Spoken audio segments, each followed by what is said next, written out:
X in my name is not just a symbol or a target sign.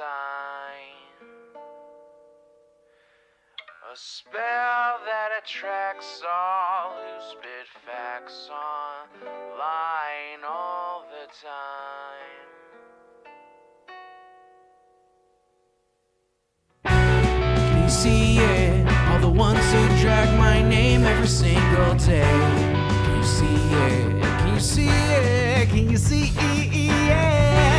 They keep saying you don't have what it takes to carve out your own name underneath the shadows of gods. And I keep waiting for the day disbelievers say I flew way too close to the sun.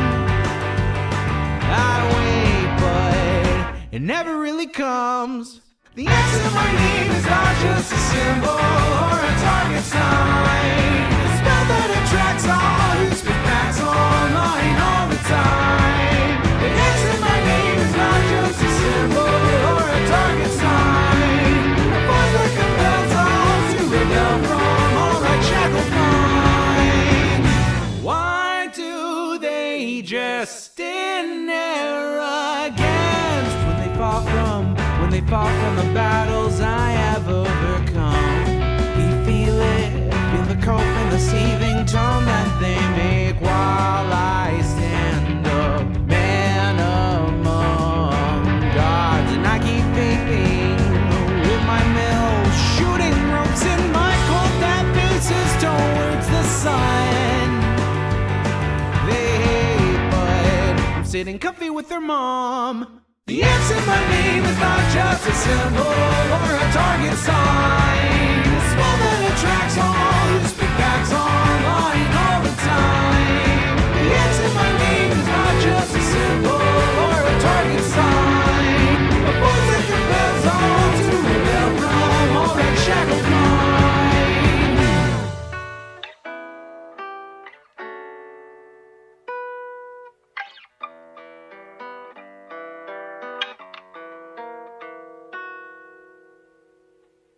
The X in my name is not just a symbol or a target sign. A spell that attracts all who spit facts online all the time. The X in my name is not just a symbol or a target sign. A force that compels all to rebel from all that shadowed minds. It's you and me, your mom, it's me. I'll take another hit from my name. You'll see now, watch me right now, punch your face down. Show you how.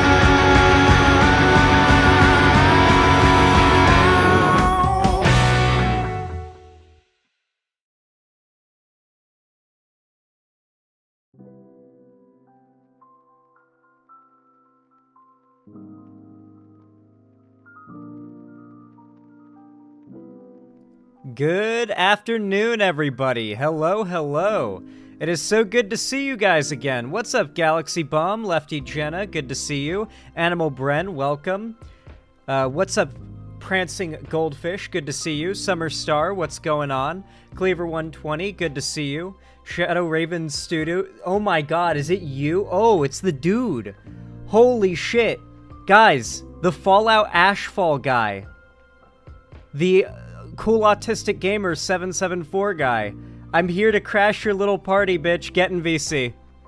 Get in VC. What's your Discord? Actually, no. Join my Discord server and hop in VC. Get in right now, Shadow Raven Studios. Join my Discord server and hop in the queue VC. It's towards the bottom of the VC list. Hop the fuck in, motherfucker. We're doing this right now. We're doing it right now. Get in VC, buddy. I'm waiting. Let me get Discord ready. Let's see. Discord, sure. Okay. Hop in queue chat, buddy. You gonna hop in queue chat, or you gonna run away? Nothing? Did you join the Discord? Dude, what an amazing way to start the stream.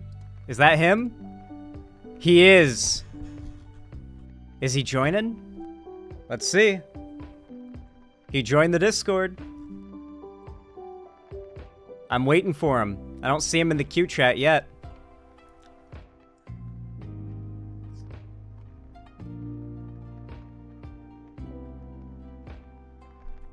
Dude, right off the bat, huh? Well, let's finish the stream intro while I wait, I guess. What's up, Prancing Goldfish? What's up, Lucky Otter, Lingy, Queen of Gravel, Coin Dog, Circuit Dog, 2 different dogs in chat. Cammy Whammy, how are you doing? Miyurabe? Miyurabe? How are you doing? What's up? Good to see ya. Bazooka Horse, how are you doing? Circa 111, I hope you're doing well. Good to see ya. Levy, how are you? Good to see ya. Moment of Samity. Moment of Samity, welcome. Emily Chertos, how you doing? Unity Space Cyber, what's up? Squishy Squonk, how are you? Which chat dipshit? I think I said 5 times the Q chat, my man. This is gonna be a fun debate, guys. This is gonna be a fun one. Oh, boy.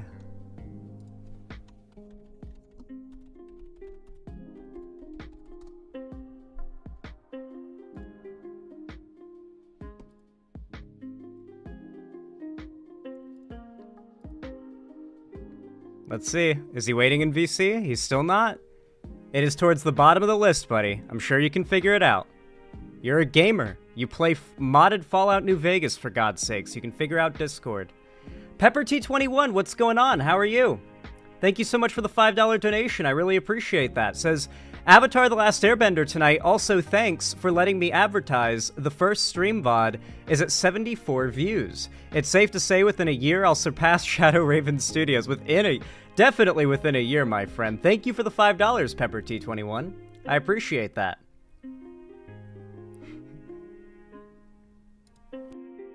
Reaganator, thank you for the tier 1 sub as well. I appreciate it. Thank you for the $5. It helps a lot. Says, I've been wanting to resub for a while. Thanks for being cool. Aw, well, thank you for being cool as well. I appreciate it. I'm glad you enjoy the content.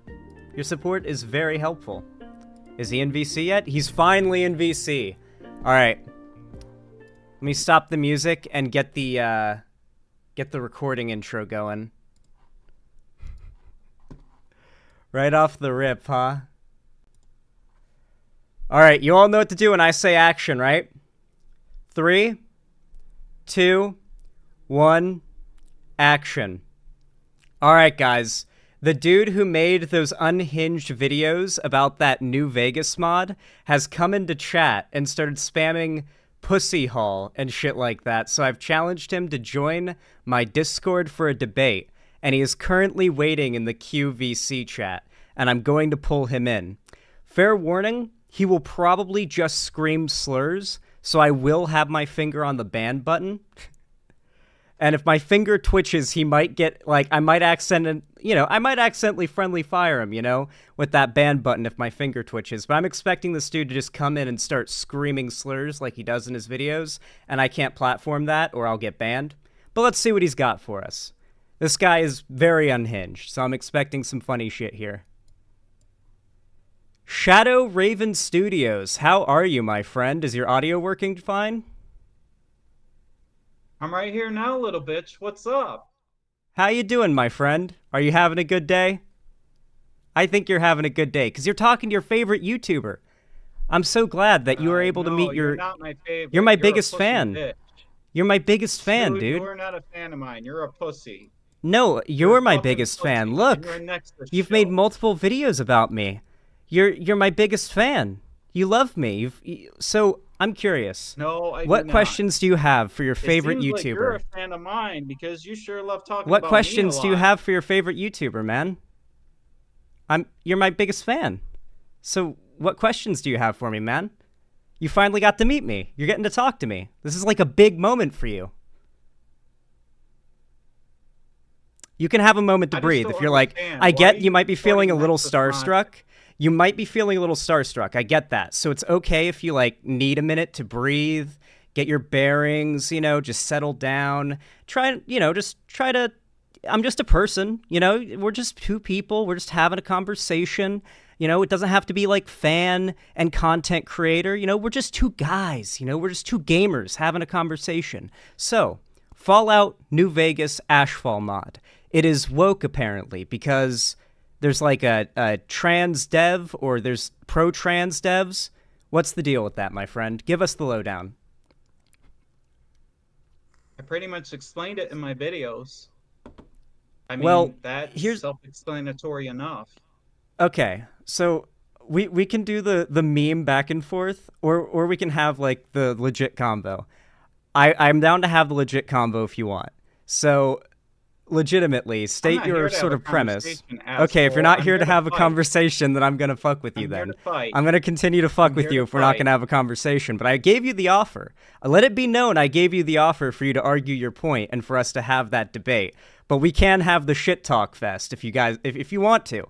My chat definitely wants the shit talk fest, to be clear. I'm offering you something that's just for you. The entire audience is like, fuck with them, and I'm just saying, you can just sit here and argue your point, and I will, in good faith, argue it with you. Just giving you that option, okay? Oh, now you want to talk nice, but in your videos behind my back, you want to talk shit. I'm like a giving you bitch. the option to argue your point and for me to engage with your arguments one-on-one in VC and in front of a live audience, a larger audience than I think you've ever reached before. I'd say that's pretty fair, would you not? Oh, I don't care about that. I just care about fighting I for think the you greater probably good. do. I think you probably do, man. I mean, look at these titles.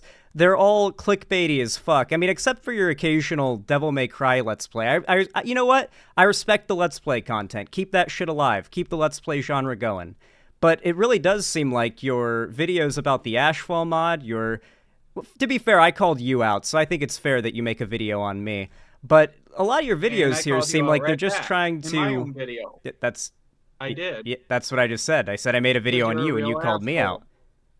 I'm so sorry. I'm sorry for being an asshole to you, man. I'll try to be nicer. I'm known for being a very mean guy. Dude. I'm actually, yeah, I have a reputation for being really mean. I'm sorry that I'm sorry I came across you, you know. You crossed my path and you know, it's like a force of nature just riling its way through YouTube. You got caught up in it like a hurricane. Anyway, as I said, a lot of your videos are very clearly just trying to monetize off of popularly discussed rage bait stuff. You know, you're trying to get those clicks with the free Stellar Blade stuff, woke X-Men 97, a show that like all the X-Men fans seem to love.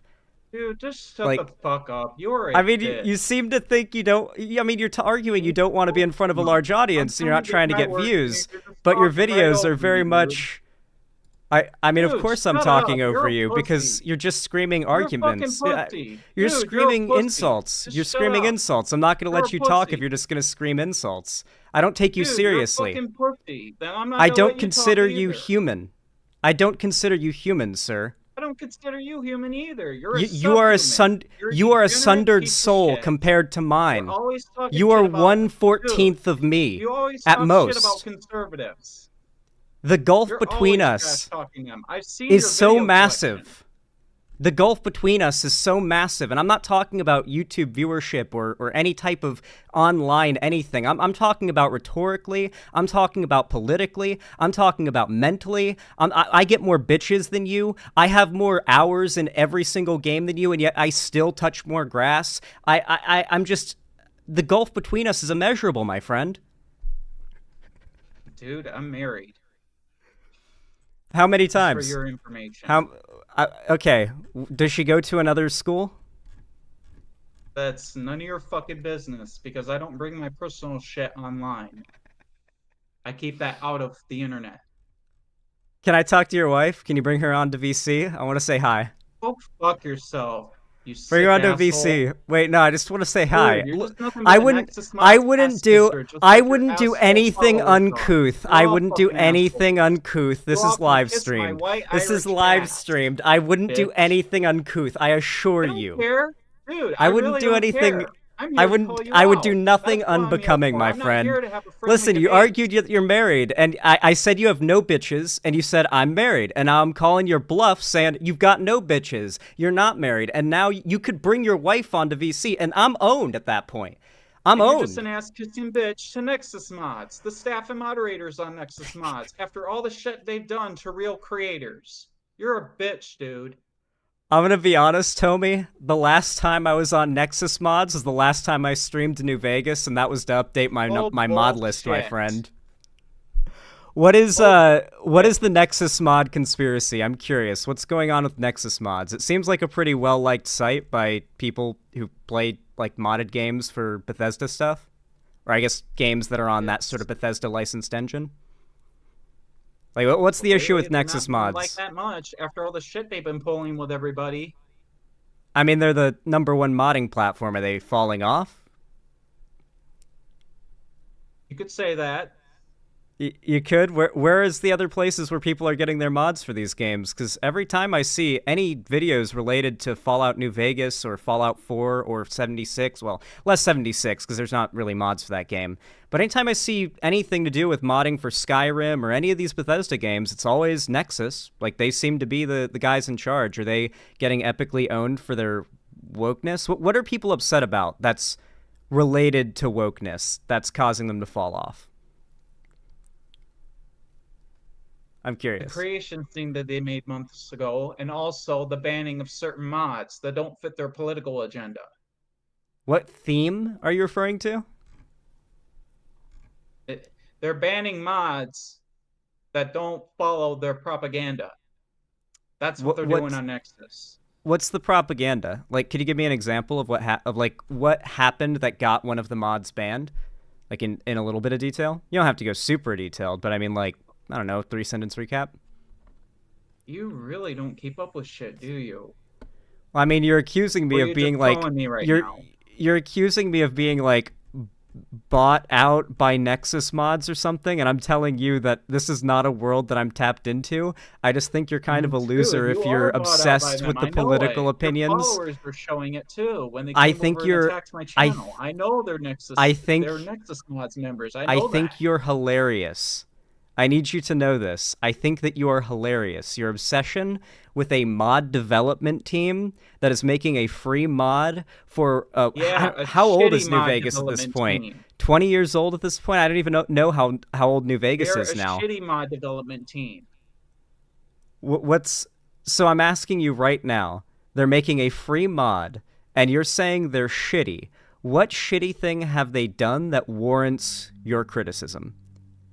As a team that is just making a free mod, and my videos expose that. Well, in your video, you make psychotic points like there are minors in a Discord server to follow a game mod project, and thus that means they're grooming. You also argued that I think it was one of the developers of the mod, I don't remember, having followers who are minors makes it sus and they might be a groomer. You argue points like this in your videos, so I'm trying to get you to defend those points in person because those points are retarded.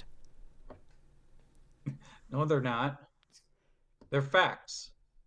Because one of the people that's in that server So true, is my Retro friend. Mama. And I grant it, he is 17 years old. He's old enough to play these games, but he is not old enough to be around grown adults on the internet. Okay, He's one of the it is people that's in it that is a server. server for following a mod. I'm curious, does this mod have like an official website for downloading? Or is it one of those things where you have to join the Discord server to get any like service for the mod if there's a problem, to get the download link, anything like that? Because a lot of projects online these days are doing that, where it's like, nope, we don't have a website, we don't have a page you can download, you've got to go to the Discord server, which I'm not a fan of, but it doesn't mean that the fact that if you want to get the mod and you're a minor and you join the Discord, that makes the owners of the Discord groomers. You understand that being a groomer means like doing something inappropriate with a child, right? Not just having a kid in a Discord server for a game project, right? Like you understand that? They are doing inappropriate stuff. They're like having pronouns, far left LGBTQ stuff into that server, and I showed one of the things that they were posting in there. They had pronouns. And that server can see that. They had pronouns. That's what you're referring to. I watched the video like a week ago. They had pronouns. No, I'm That's what talking you're about the referring to. meme they posted. What meme? Describe the meme in great detail for me. You saw my video, dude. You know what I'm Don't, talking about. well, now you've got a whole bunch more people that are currently listening. So describe the meme in great detail. You've got a big audience listening right now. Prove your point to them. It's in my video, dude. It's in my first video. My man, do All you they know gotta how do to is go over and look. do? Is Listen, it really that hard hold to on, do? hold on. We've got a stun lock for just a second. We got a stun lock for just a second. Okay, give me a minute. Give me a minute. Do you understand the opportunity you have right now? I need to know. You've been brought onto a much larger content creator's stream to debate on the topic that you have made maybe a dozen or more videos on, okay? And I'm arguing, I'm trying to get an argument from you. I'm trying to get you to restate the premise of one of your arguments or describe one of the things that you have a problem with from this dev team in detail, and you're telling me to go watch your video. You've got a ton of people here that will never watch your video of their own volition, but you have the opportunity to make your argument to them and maybe sway them, and you're just like, nah. Why would I want to do that? Because I know the kind of people who are following you are not my kind of people anyways. Okay. I'm curious, are you referring to the Nexus banning drama where they got rid of that mod that replaces all the black people in the Commonwealth in Fallout 4 with white people? I remember your crowd got really mad about that mod getting taken down. I didn't hear about that one, but I heard about the pronouns for Starfield. I heard about one for Tomb Raider. There was one for the new Final Fantasy game. There was a lot of shit that they did. Even the attack they did on Yedlight. The new Final Fantasy game? Wait, are there Rebirth. mods for Final Fantasy Rebirth.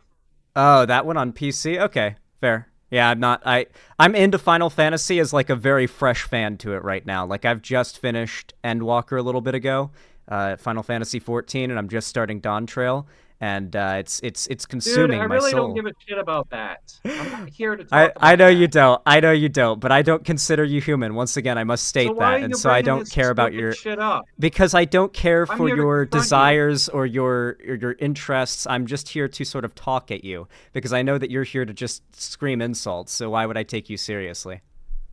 I'm not here to scream insults, dumb shit. I'm here to Are you mad? confront you. Are you mad? Are you mad? Are you mad? No. Are you mad? No, I'm not Are you mad? Are you mad? Are you mad? Are you mad? Are you mad? Are you mad? I think you're kind of Dude, mad. shut up. Are you new here? Dude, I think you might be new here. You sound like you might be new. Are you new here? You sit here and bolster how big your channel You is. sound like you're Yet new. you and your I think you're pussy new here. followers of bitches Are you new came over here? and attacked a smaller Are channel. you new Dude, here? when you do shit like that, Are it makes you new look here? like a bitch. Are It you new really here? does. It makes you look like a bitch. My friend, you are trying to monetize hate. I don't care how small your channel is. You could I'm have not 5 monetizing- views. You No, could have you're 5 subs. monetizing hate. Because in all your videos, Are you you're not always talking monetized? about how you hate conservatives, how you hate True. Trump, how you hate that. True. Anybody who I doesn't am fucking I am a agree with you. professional hater. You're always Absolutely attacking people true. in your videos. The left are the real haters because they hate Trump. You got it, man. Oh. I need you to know that you're They like a are. golden egg. You're like a golden You guys goose are the egg. real haters. You are. I want to like You are the I- real haters. I want to like put Look you what in a all your nice little bitch like boys did to my 2 videos. What do you I call want- that? I want to put you into like the internet equivalent of like a nice little ornate wooden box to take out whenever I need to have like the best conversation Oh, imaginable. Go fuck yourself, you fucking asshole. Get You're like a fucked, little bitch. You're like a little God, trinket. you're such a pussy. Do you think you could scream an insult without stuttering it like once? I think Now you the would gloves are actually sound fucking pretty coming cool. off, bitch. Oh, let's go. Hit me with it, man. I'm ready. I'm Screw ready. off, pussy. Dude, What'd you're you a say? bitch. You kind of Every cut out conservative there. knows it. You You're a kind of big cut out pussy there. bitch. The Discord kind of cut you out there. You got to repeat that. What'd you say? Wait, you got to repeat that. I didn't hear You're a you. pussy What'd you bitch. say? I didn't Nobody hear gives you. a flying Discord fuck didn't. about It your cut shit out. I couldn't channel. hear you there. Talking What'd you shit say? about Could you repeat that? conservatives. I couldn't hear you. What'd you say? I couldn't hear you. Discord cut out. Okay, man. I hope you have a good day, all right? This has been a very enlightening conversation, and I love you so much. Enjoy your life, okay? Enjoy your life. I love you. Go. I banned him. Okay, everyone. That was an awesome conversation. I feel like that went amazingly. Holy shit. Holy fuck. What do you guys think? Good combo? I tried. Listen, guys, I did legitimately try to do the like real combo thing where I try to get him to like genuinely defend those takes to my face and we can actually challenge those arguments, but he didn't want to. I don't think any of these people ever will. They're not very defendable takes. It's just sort of like engagement hate farming, and it doesn't stand up to any scrutiny. He was whining? Yeah, that was really fucking funny. That was some good content right there. Well, hey, you guys have been wanting a debate, and I have delivered, I would say. That was exactly the kind of blood sports you guys are here for, I think. What a great way to start the stream. I'm warmed up now. Quite literally. Laughing makes me sweat. Anyway, if you enjoyed that, consider dropping a like either on the stream or on the video, regardless of when or where you're watching. It really does help a lot. Make sure to comment down below and subscribe for the same effect. Really pushes the content out in the channel to more people. And of course, don't forget, consider following my social media, link down below to see more from me. And join my fan Discord. Ooh, I need a sip of water.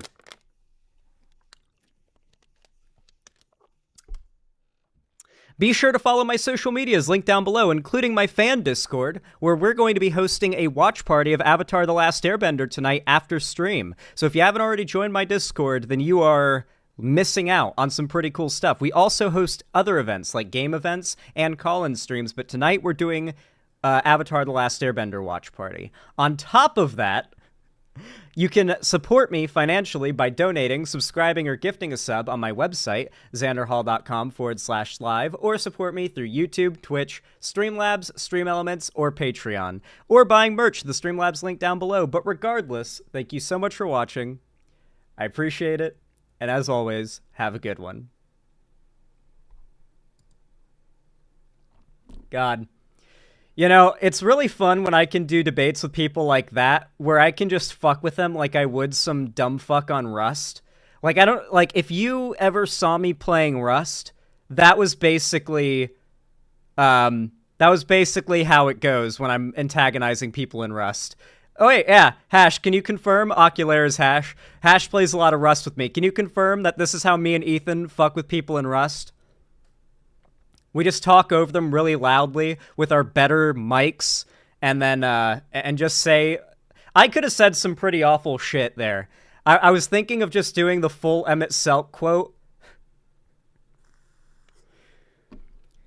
Thus, I do not consider you human, and killing you isn't murder.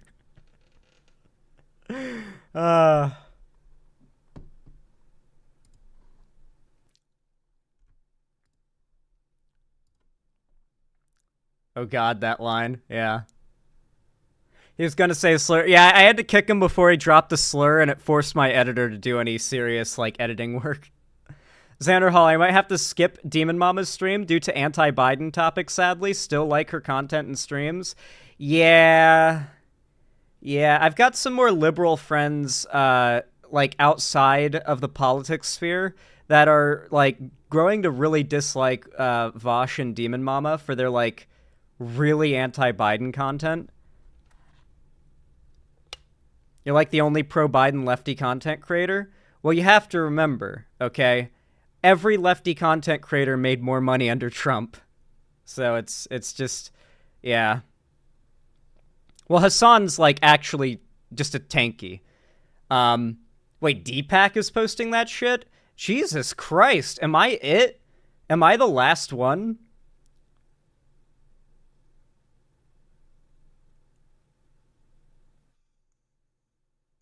Am I the last fucking guy? You're holding the line? What the fuck? I'm the last motherfucker that's not posting cringe, it seems. If my chat's to be believed, to be clear.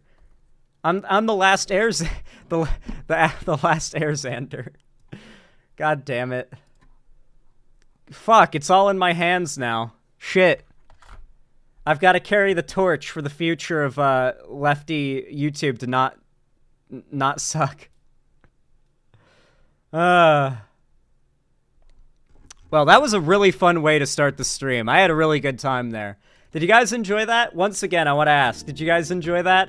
I did not expect us to start the stream just blazing out of the gates like that, but it was a very welcome gift. Well, I should add it to my scroll, like, retroactively, just so I know that's a thing I did today, you know?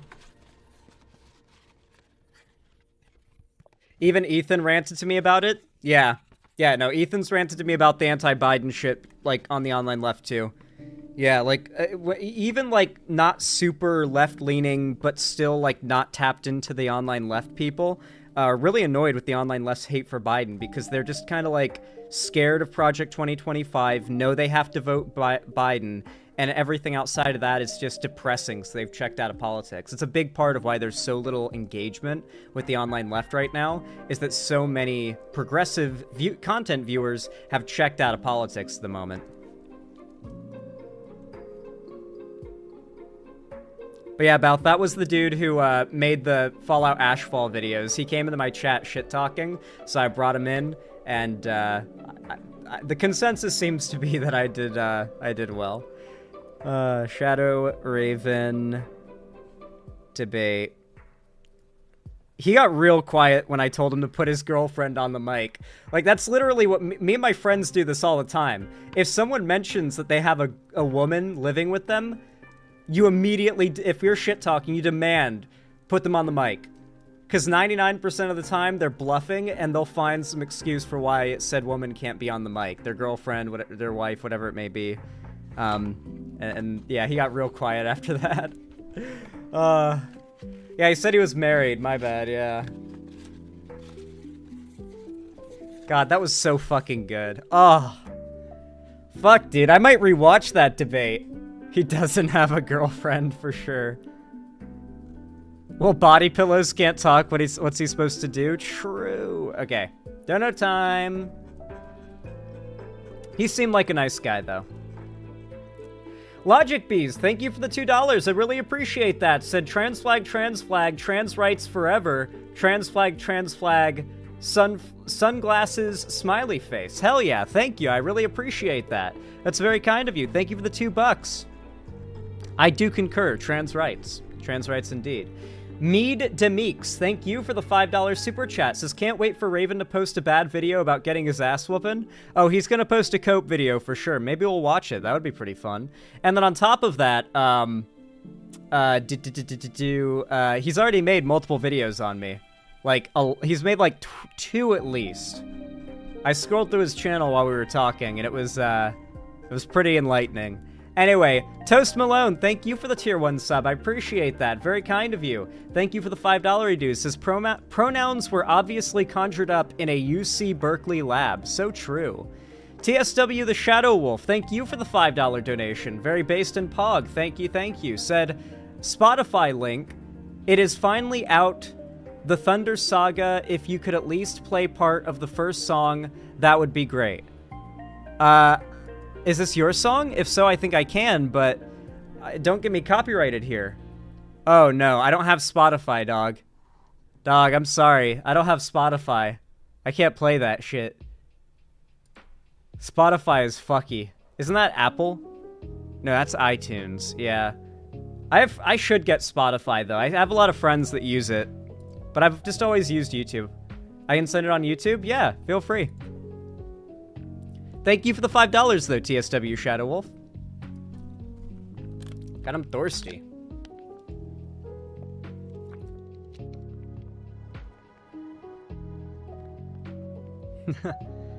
If that's true, the dude, welcome. And, you're welcome. And thank you. Yeah, I like finding little special critters on the internet like that guy.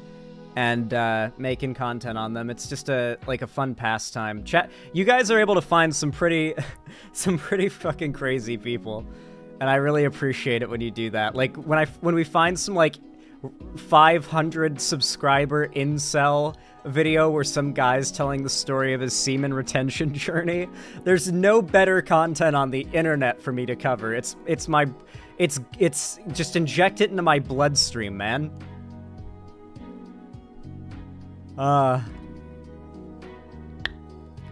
Semen retention? What? Oh yeah. Oh, you don't know?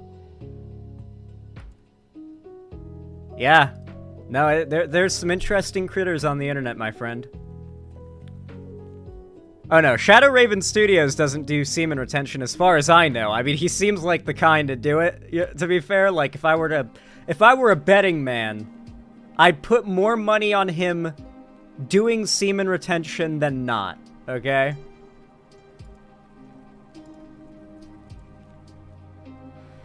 Xander Hall, have you noticed that half the online left is falling for mainstream media anti-Biden BS? When I saw someone on Discord said Biden had a bad speech on the 4th of July, even though they didn't even watch it. Yeah, I heard from Ethan there were dumb fucks in my Discord shitting on Biden, and they were getting chewed out by people. But one thing you gotta know, guys, is the majority of the online left isn't even online right now.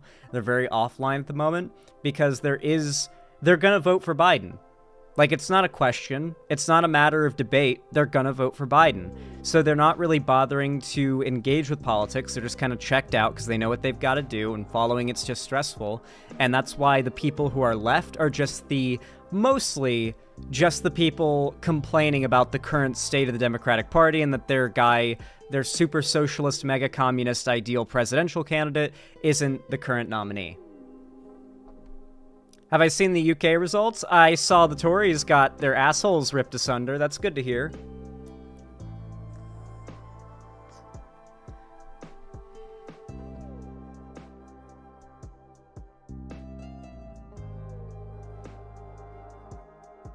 Dropping a video for you to cover in Discord? Thank you. Make sure to join the Discord and drop any content you want me to cover as a segment in the stream suggestions section.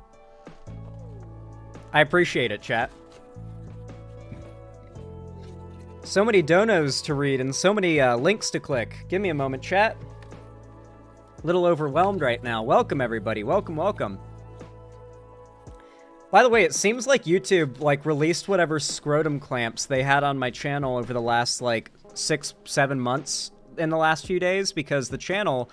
I mean, I've been uploading more, but at the same time, not by much. Not even close to the amount that I've uploaded the most in the past. And, we've gotten 400 subs in the last 3 days. So thank you guys for the likes, the comments, the views, and the subs and the engagement. And welcome to the new people. Wait, is that an actual scroll? Yes, it's a scroll. I keep my topics in a scroll. As you can see, I have a couple.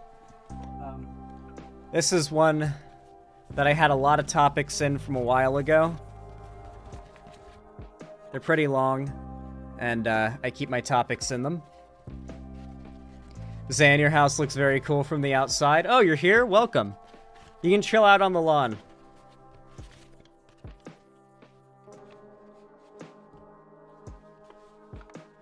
A wizard gave Zan the scroll. I just bought them off of Amazon.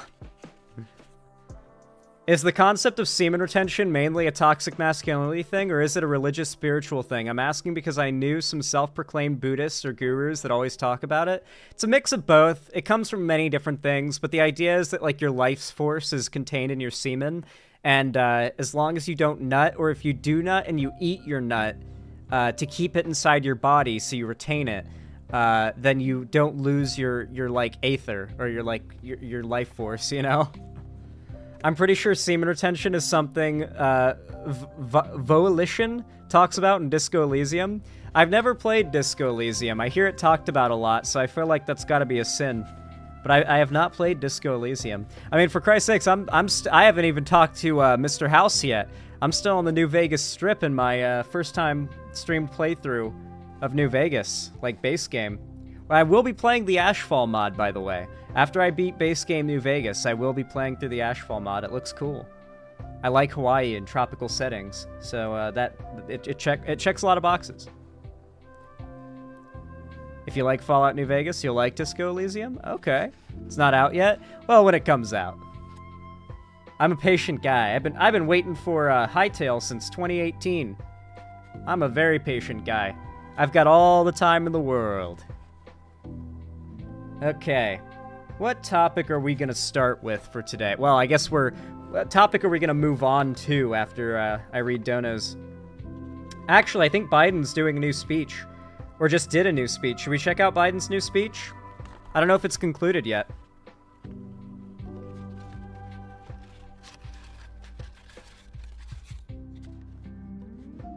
Hell yeah. I'll definitely have to try out Disco Elysium. I'll probably stream it. All right. As I was saying, where was that link? Because there was a song I got sent. Yeah, from TSW Shadowwolf. Here's the link. So, TSW Shadowwolf, is this by you? Is this, like, copyrighted? Or will I get... Do I have the chance of YouTube copyright cucking me for playing this song? Just checking before I play it.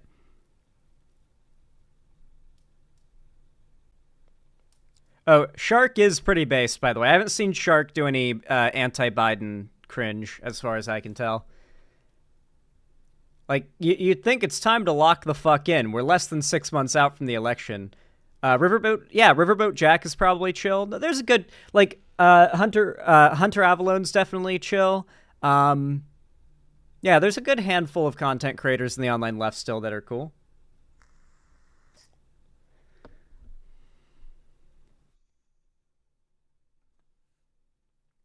I've seen Shark show some concerns over the elections, but he seems pretty level-headed. One debate and everyone loses their shit, Lamau. Yeah, didn't Obama lose his first debate as well against McCain? Shark and Kanye have been based on it. Good, good, very good, very good. Yeah, Biden is the ultimate warrior of the left, you know? You gotta respect him.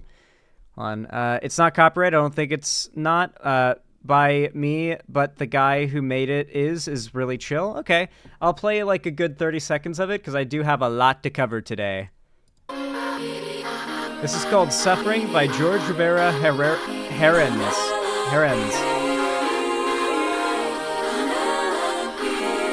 Oh, that's kind of a vibe. Don't you miss me? More it's a than vibe. You know, and jump in the water and kiss me. The instrumental sounds like Final Fantasy XIV music, ironically. I've told you this before. You know I'm afraid of the water. I'll make sure that you... Yo, what is this? I just said you can rewind the stream. Anyway, is this from Epic? What? No, it's a song that I got sent in chat by TSW Shadowwolf. I'll drop a link. Or actually, no, TSW Shadowwolf. You should drop another link to it, and people will know to click the link from you.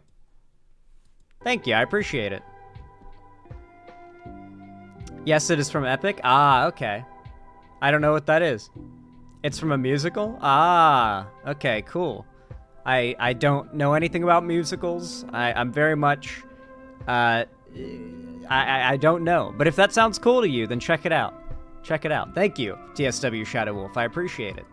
And then PepperT21, thank you for the $5 donation. I appreciate that a lot. Thank you kindly. Said, this was kind of funny despite calling Biden ancient.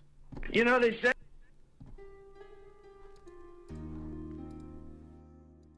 Send people here. They send people to work at Freddy Fazbear's Pizza. Great establishment. I mean, no, really, it's the best. They do. But they send people to work here, and the animatronics, they walk around at night, and you see, they don't tell you that. Bonnie won't tell you that, but they do. They walk around at night, and not only do they do that, but they actually jump scare you, and this is what they do. You see it, they jump scare you, and it's actually disgraceful.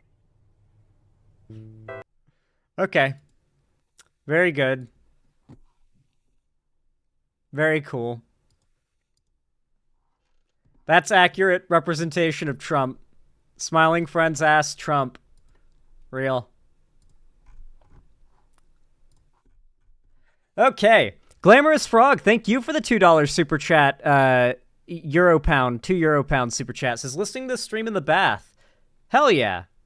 I hope you enjoy your bath, my friend. And Scapegoat, thank you for the $5 redo. Says, you've seen Trump Epstein court docs that just came out? Actually crazy how almost no one's talking about it. I did see that. I'm going to be covering it later today. Thank you so much for the $5. I will be talking about it. Thank you, thank you. All right. Let's start with the first topic of the day. Let's catch up with our boy Biden.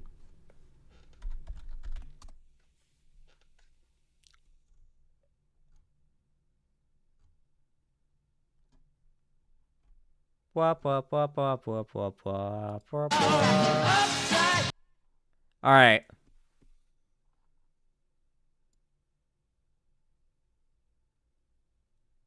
A lot of not Biden, a lot of not Biden, a lot of not Biden, a lot of not Biden, a lot of not Biden, a lot of not Biden, a lot of not Biden, a lot of not Biden, a lot. Here's Biden. Here's Biden, my boy. Biden, me boy. All right.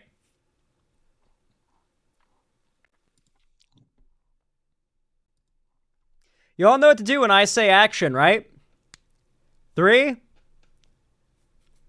2, 1, action. All right, everybody. I hope you guys are ready for the new, most recent Biden speech. Where was this, actually? Where was this campaign event being held? In Madison, Wisconsin. Ah, Wisconsin is a pretty big deal. Pretty big deal state. If it goes red, we're fucked. If it goes blue, we're fucked, but in the good way. Like the good kind of fucked. Yeah, it's a purple state. It swings. And with that in mind, this is a pretty important speaking engagement, especially after the very lackluster, being charitable to Biden, his performance in that debate that happened a week ago. He did have another speaking engagement recently that was way better, so hopefully brings out that same energy here. I was hearing good things about this speech as well in chat, so despite not even having seen a second of this, I'm gonna take my guess and say he probably has more of a repeat of the last speaking engagement he did, which was good, than a repeat of the debate, which was just, I think, some of the worst muttering and stumbling he's had in terms of his speaking engagements. Let's watch. To make our communities better. This is right before Biden appears. I'd like to introduce to you my president, your president, the next president of the United States of America, Joe Biden.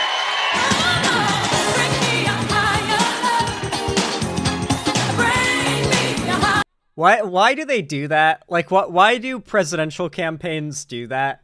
Like, I like Biden, and that's still cringe. I'm sorry. There will never be anything that isn't cringe about playing modern-ish music as an old man who's going to run the country comes up on stage. It's just, it is absolutely cringe-inducing when Trump does it, when Hillary did it, when Obama did it. Less so when Obama did it because he was younger.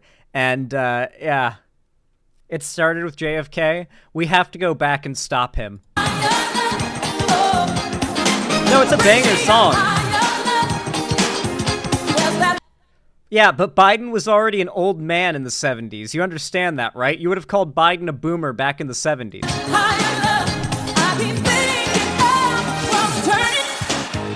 We're just hanging on, facing our fear and standing out there alone. I'm pretty sure this is copyrighted. Is Biden gonna get me fucking copyrighted on YouTube? Oh, God.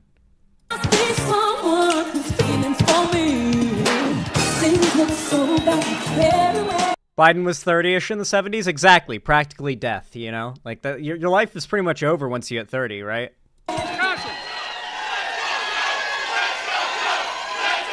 Thank you. Let's go, Joe. Let's go, Joe. Let's go, Joe. Let's go, Joe. Let's go, Joe. Let's go, Joe. Let's go, Joe. Let's go, Joe. Hello, Wisconsin. Yeah, thanks, everybody. Gaylord Nelson, I'm back. He first introduced me to Wisconsin a long time ago when I was a kid. I'm only 40 now, but I was a kid. Oh, I love him. That was actually really good. Biden should joke about how he thinks he's a really young guy. I actually think that's endearing. If he does more jokes like that, where he's like, well, like if he does a thing where it's like, and now I'm years old. You know, if he did jokes like that, people would actually laugh. That's the best way, I think, to turn his biggest weakness, his age, because that's what people seem to have the biggest problem with him about, into possibly a strength of his charisma. You know, kind of circle it back around. It'd be really funny if he, like, fully leaned into it, perhaps even self-deprecatingly a little. Just a little self-deprecating. I think it would be really funny if he did a thing where he went to say how old he was and, like, fake coughed his age. That would get the entire fucking crowd actually laughing, dude. It really would. He did other jokes like that too, Zan, especially towards the end. Good. I like that. Thank you for the introduction and for the volunteering for our campaign. And a special thanks to one of the best governors I've ever worked with in my life,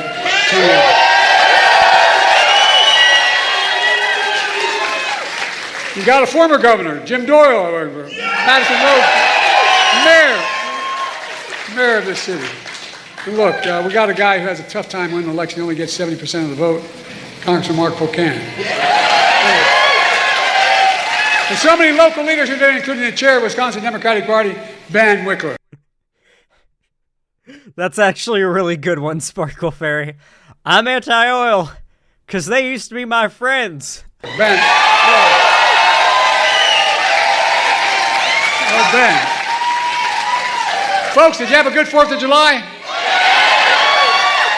By the way, if you wonder whether... Oh yeah, happy 4th, guys. Do you want to know what I did for the 4th of July? Spent half the day with no fucking internet for some reason. Xfinity just decided, oh, fuck you, no internet today. And, like, it went out 3 separate times. Like, completely and for so long that I just said fuck it and went upstairs and played FF14 offline on my PlayStation until it gave me the pop-up that my console is back online again. Yeah, Xfinity really does suck ass, and I apparently have had the best Xfinity experience of anybody I have ever met who has Xfinity. Like, my experience with it has been the least problem-riddled of anyone's Xfinity experience I have ever heard. And I fear for the day that, like, my service becomes as bad as everyone else's, you know? Trump has it all together. Did you ever hear how he explained the 4th of July when he was president? No, I'm serious. This is true. His explanation how America won the Revolutionary War, I'm not making this up. He stormed the airport. He said in his 4th of July speech 5 years ago, he said, George Washington's army won the revolution by taking control of the airports from the British. Oh, yeah, he did. We talk about me misspeaking. Airports of the British in 1776. It's true, he is a stable genius, this man. My friends, I'm in Wisconsin for one reason. Because we're going to win Wisconsin. We're going to win it. And let me tell you how we're going to do it. You know the reason. We're going to do it because of you all in this room to start with. But we're going to stand up for women in America. We're going to restore Roe v. Wade.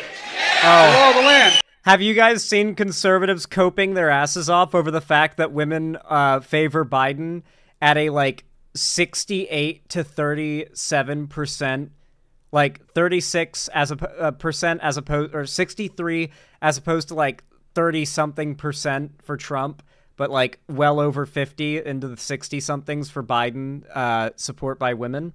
And the chuds are like coping, trying to say this is why women shouldn't be allowed to vote. I told you guys. I told you. The video's a little loud. Ooh. As I told you, though, guys, women aren't going to forget the Roe v. Wade thing.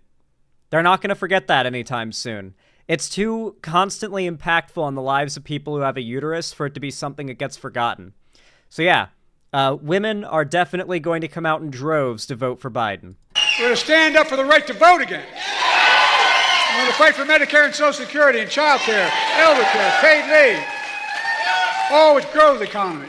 We're going to keep lowering the cost of prescription drugs and expanding health care for everyone. Not yet. Look, we're going to protect our children from getting weapons of war off our streets. That's what we're going to do. The idea that more children die from gunshot wounds in America is so wrong. It's sick. It really is sick. We're going to keep confronting climate change. The most important, we're going to save our democracy.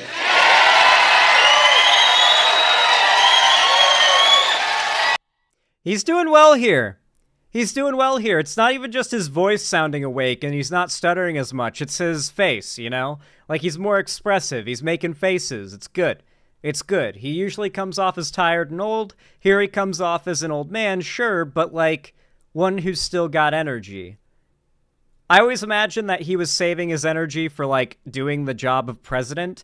Now it feels like he's saving his job for saving his energy for securing his job as president. You know what I mean? Now you probably heard, we had a little debate last week. Can't say it was my best performance. We love it, but ever since then, there's been a lot of speculation. Okay. What's Joe going to do? Is he going to stay in the race? Is he going to drop out? What's he going to do? Do not Well, drop here's my out. answer. I am running and going to win again. Yeah, this is the right choice. He should not drop out. Biden is the only person to ever beat Trump in an election. So, like, literally any other option we go with is gambling when we know that Biden is capable of beating Trump because he's done it before and he is the only person to ever do it. Technically, sure, Hillary got more votes than Trump did in 2016, but Biden was able to get so many more votes than Trump that he actually won the election and the Electoral College.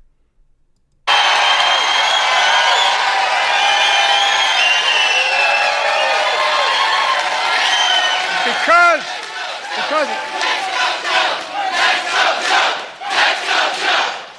going to go. Joe. Let's go, Joe. Let's go, Joe. Let's go, Joe. I'm the sitting president of the United States of America in no small part because of you. Not a joke. In 2020, you came through for me. I'm the nominee of the Democratic Party.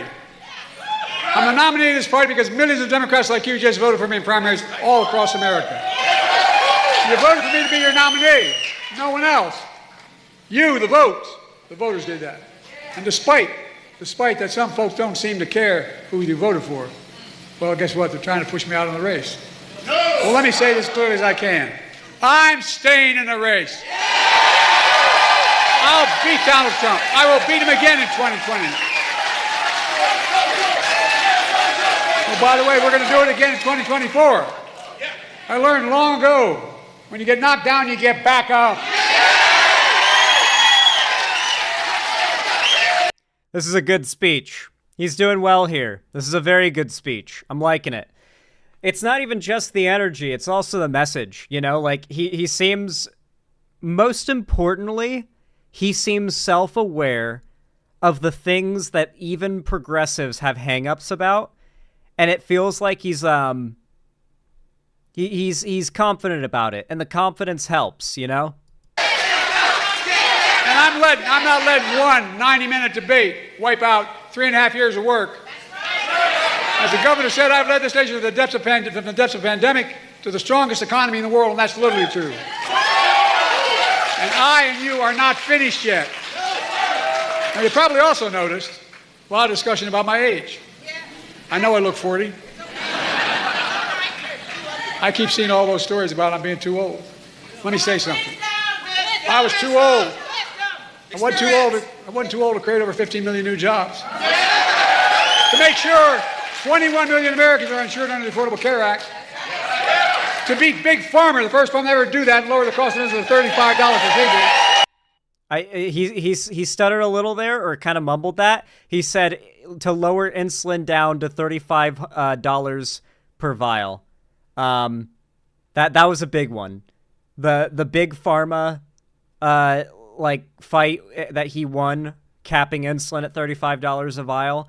Mind you, that was like those are the prices that people used to go to Mexico for and Canada for. They would cross the border, go and buy their insulin, and then come back because it was so much cheaper there. We have now capped it at those prices. That is huge. It's so huge that for years and years and years and years and years and years, there were like populist, anti-democrat, like people that would shit on the sitting Democrat president for not doing that. The Democrats in general for not doing that. Like, as an example of how the Democrats don't really care about you, or they'd go after Big Pharma.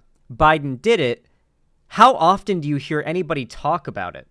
How often do you hear Shoe on Head talk about how badly insulin prices need to be capped for years? Because I can remember a few cases of her saying it because I was friends with her. And I don't recall any acknowledging of that happening. Like, it happened, and then no one acknowledged that it happened. But it was used as an argument against the Democrats and Biden himself for a while, that wasn't a thing. There are countless other examples. I think one of the biggest being the fact that Biden is basically shutting down the coal industry. That's huge. Like astronomical, and it needs to get way more attention. Well, they're too old to relieve student debt for nearly 5 million Americans and grow the economy. Too old to put the first black woman on the Supreme Court of the United States of America. To sign the Respect for Marriage Act. Well, they're too old to sign the most significant gun safety law in 30 years. To pass the biggest climate bill in the history of the world. Not here, the history of the world. But then, my critics say, sure, but he did all that. But that was in the past. What about now? Well, how about the 200,000 jobs we announced yesterday?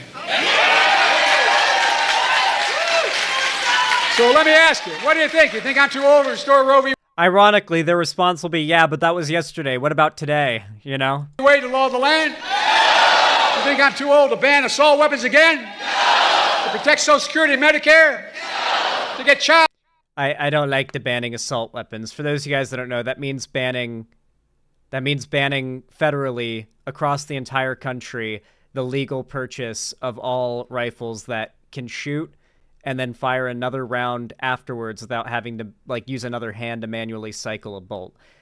Meaning that guns stop being anywhere near as fun, and all the criminals that have those guns become supervillains because they have those guns now illegally, but they got them legally. And on top of that, there's usually grandfathering in. Biden wants to ban burst fire mode. No, it's a federal assault weapons ban. Assault weapons bans, they apply to semi-auto rifles, just like they do here in this state, just like it does in California. I've lived in multiple states with assault weapons bans in place. I know what guns they ban. Trust. I know what guns they ban. Like I said, Biden's not a perfect candidate. I have my problems with Biden. I definitely have my problems with Biden. I promise you. But he's still the best option. So I'm going to vote for Biden. And I encourage you to do so too. Elder care for working families who need the nation. To make billionaires finally start to pay something beyond 8.2% of the tax rate. Let me ask you, you think I'm too old to beat Donald Trump? I can hardly wait. Anyway, folks, let's focus on what really matters. We're running against the biggest liar and the biggest threat, oh really, the biggest liar and biggest threat to our democracy in American history. That's not hyperbole. Over 150 presidential historians voted him the worst president in American history. No, the worst. As I've said before, he has the morals of an alley cat. He lies about the economy he created. The truth, he's one of only 2 American presidents who left office with fewer jobs than when he came into office. You know who the other one was? Herbert Hoover. Fact. That's why I call him Donald Herbert Hoover Trump. He lies about the pandemic he totally botched. The truth is, over 1 million people went on to die. He told us what? To inject bleach in our arm. It wasn't serious. He lied about how great he was for veterans in his administration. The truth, he called veterans who gave their lives serving. Oh, but I hope Biden brings up the fact that he provided free healthcare to all veterans through the veterans. Fuck, what was it? What's it called? Sorry, I'm brain farting right now. Biden did a big thing for veterans. I covered it. He's basically provided every veteran who is a member of the VFW with healthcare through it. Yeah, it's the Veteran Care Act or PACT Act. Yeah, Veteran Affairs Committee, something like that. Yeah, it was based. I covered it recently. It was a few weeks ago. It was very based, and actually, helping veterans thing. And I've seen a lot of veterans online happy that Biden did that and really liking Biden after that. Yeah, it was the PACT Act. Thank you. Yeah. Biden's actually done things to help veterans. Trump just virtue signals about it. America, and I was just in Normandy and on the beaches of Normandy and all through that area. And he said, I have trouble saying this because my son died as a consequence of Iraq, who gave their lives. He called them, quote, suckers and losers. By the way, I'll be damned. I'm glad I wasn't with him because I'll be damned to let him talk about my son that way. That's right. But how do we know he said this? And I'm not making this up. A 4-star Marine general, his own former chief of staff was with him, and he told us that's what he said. But he's not the only former Trump official warning us about how bad Trump is, including the former secretaries of defense and even his own vice president. They refused to endorse him. It says a lot about who Trump is and says a lot about what he isn't. By the way, I couldn't ponder. I guess I shouldn't say it. By the way, I couldn't be prouder to have your support and the support of our great Vice President of the United States, Kamala Harris.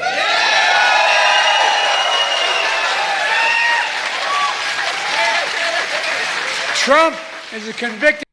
Dude, people want Kamala Harris to take Biden's place. Doesn't she poll worse against Trump than Biden does? Because if Biden steps down, doesn't Kamala Harris just take his position? Or do they expect someone, like another primary? Like what are Democrats that are calling for Biden to step down expecting? Kamala Harris to be the person who comes in, beats Trump, and ends up being the first female president or something? Like, that's not going to work. Yeah, she's 5 points under Trump. Once again, Biden is the only one with a history of beating Trump in the election. Felon. Found guilty. 34 felons. I heard a lot of chatter about Michelle Obama. Michelle Obama is not running for president. Like, I don't even think... she's definitely in politics, but I don't know if she would be, like, interested in it. I mean, maybe. Maybe, like, someone with the Obama name could do pretty well. Obama was a pretty liked president. But I don't know. It's hard to say. Is she a Dem? Of course she's a Dem. Yeah. She's Obama's wife. Yeah, would she do it, I guess? I don't know. I don't think she could win, though. Yeah. Lock him up! Trying to hide hush money Lock him payments up. to a porn star. Another jury found Trump sexually assaulted a woman in a public place and has been fined $90 million for defaming her. $90 million. They've only been bankrupt about 20 times, but I don't know. This so-called great businessman owes over $400 million in fines after being convicted in New York State of business fraud. Already convicted. That's just good business. The right-wingers would call Michelle Obama's husband because they're crazy psychopaths. Oh, they would... Well, yeah, I remember there was the conspiracy theory about Michelle Obama being trans that the right pushed for a very long time. Trying to, like, this conspiracy that Obama was, like, secretly gay. That was, like, a big right-wing conspiracy talking point back when Obama was president. You gotta remember, for 8 years, Obama was the Antichrist before it was Biden. Fined $400 million. Donald Trump isn't just a convicted criminal. He's a one-man crime wave. But Trump's biggest lie of all is he had nothing to do with the insurrection of January 6th. We all saw with our own eyes. We saw he sent thousands to attack the Capitol. We saw police being attacked, the Capitol being ransacked, the mob hunting for Nancy Pelosi, gallows set up to hang Mike Pence. Let me ask you something. After what Trump did on January 6th, why would anyone ever let him be near the Oval Office again? Folks, true. The issue of this election is, what kind of America do we want to be? What kind of America do we want to be? We want to be a country of anger, revenge, and retribution, or a country of hope and optimism and possibilities, as we've always been.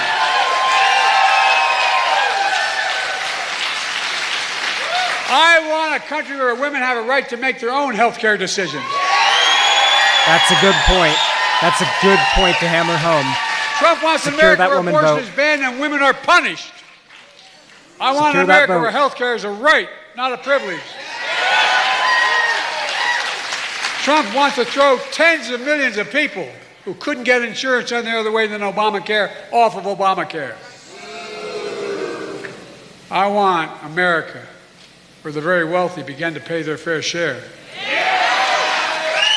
Trump wants to give the very wealthy an additional, last time out when he was president, he gave them a $2 trillion tax cut, creating the largest deficit any president has in one term. Now he's announced he wants another $5 trillion tax cut after already leaving the largest deficit. It's hard to make this up. I want to protect Social Security and Medicare. He wants to cut Social Security and Medicare so he can cut taxes for the very wealthy. I want to. You got to remember that Biden was the vice president of the president that created the Affordable Care Act. Trump is the guy who has vowed and tried tooth and nail to destroy the Affordable Care Act, while Biden has continuously fought to expand it and make it better. This is how we get that free health care everybody wants, right? Like, can we let him cook? Ban assault weapons, require universal background checks. You all heard him promise the NRA.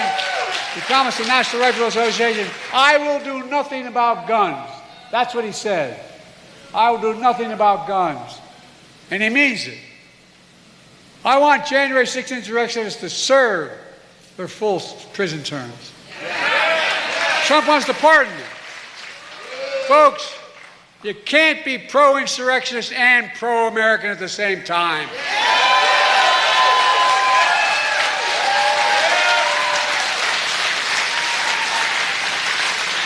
This is so damn serious. You can't love your country only when you win. Good point. Look, you've been standing a long time. Let me close with this. Ultimately, the American presidency is about character. The character of the president who holds the job. Because with the immunities the Supreme Court just talked about, it gets down to that. It gets down to that. It's about honesty. It's about the president's decency, integrity. Do they respect people? Or do they incite violence and hate? Can they honor their oath to the Constitution and uphold their oath of office? Well, I don't think it's an exaggeration to suggest Trump has failed on every one of these character tests. Every one. And what's worse, the Supreme Court has just ruled that there are virtually no limits on the power of the presidency. I know it sounds bizarre, but We got to that's what they keep Trump ruled. out of office. A frightening decision. According to the extreme majority of the Supreme Court, I love how the Supreme Court justices are outright saying, yeah, but this would specifically not apply to Biden, though. Like, they're trying to they're outright admitting, no, we are just trying to make this immunity apply to just Trump. Biden should not be allowed to take advantage of it, should he do anything that it would apply to. Yeah, it's pretty blatant. CNN and Fox News and the NYT are only focusing on Biden stuttering during the speech and saying Biden has dementia. Of course. They want Trump to get reelected. All their numbers and all their money go up. the president is now above the law. We just celebrated the 4th of July, saying we will not be ruled by a king. And this Supreme Court he appointed proved this new law. It's in a dangerous precedent, especially if Donald Trump has returned to the presidency. Just think about it. The second term, this next term, whomever is the president is going to appoint at least 2 new appointees. A second Trump term where there are no limits. Supreme Court Justice Sotomayor warned us about that in her dissent in that case. Here's what she said. She noted that based on the majority decision, Trump can take out his opponents, physically take them out, take bribes, lead a coup, and be immune to ever being. So here's a good example of the derangement that I'm talking about. Michelle Obama is literally 11 points ahead of Trump in the polls. She's probably the only hope. Biden is losing in every swing state at the polls. He's even losing in New Hampshire, which shouldn't even be a swing state. He needs to be replaced or we're fucked. Is Michelle Obama running for president? Because as far as I know, she's not. Biden is the only person who has a history of beating Trump. He is the incumbent, and he's not stepping down. There's no replacing Biden. Please, for God's sakes, put your head into reality. Who said that? A YouTube chatter. Sounds like a Voshite? Yeah, possibly. YouTube chatter. YouTube chat has a considerably lower average IQ than my website chat. It's not a coincidence. He's held accountable for it if he did it while he was president, according to the Supreme Court. I mean, where the hell are we? So he really could become a dictator that he promised to be on day one. For over 2 centuries, America's been a free, democratic nation. And I'll be damned if in the year 2024, just 2 years before our 250th anniversary of as a nation, I'll let Donald Trump take this away.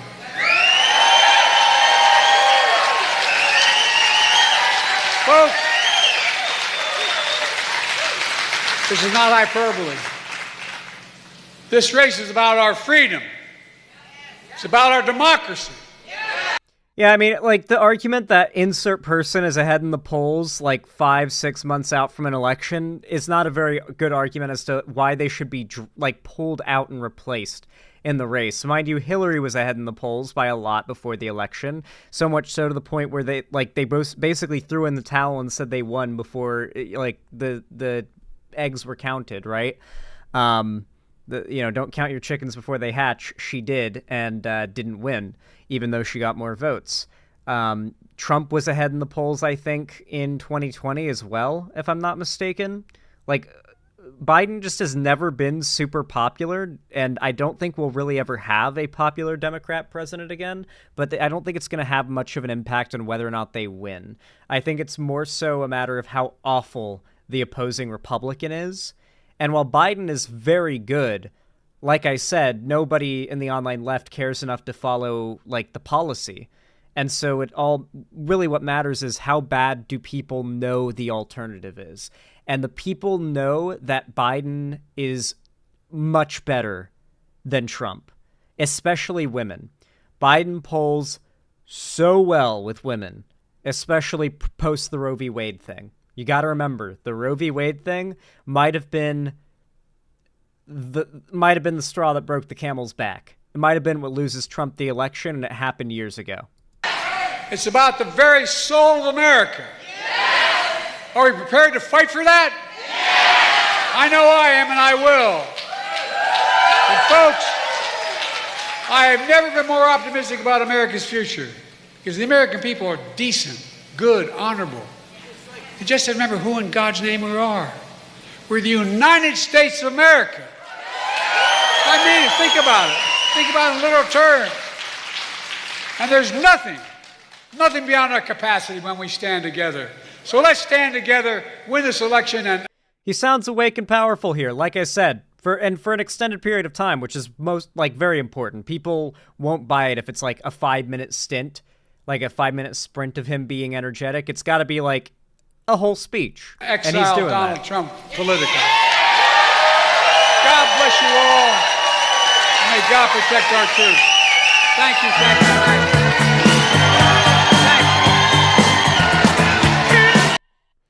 Nice. We got it, guys.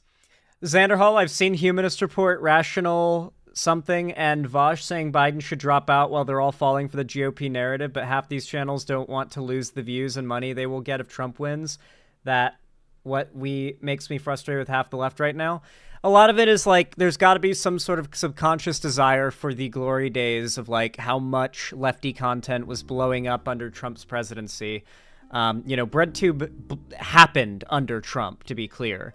Those kind of conditions are what are sort of needed to motivate people on the left into creating a sort of movement online. Otherwise, the default is the right just kind of turning everything into a shithole.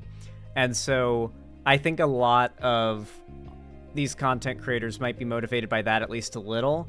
And on top of that, I think a lot of it's also just... God, like, I can't imagine that, like, Vosh or Demon Mama know, like, half the stuff that Biden has done if they still hold the positions they do. I don't believe that they're grifters. And so I have to believe that there's, like, some hang-up they have or some gap in their knowledge that's allowing them to feel this way. But, I mean, I could be wrong. Just from what I'm hearing from you guys and I've seen of, like, thumbnails and titles has not been good. Not been good.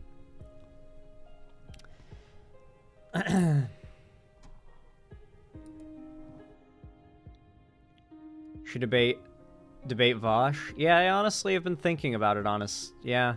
I've been thinking about putting together a little Google Doc that's just a list of citations on a bunch of stuff that Biden has done, particularly him spearheading the peace talks and, like, trying to, like, establish peace between Israel and Palestine, but also just, like, a number of issues that have been, like, core issues to the online left that haven't even been acknowledged that Biden's done. More so make it a case of blurting out as many base things Biden has done that the average, like, viewer of, say, Vosh's content might not know as quickly as possible. Really, it's a matter of what it is. Pepper T21, thank you for the $5 donation. I really appreciate it. Thank you a lot. It really helps. Says nothing, but sent a YouTube link. Thank you. You just hit Dr. Disrespect be like, what's this? 6 million followers. All my dreams are coming true. You've got a great family, money, a great community. What more can you look for? I'm just so happy. I want for nothing now. Scuba Dad, I'm such a huge fan. Can I have your autograph? Sure, no problem. How old are you, sweetie? 16. Hey, 16? What's your Instagram name? Brad, you can't do that. Stop it. I don't know what came over me. I just suddenly got this urge to DM a minor. No, bro, you'll ruin everything. Don't you I know that lady. She's a YouTuber I've watched a bunch of videos from. The lady who just showed up playing the character. She does funny content. You need to DM the child. Hey, stay away. He's got clout disease. He's got clout disease? Yeah, for some reason, when people get famous, they have a weird and sudden urge to DM people that they shouldn't. Oh no, what can we do about Everybody, bring out your... This is why I'm, like, not capable of hitting 1 million subs, guys. I'm sorry. Well, I'll never be that famous. There are a few requirements. You have to be a vapid retard to get famous, it seems, a lot of the time. And you also have to be a pedophile. And I don't meet either of those two requirements to be famous. So it's going to be, if anything, a hard-won battle to reach the status of famous. Zan, I don't think DM and Vosh are grifting, but their anti-Biden stance has been hard to watch, but I think people like Kyle, Humanist Report, and Rational National are grifters. Yeah, they might be. I think Kyle Kalinski's a grifter. I thought he's a grifter since the 2020 election. Your phones, we need to unfollow him right now. Okay. Don't unfollow me. Don't do it. Don't do it. I did it. Guys, it's working. It's working. What happened, guys? Scuba Dad, are you okay? Why is this kid talking to me? Holy shit, guys, I just gained 6 million followers. Hey, you look really mature for your age. No! Dude, you just hit... It's so fucking funny. That's really good. I'm still recording this segment, apparently, so I guess that gets included in the video. Well, if you enjoyed that, consider dropping a like down below. It really helps out a lot. I really do appreciate it, as do your comments and your subscriptions, no matter when, where, or what you're watching. Thank you very much. It really keeps the channel a-chugging along. Thank you. And of course, consider following my social medias, linked down below in the description, and perhaps even join my fan Discord. It's very based and awesome. It's free to join, and it's the main hub of my fan base. We're going to be doing a watch party of Avatar: The Last Airbender tonight. I've never seen the show before, and we're in Season 2 now, so if you guys want to join, make sure to join. I hope to see you guys there.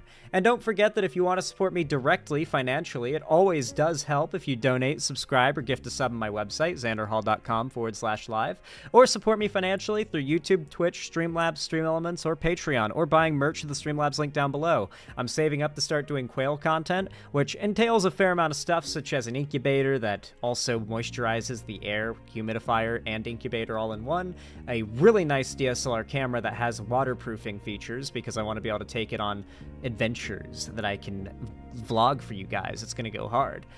So yeah, and of course, just paying those bills. So I appreciate you guys and your kind support. Only donate if you feel like it. But as always, your support, regardless of even if you're just watching, even if you're just sitting and watching and lurking, it really does help. And thank you so much for watching. Have a good one. Nice. How do you guys like that segment? I feel like it came out pretty good. Nice, nice.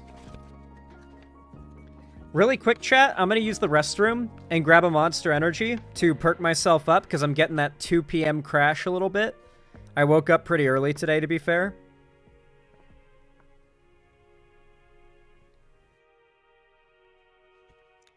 So I'm going to use the restroom really fast, and I'm going to grab myself a Monster Energy. I'll be right back. Whoa, same time zone? Yeah, I live in Seattle, my friends. That's public. Awesome Segi-san? Hell yeah. Alright guys, I'll be right back. Don't go anywhere. I will be back momentarily.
I am back.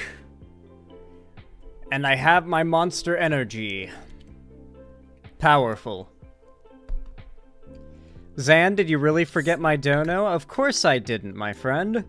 As you know, I forgot to end the segment before reading donos, so I had to wrap things up, and then I had to use the restroom, and then I had to get myself a water and a Monster Energy.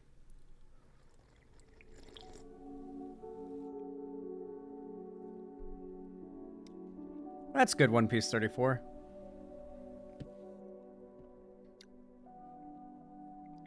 Have you seen Trump backpedaling on Project 2025?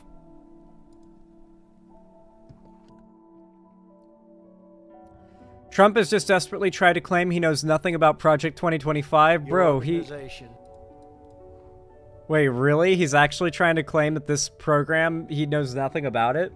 Is it really that bad looking that he feels the need to distance? Is named the Heritage Foundation because you understand that our glorious heritage is the foundation of everything we hope to achieve, which is why we need the help of the Heritage Foundation and everyone here tonight to get our tax This is a cuts Nazi org. through the House, through the Senate.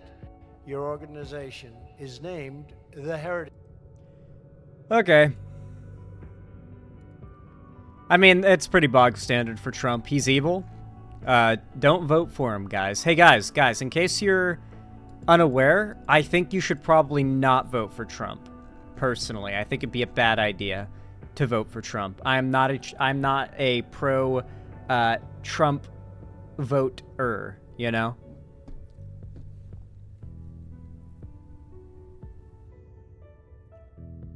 Well, now half of his staff is heavily involved in it, but yeah, he totally knows nothing. Exactly, Big Mike MW.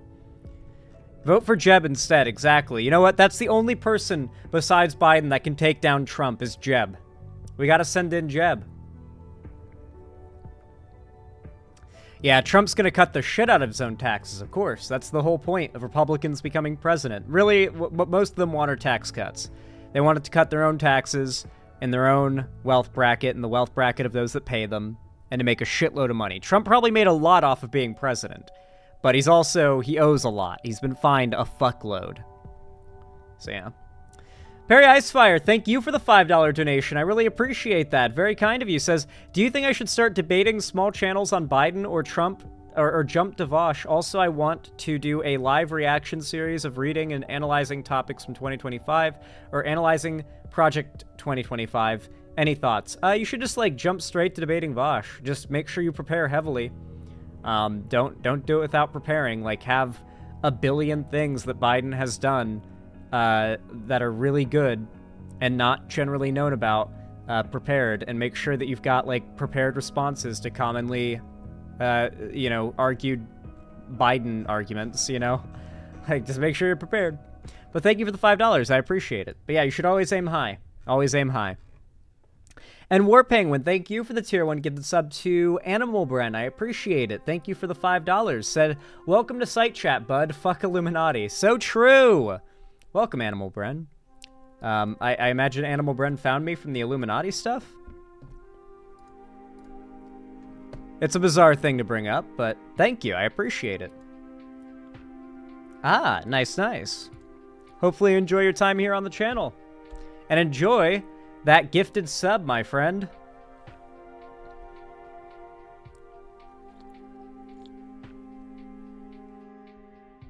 Yo, Ashfall Dude wants to talk to you in VC. He was at Justin Q. We were all just talking to him in VC. I'd probably be down for a convo. Probably better to do it after stream. I'm actually going to be going straight after the stream into my Discord VC with, like, everybody. And we're going to be watching Avatar The Last Airbender. And I'm going to be in there for hours. Like, we're going to be watching in there for, like, an hour or 2 hours, 2.5 hours doing Avatar The Last Airbender. I'll give Ashfall Dude speaking perms, absolutely.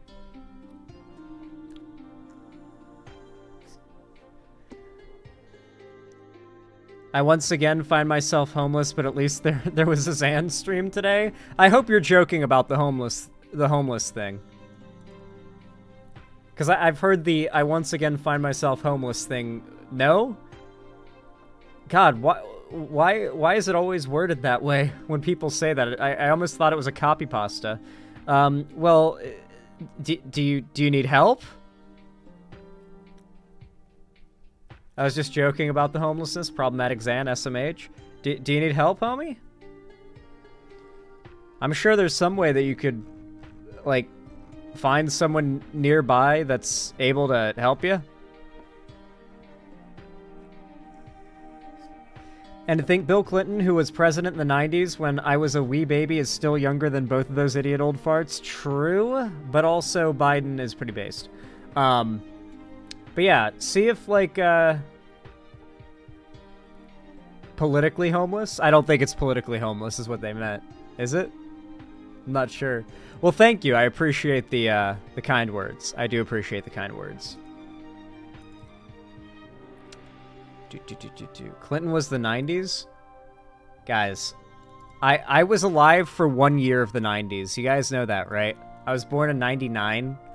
I'm just a wee guy. I'm just a wee little guy, you know?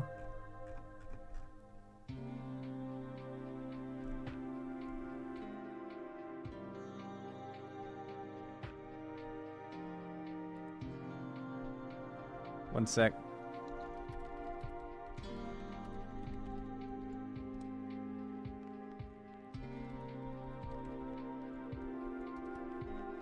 I got a funny message. Oh, yeah. Sorry. Makes sense. Hash thought I was doing call-ins because I was debating that Shadow Raven Studios guy, and I had to be like, no, we're all good. No, there's just one golden egg that came into my chat and was talking shit and needed to be brought on immediately. Did he mess? No. Hash, my buddy, messaged me because Hash helps me with doing call-in streams usually, so I don't have to like tab out of a game if I'm like streaming a game while I do call-ins. He'll like pull people in and out.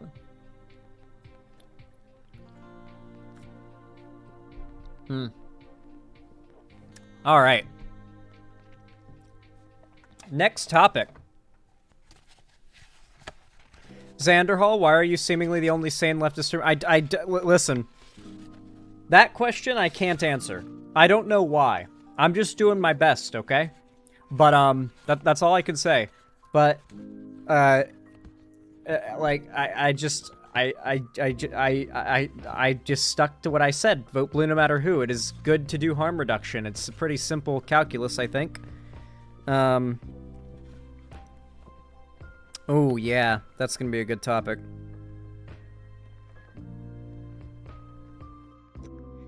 Yeah, let's do that. All right.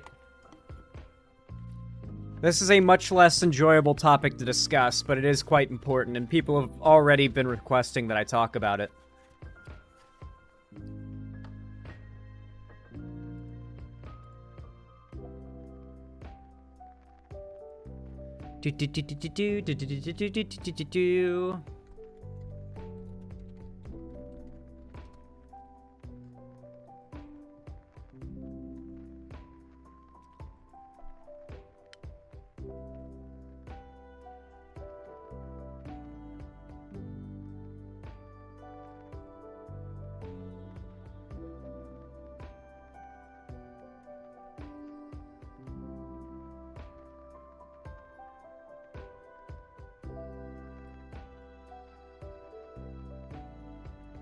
Pages.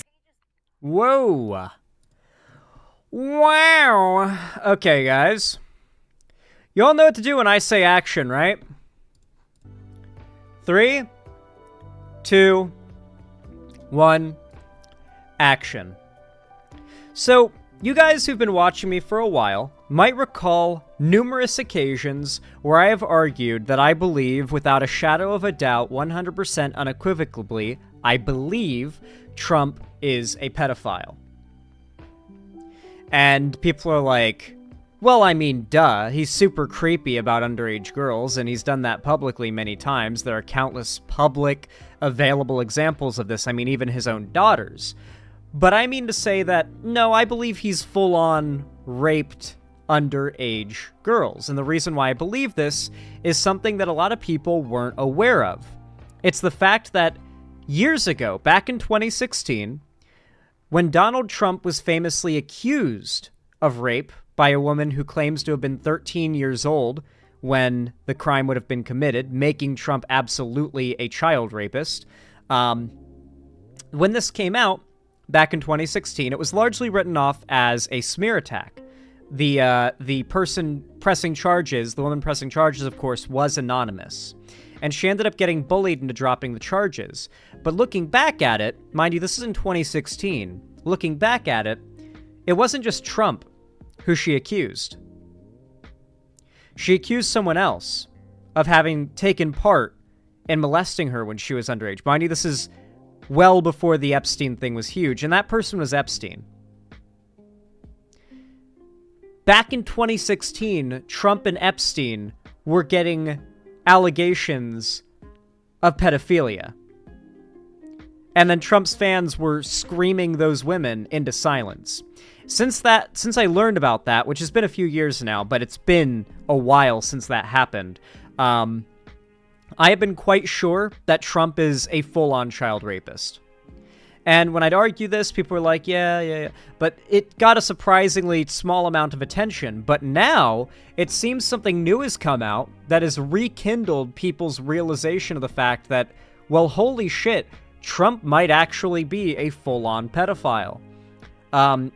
a lot of people have been talking about this, but very little mainstream news has been talking about it. There was a new testimony released from the grand jury on the Epstein case, and a bunch of this stuff implicates Trump in some pretty bad stuff. From what I heard, I had some of it described to me by a friend who had read it, and this is a friend who is not very into politics. He's like left-leaning, but like not super into politics. And he was like, this is fucking enraging to read. Like, he was mad about, like, pissed at Trump reading it because it was so disgusting, apparently. So, like, I don't know if they're going to go into detail here or what, but apparently it's, like, explicit and bad. And pages of sealed documents made public today related to a 2006 grand jury investigation into Jeffrey Epstein. 2006, okay. So we're going back well over 10 years ago here. This happened a while ago. Not, like, the trial where this, like, leaked from happened a while ago. This is before any presidential bids were on the table. So before anybody thinks this could have possibly been influenced by wanting to take down Trump. Those documents have been kept sealed for nearly 2 decades. Our Ethan Stein has been combing through those documents, and he joins us now with the details. So it's close to 200 new release documents today. I read through it, and it's a tough read. It's really hard to go through. You really feel your emotion for these girls, most of which were underage when these incidents took place and are underage while they're being interviewed. It's tough because the prosecutors come off like defense attorneys as well, attacking these victims' character. It also shows prosecutors had evidence of Epstein raping. Yeah, you got to remember, I mean, like, especially going back, like, 10 plus years ago, Chuds may complain about how, like, men who are accused of this stuff are always assumed guilty before innocent, but no, that's usually not the case in the court of law going back, I mean, even today, but especially going back 10 plus years ago. Like, taking your rapist to trial will be one of the most difficult and traumatizing experiences of your life next to said rape. They don't make it easy. They don't make it easy. You'll have as much scrutiny put on you and your story as the victim as the presumed, or non-presumed, I should say, but as the accused is. And it's going to be rough when you're the actual victim. So, and these were kids back then, by the way. These were kids. And mind you, the entire, this factor is multiplied when we're talking about powerful, influential, at the time beloved, rich white men, okay? An underage girl, but those charges were never brought. Within the depth of 200 pages, there's page 129. The last time I went there, he engaged in intercourse. How old were you then? It was the day before my 18th birthday. How many children they Okay, well, that's just pretty explicit. Could have saved if they just would have done the right thing. Brad Edwards represents... Are you ready for the Chuds to come in with the Dr. Disrespect defense of like, oh, well, what's the big deal if she was 17? And ignore the fact that there are, like, several accusers, and several of them were, like, just very young. Like, they just pedo post. Conservatives will pedo post to defend their favorite, like, guy. You know, they'll be like, well, she was just 17. That's what they've done with Dr. Disrespect. It's like, okay, even if she is 17, he was like 40. That is definitely pedophilic. In every universe, that's pedophilic. And on top of that, like, we have no confirmation of the age. So they're just making it up. Like, they hear a guy that they like is a pedophile, and they filled in the blank of the minor being 17 to try and lessen the blow to Dr. Disrespect. I feel like there's just sort of like, we're in this era of the right, in the same breath as accusing all gay people of being groomers and pedophiles, will defend a confirmed open pedophile, not like denying that he did anything, but by defending the pedophilic act in question, because there's no denying it was done. Like, they will do it in the same breath now. Like in the same YouTube video, in the same breath, in the same sentence. What's up, Lemon? How you doing? It's been a while. Good to see you. Presented more than 250 Jeffrey Epstein victims. I wouldn't want to be the state attorney's office. He argues this testimony of raping a 17-year-old girl within these documents should have created more severe charges. But these are people who now have to live with a life of embarrassment for carrying water for Jeffrey Epstein. Back then, you have to remember, by the way, when these allegations came out against Trump and Epstein, the Epstein charges, like, Epstein was not unanimously known as, like, the pedophile guy.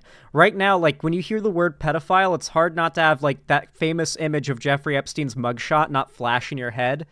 Like, it's like that one test where it's like, tell me what the first thing that comes to mind when I say a word. And, like, the person says pedophile. Oh, that one Jeffrey Epstein mugshot photo. That's what comes up, right? Before then well before then is when these allegations came out. So people didn't remember that Trump was also implicated. Now we know, looking back at the stuff, knowing it's fucking Epstein who is accused of doing this, we know pretty much beyond a shadow of a doubt that these aren't made-up allegations, especially going back to, like, fucking 2006. And the fact that they also implicate Trump and are yet another multi-allegation of pedophilic rape against Trump and Epstein that well predates Trump's presidential run and predates Epstein being fully outed as a pedophile and as a sex abuser. I think, in my opinion, I've seen everything I need to see to make a solid judgment. And Epstein just pled guilty to 2 prostitution charges. He served 13 months in jail before receiving a work release. In a statement, State Attorney for Palm Beach County, David Ehrenberg, says, "Today is my first time seeing these documents," saying it never possessed them or had access to them. He also said this case occurred before he took office. Worth noting, 2 members of the state attorney's office brought the evidence to the grand jury. Glad to hear it. Those attorneys accuse a 16-year-old girl of lying about her $250,000 income and age on her mom. This is why, for so long, and still to this day, women don't often go to the police about rape or sexual assault or sexual abuse. So much of it goes unreported because this is the biggest fear that so many victims have, that they have to be victimized by a sexual predator and then face that sexual predator in a court that is going to take that sexual predator's story as seriously as yours. And God help you if they side with your abuser. God help you, when the court sides with your abuser. So that's why, for a very long time, there have been many, many, many, many examples. I mean, it's just the known statistical thing of most rapes go unreported. And this Epstein case that happened back in 2006, these logs of what happened in the courtroom are a good example.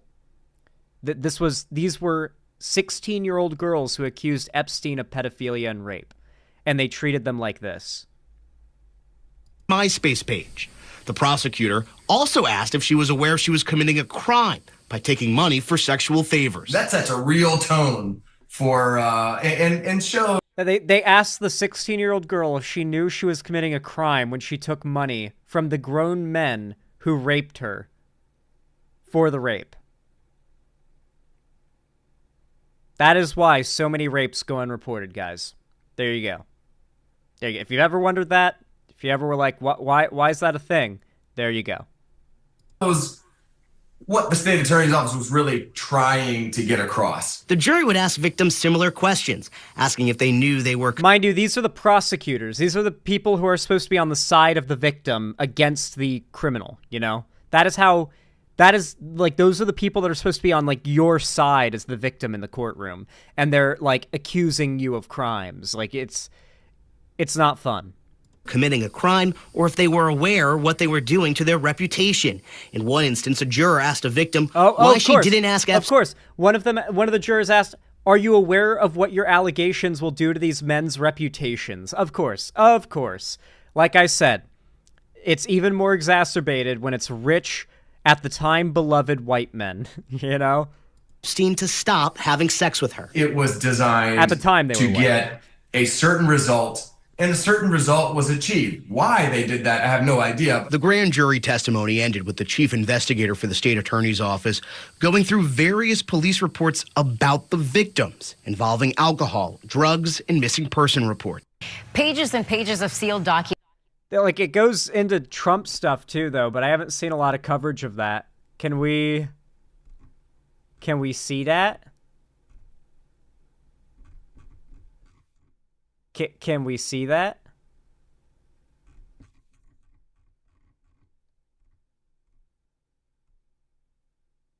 Midas touch. Is Midas touch? And they got away with it again. In breaking news, you guys send me this channel a lot. Do they cover stuff well?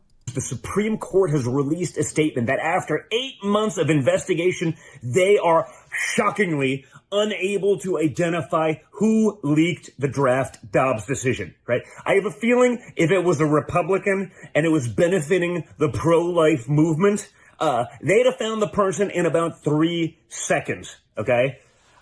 If you're really serious about identifying the leaker, you don't turn the investigation over to the Supreme Court marshal who has no actual experience or expertise in... I think this is an unrelated topic to that, though, I'm pretty sure.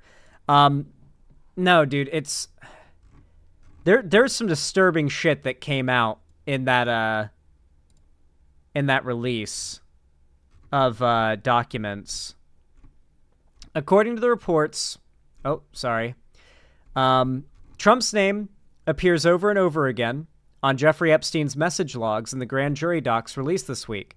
It is also undisputed. Trump's name appears 7 times on Epstein's private jet flight logs, that Epstein flew on Trump's jet with a young girl of indeterminate age, girls who Epstein trafficked worked at Mar-a-Lago, a girl Epstein trafficked mentioned visiting Trump's casino in a recently released deposition transcript, and Trump said that Epstein is a great guy who likes girls on the younger side. Who remembers that quote, by the way? That's a public, on-video quote of Trump saying that he and Epstein get along real well because they both like girls on the younger side.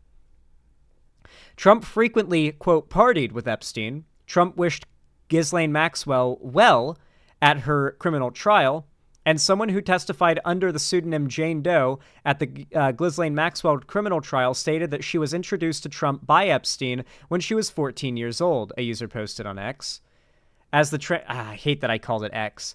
As the transcripts went viral on Twitter, a community note claimed Donald Trump and Epstein talked about a piece of real estate in which they were both interested. Citing a report of the Washington Post, it said they fell out over the issue.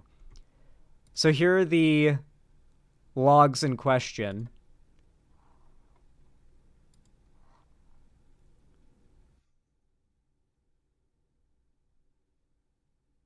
Important message.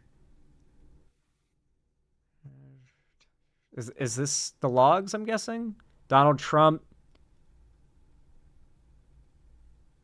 Wondering if you want her to work tomorrow and what time. He has the info. Please call him. Please call her back. Returning your, please. I don't know if, I mean, that's, if this is the flight logs, then, oof. That's pretty sealed, I think. That's pretty set in stone at that point. Ugh. Dude, Donald Trump and Epstein being buddies. I don't know how the right has continued to get away with pushing this narrative that, like, Biden is creepy or Biden is a pedophile, because they did that for a long time. Like random clips where they'd like take a screenshot of Biden leaning over and it looked like he's smelling someone's hair. Meanwhile, this image exists, and like countless others of Trump hanging out with Epstein. There's the clip. Oh fuck. Can I find the clip? Trump complimenting Epstein.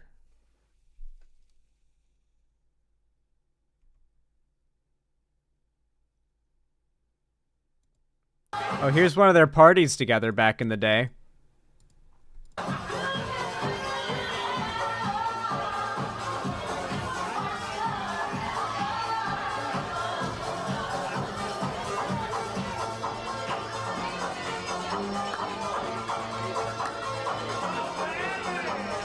Young Donald Trump is interesting. Younger Donald Trump. He's just always looked like a goober, hasn't he?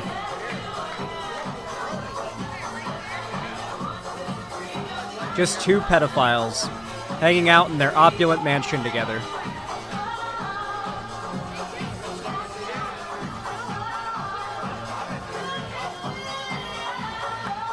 His eyebrows look weird. He's always looked weird. I don't think Trump has ever... Like... It's very clear. 1992, eh? Yeah, around the time when these crimes were committed.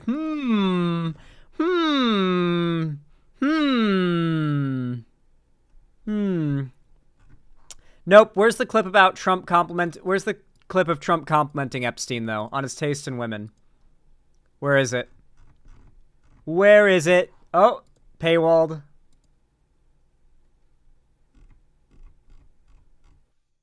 Don't paywall me, website. Fact check.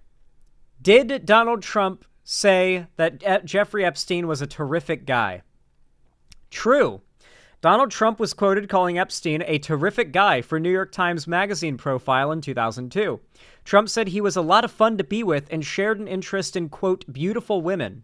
Trump has since said that he was, quote, not a fan of his. Ah. Isn't that interesting that Trump has changed his tune and claims they were never buddies?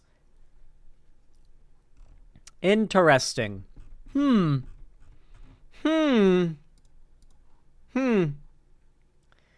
sure that doesn't mean anything, right, guys? I'm sure that doesn't mean anything. Surely. Surely it doesn't mean anything. And then we've got the most recent document batch that came out. Here, let me pull this up.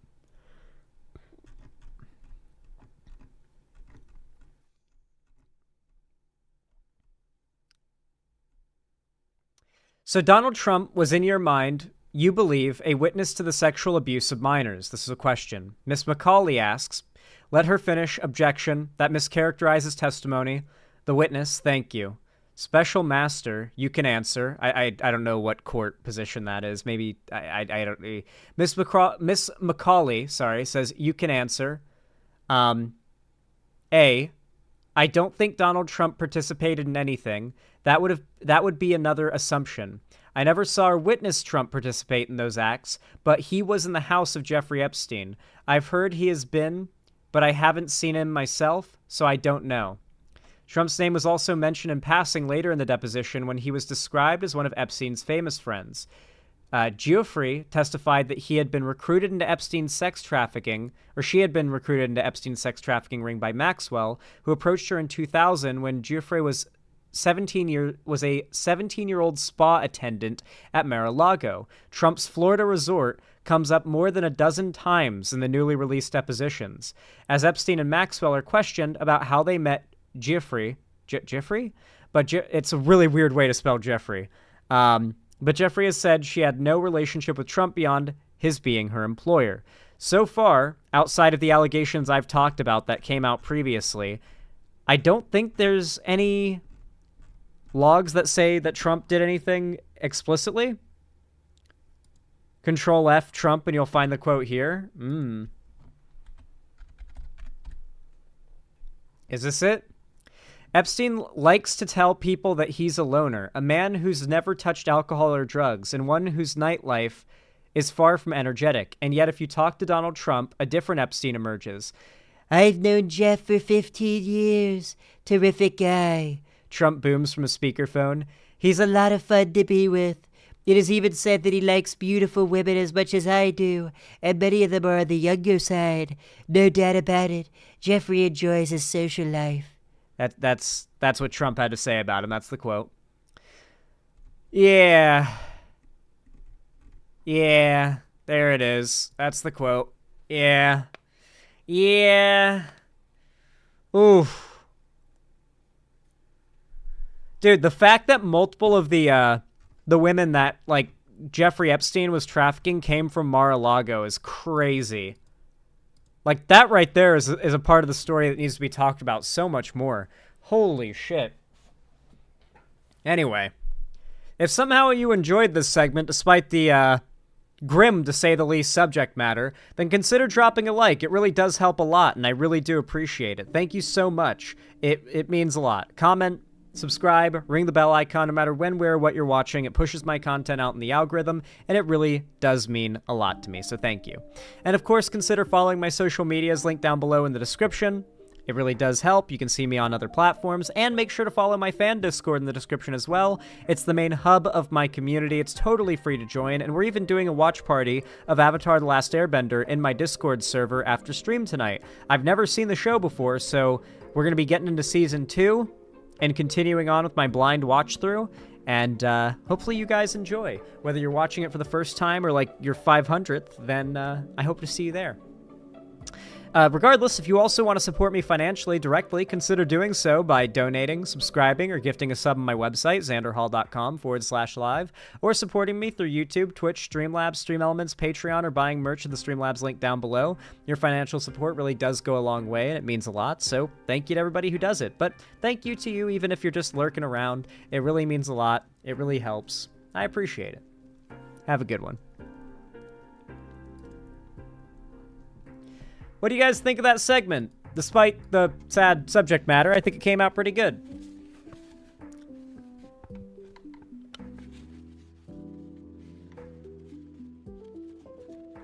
It's all good, fellas. That is a funny name.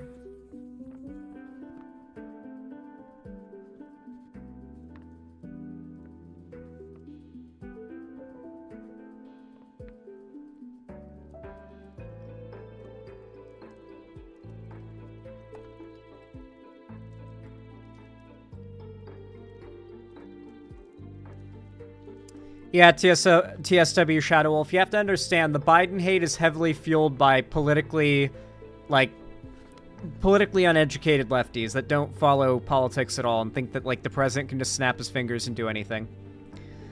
Okay. Discourse time.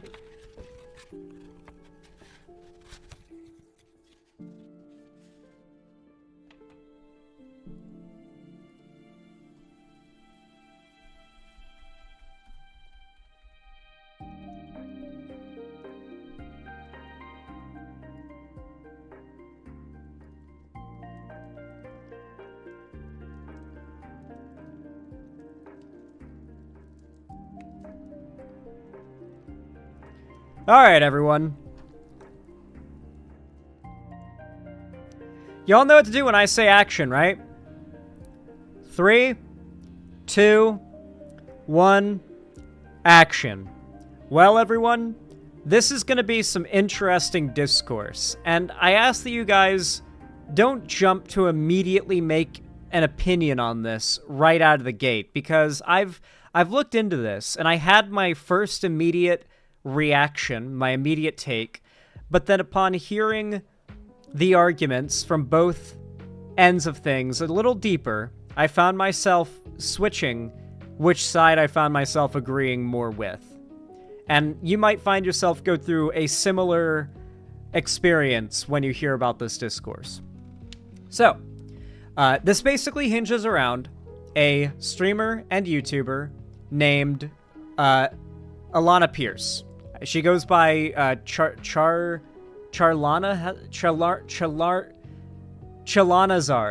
like Charizard, but with Alana for Alana Pierce in there. It's difficult. One of my OG YouTube crushes. She is also pretty celebrated in the game community. She actually worked on God of War Ragnarok, and I think God of War 2018 as well, the PS4, PS5 generation of God of War games, and her work in the game industry goes back a long way, right? And she does some pretty good content. I watch her stuff. It's pretty good. And over the last couple days, she has been embroiled in controversy over a video she made 4 days ago. It's her second most recent video.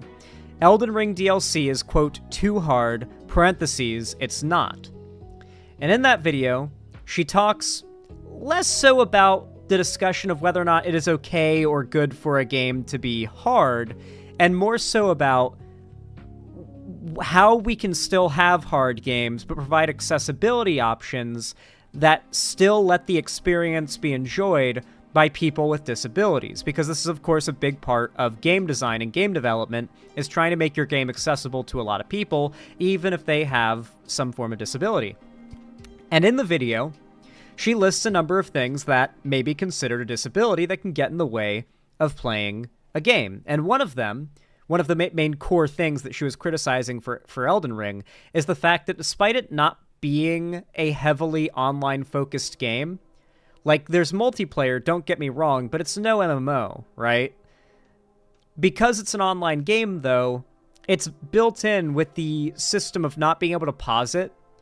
Like, you can't pause Elden Ring. If you're, like, mid-fight and then all of a sudden you feel like you're about to vomit up, like, your guts and organs, you pretty much just gotta put down the controller and accept that that attempt is fucked, even if there was, like, a pixel of health left. You don't get to pause the game and get up and do something. You know, like, no matter how urgent it is, you have to sacrifice that life, that attempt, right? And, obviously, it's just a video game, and if you have to get up, like, mid-fight to do something, it's probably more important than the video game, so who cares? But at the same time, if you're a game designer, and your job is to focus on making games accessible, that is the kind of thing you want to discuss, like, mitigating that sort of disability. And one of the things that she lists are, well, a bunch of disabilities that make sense, that involve, you know, not being able to sit for a long time in front of a game that cannot be paused, right? Sometimes some disabilities require you to get up and do something very quickly, right? Like, I don't know, if someone has, like, IBS, they probably have to run to the bathroom pretty frequently, that kind of thing. And so one of the things she lists is being a new parent, like having a kid, as being a form of disability, because you might be halfway through an Elden Ring boss fight, and all of a sudden your baby is crying because it needs its diaper changed.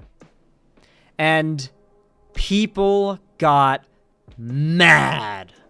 Really fucking mad. Because, well, for one, she's a woman on the internet, so she's not allowed to have an opinion that's in anyone's... Like, if someone thinks she has a wrong opinion, she has to get giga super nuked off the internet because she's a woman. There's a much lower bar for, like, getting a shitload of harassment online for women compared to men when it comes to having a platform.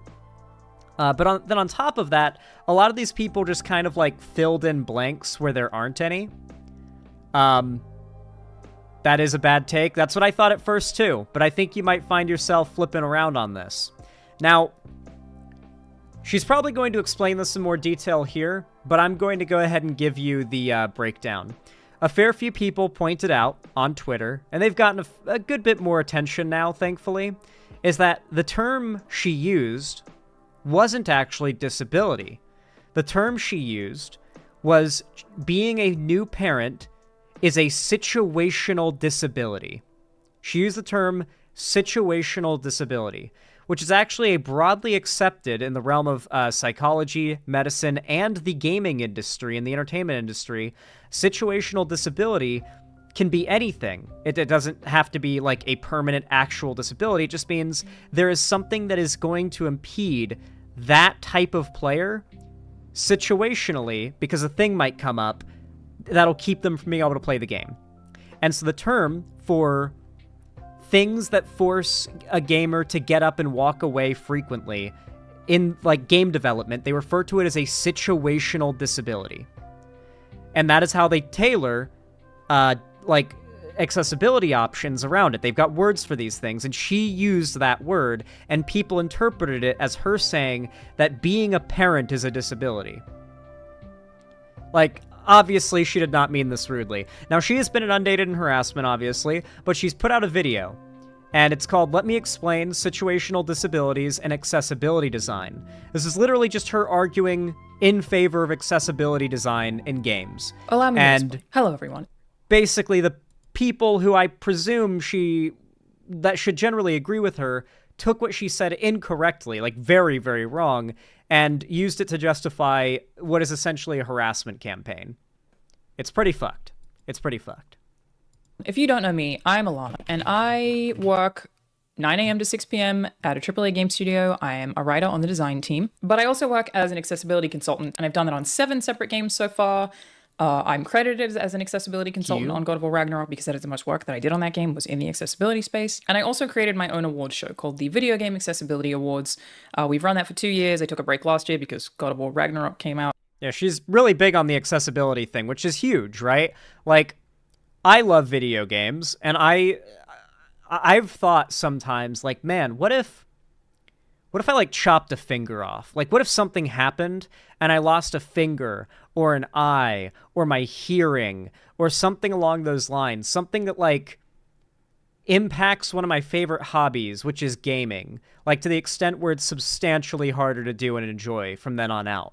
Like, I think about that, like, long and hard and what that would be like, and it genuinely fills me with, like, stress, you know? Like, it actually makes me, like, upset, and I feel like, man, fuck, that is not good, you know? Like, I don't want to be in that position. We clearly don't have enough, like, accessibility options for gamers. When I imagine what it would be like to be a disabled gamer, I'm like, fuck, that would not be good, you know?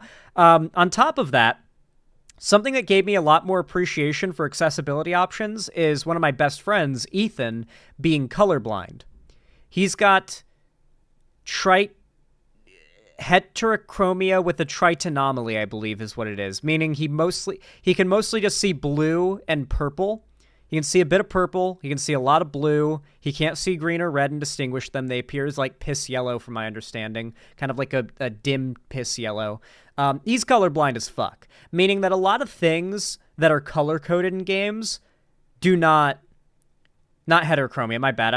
It's trait anomaly is the last bit. I'm trying to remember the exact type of colorblindness he has, but I always fuck it up. It's like protanopia with a trait anomaly. I think it's protanopia with a trait anomaly is specifically the very specific color blindness he has. It's not important. My point being, bro can't see a lot of colors or distinguish between a lot of colors. LSD would not fix color blindness. Color doesn't work that way. So essentially, like it actually does end up being a problem. Like, me and him will be playing a game together, and I'll be like, hey, could you grab me that thing? And he'll be like, yeah, where is it? And I said, oh, I left it by the green so-and-so. And he'll be like, which one's the green one? I'm like, fuck. Or like, we're editing a video or making a thumbnail for a video. And I'm like, oh, can you make the text there green? I think it would look really good green. And he's like, I have to tell him which part of the color picker is yellow and which part is green. He's gotten used to it now. He knows just where the colors are now. But before, he would be like, okay, Zan, which one's yellow, which one's green? Like, and he'd switch between like yellow and green, and it's like he literally can't tell the difference. They're the same color to him, right? And so being friends with someone who has such an overbearing, constantly present disability that, like, I'll forget he has it and talk to him like he doesn't, and then he's like, bro, colorblind. And I'm like, fuck! You know? Like, it brought so much more appreciation for accessibility options and stuff. You know, it really is an important issue. And it would be very weird to have an award show the same year as the game that you worked on accessibility, even though I don't vote on it. It's voted on by a full panel of disabled gamers. But it's a thing that I care a lot about and know a lot about, more than most people, though there are certainly people who like full-time do accessibility in the space who would know way more than I do. But earlier in the week, I made a video that I called Elden Ring is Too Hard, in quotations. And majority of that video, I think it's like the first 8 minutes, I'm just basically talking about the negative reviews that Elden Ring has gotten for being too hard and saying that I disagree with them. Majority of that video is me saying, no, I think... Elden Ring DLC and Elden Ring in general is not too hard. It's just got the most bullshit of any Souls game in it. If you're like a Souls game player and you say there's no bullshit in any of the games and you should just get good, you're definitely a Souls game newbie. But if you've played since Demon's Souls or Dark Souls 1, you will readily admit there is a lot of bullshit that's just plain unfair in the Souls game. Good example in Dark Souls 1 is Bed of Chaos. The Capra Demon fight is also a little bullshit, but it's doable. Bed of Chaos is nearly RNG. And there are a lot of things throughout the Souls game franchises that push it on the bullshit meter. Like, all right, you kind of cheated your way to difficulty here, FromSoft, you know what I mean? And Elden Ring has the most cheating to be hard. The vibe that I get is that Demon's Souls, look, like when I go back and I play Demon Souls, it's abysmally easy. It's not a challenge. There's zero challenge there. Dark Souls 1, a little harder, but for me there's zero challenge because I played through it so many times. Like I can parry with no shield and just switch. I can just double hand a weapon and just switch to one-handed to parry, and then double hand, and then you use R1 and then just keep going, right? Dark Souls 1, very much not a hard experience, right? There's some bullshit in there, but it's pretty easy. But the escalation to Dark Souls 2 was pretty substantial. Like, there was a pretty significant increase in difficulty to Dark Souls 2. A lot of it comes from the fact that the games fundamentally feel pretty different. But then on top of that, you go to Dark Souls 3, and there's an even, like, a greater, perhaps, increase in difficulty. Dark Souls 3 is fucking hard, but I would argue it is fair hard, right? There's some bullshit, but it's fair. I'd say for the most part, Dark Souls 1 difficulty, real fair. I don't like shields in Dark Souls games. I can parry without one too in Dark Souls 1, so why would I use one? Anyway, although I will put Grass Crest Shield on my back just because, Anyway, like every Dark Souls game, very fairly it felt, like without much bullshit, was able to have like a steady increase in difficulty game after game. So even if you were someone who started with Demon Souls, played Dark Souls 1 a million times, then played Dark Souls 2 a million times, your first playthrough of Dark Souls 3 was probably still going to be hell. And that was the point. People expect that from the next Souls game, is that no matter how many times they played the previous Souls games, it's going to be super hard getting into the next one, right? There's got to be increasing challenge. The problem is they can either very creatively come up with a shitload of new boss designs that attack and have patterns that are completely different than anything we've encountered before, so you can't use any past skill to carry you through Elden Ring and its DLC, which has this problem worst. But that wouldn't be as hard. That wouldn't have the same amount of difficulty, or it would be a lot of work, right? And it wouldn't even be as hard for a lot of these people. So instead, what it seems like they did with Elden Ring, which is kind of every attempt I've put into Elden Ring, every time I encounter these attacks, I'm just like, ugh. And it just saps my motivation to play the game away, are they take different forms, but when I describe them like this, you're going to know exactly what I'm talking about. The attacks that are new to the Souls series, they came with Elden Ring, and they're the ones that are completely untelegraphed, instant cast, almost unavoidable, and they almost feel like they're just punishment for being in a certain spot while fighting a boss. There's not really a way to avoid them. They don't wind up. It's just like, the best example is the Golden Knight on the horse, and the horse's sort of shoulder butt it does to you. If you're standing in that spot, it will just hit you with the shoulder butt. There's no avoiding it, right? And the waterfowl dances, like AoE spam, a lot of AoE spam in Elden Ring. I've watched friends play through it, and every time I watch them play it, unlike Dark Souls 1, 2, 3, or any other Souls game gameplay, I'm not like enticed by the difficulty. I genuinely roll my eyes at Elden Ring gameplay and go, this is bullshit. I can tell it's bullshit, and I'm not even playing it. Like, I don't want any part of this, right? Okay, no. All right, to be clear, if you're saying that Elden Ring is easy, it's because you're breaking the game. You're getting yourself gear that breaks the game. When I say Elden Ring is bullshit, I'm assuming you're playing through Elden Ring the way you're supposed to play through Elden Ring, which is nearly naked with double-handing a longsword. With no shield, and you roll through attacks. Like, that's how you play Souls games, right? That's how it's done. That's how it's meant to be played. You don't go fucking katana. You don't use, like, some broken-ass cheap build. You better not be using summons. I'm not going to use, like, summons to play a fucking Souls game, unless there's story summons, which don't exist in Elden Ring as far as I know. I'm not going to have to summon in, fucking, how am I blanking on his name right now? Solaire. Not going to have to summon in Solaire for story stuff. Everywhere I go, I recommend Jedi Survivor. It's a Souls-like, but scratches an itch that Dark Souls doesn't. I like Jedi Survivor. It's actually really good. Regardless, though, Radahn lets you have 10 NPCs. Jesus Christ. I don't like summons very much unless they progress the story. Dark Souls 1 did summons really well, where, like, you just summon a character, and then they die right away to the boss, so you basically don't have a summon. Or they either die immediately or one-shot the boss for some reason, like Black Iron Tarkus. or they just die instantly. But once you've beaten the fight, it progresses that character's story. Solaire being the best example. That you should get good. Like, I did literally say get good in it. The second part of that video, I wanted to talk about something that I'm just going to give with more detail now.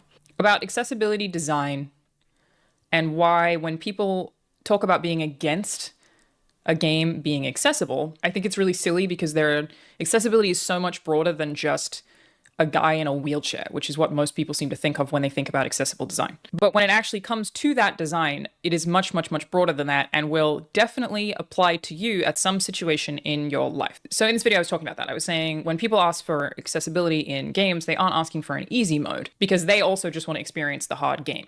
They're not trying to get it to just be easier. And I was saying, accessibility design is so much bigger than people think it is. An example I used, and to be clear, I wasn't even advocating for this. I didn't say that I think it should be there. It was just an example. An example I gave let me just show you the clip first. Let me show you the full clip. When people are asking for accessibility, are not actually asking for an easy mode. That isn't the intent. There are also multiple kinds of disabilities, especially where gaming is concerned. There are long-term disabilities, there are situational disabilities, there are temporary disabilities. It counts as a disability where a video game like Elden Ring is concerned if you have a kid. You have a 2-year-old, you're trying to play Elden Ring, you can't pause. That is a situational disability that you have, where the game not having the option for you to be able to pause, for example, is a hindrance for your particular disability, a situational disability. You may need to pause to stop your kid from putting a fork into a socket. So basically, it's very easy to write it off. The problem is, and this was what a lot of people online argued, was why are we even having this conversation? It's a video game. Obviously, you should just put down the controller, let your character die. Who cares about your attempt? Go do whatever IRL thing you had to do. In this case, it'd be like, take care of your kid. But why can't we have the conversation about potentially having a feature that allowed you to pause the game so that you could click a button as you put the controller down that would stop the game in its tracks and keep you from losing your progress, so you can get up and do what you need to do and come right back to it and resume where you were, not die, lose your progress, and have to pick back up from the beginning of the fight and make a death run. And she's not even advocating for that feature. It's just like, isn't it a fair conversation to have, right? Like, yeah, there are people in situations where their experience with Elden Ring is very different and harder than someone else's experience with Elden Ring, just because of the situation they're in. It is a situational disability. It is a game design term, and people misunderstood her. He explained 3 pillars of disability as it pertains to design. I did not invent this term. This term has been around for a long time. There are variations of the term, and it's multiple facets of design. This is used in web design, it is used in app design, it is used in software design, and it is used in game design. Or development. Design or development. Either really works. As it turns out, actually even broader than that. I've learned this week from... Yeah, I know you can go to the title screen, but unless you've gotten, unless you're like a Souls nerd who's really good at navigating the menus quickly, that's not realistic. Like, you've got to open up... I don't know how it works with Elden Ring, but with, the Souls games, you've got to open up one menu, click over to the, cog icon, click that, then scroll down to Quit Game, and then select Confirm, and then wait for the screen to fade, and that is the point in which the game has technically paused. And I don't know if that even, resumes you back into the fight with, your progress intact. It might just put you outside the fog door, maybe alive, I don't know. It's just, there's not a pause game, a pause button realistically. And the argument was specifically having a kid or being in a situation where you have to get up and do something frequently puts you in a situation playing a game like Elden Ring that you can't pause, or any online game that can't be paused. It puts you in a pretty bad situation. So game developers are looking at options that, without detracting from the game's core idea, alleviate these problems. Imagine in an MMO, if you've not been in combat for 5 seconds or something, you can press a button that turns you invisible to everybody and everything, and you become immortal or something, and it counts as pausing the game, right? And you can just click that button and it happens. That's just an idea. I'm sure it would have to be fine-tuned, but there are people whose job it is to figure out how to make these games more accessible. She is one of those people.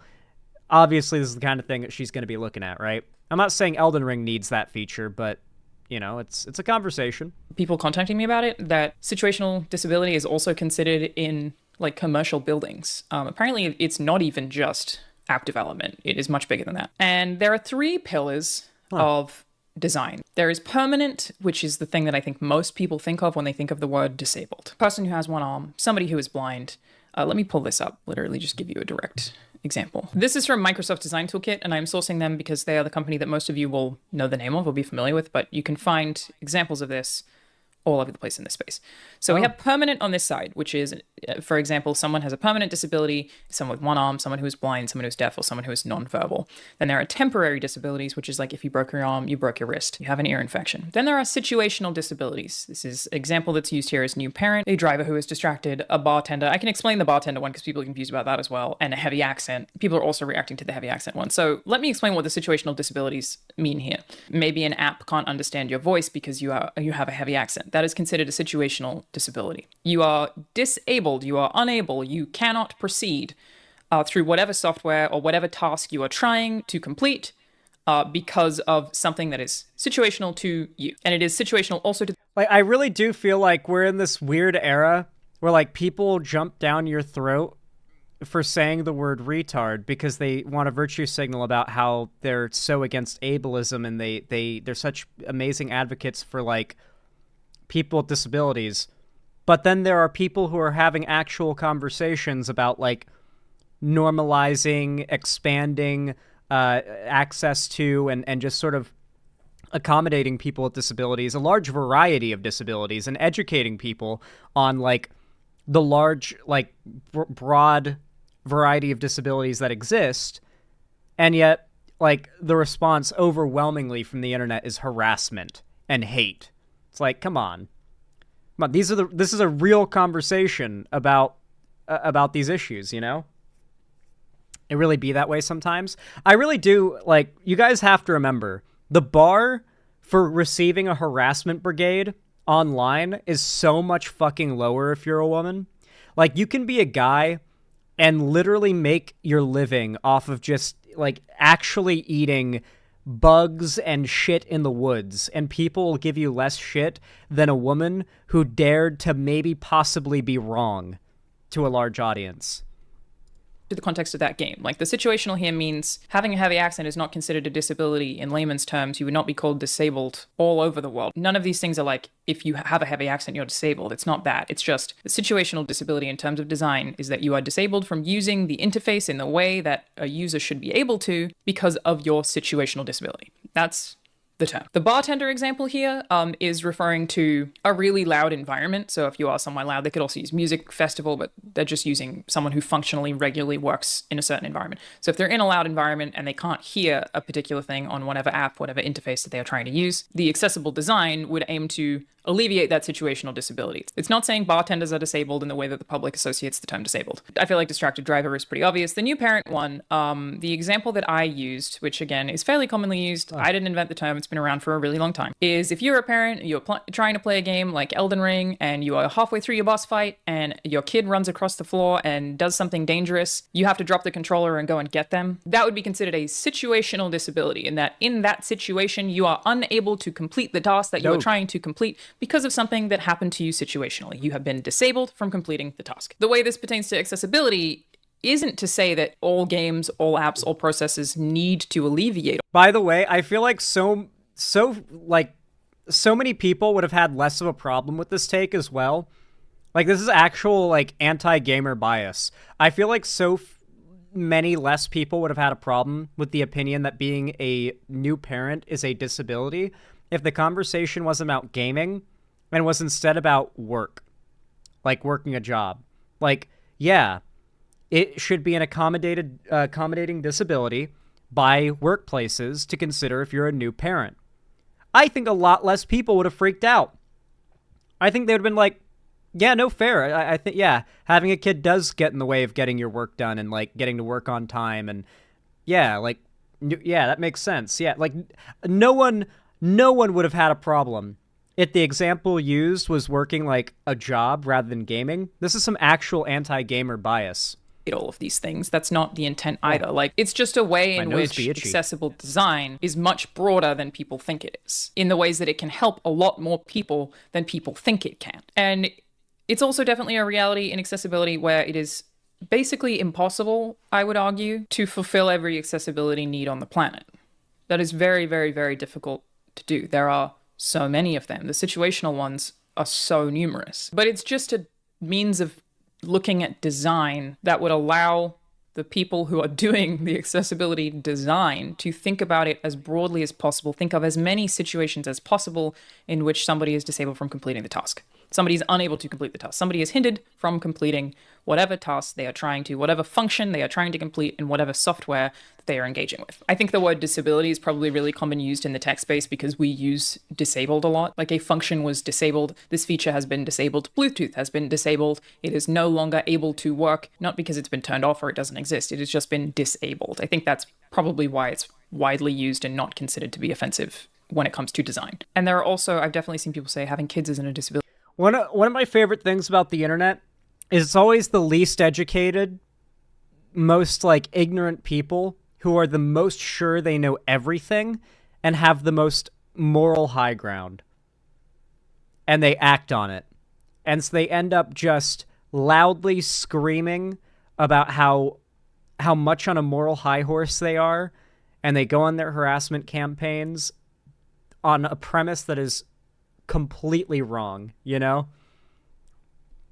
Complete Dunning-Kruger on the part of the people that went after her for this, thinking they knew what they were talking about when they really didn't. They were just arguing against accessibility in games. It's just a responsibility, go do something else. And that's totally valid. Yes, that can make you a shitty parent. The intention is not to allow parents to be shitty parents. The intention is to allow them to not be punished or have a negative consequence in your product because of something like that where possible. And like a very good example of, I think, people misunderstanding it as a design ethos and not a thing you have to do is I've seen people say, oh, what, so I'm disabled if I can't pause in a multiplayer game when I need to? No one would ever argue to take away from the design of the game. So like if that is the purpose of the game is an online multiplayer experience where you are having interactions with people in real time and that is the core of the game, no one is going to argue that the game fundamentals should ever change. That's not what people are asking for. No one's going to say you need to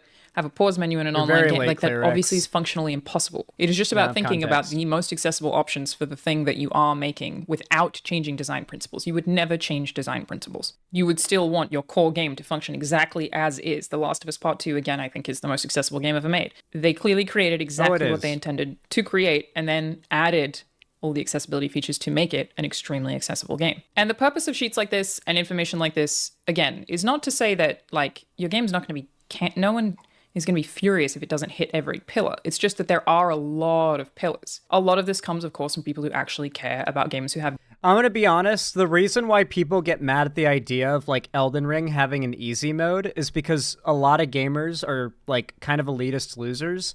And despite the fact that if there was an easy mode to Elden Ring, they could just not play it and their experience would be in no way, shape, or form harmed. The fact is, when they push through and beat Elden Ring on that hard mode, they want it to be the only way one could have beat it, and thus so that they can say, oh, I beat Elden Ring. Everyone unanimously knows what that means, and they can sort of use it as a way to gatekeep, like, gamerhood, right?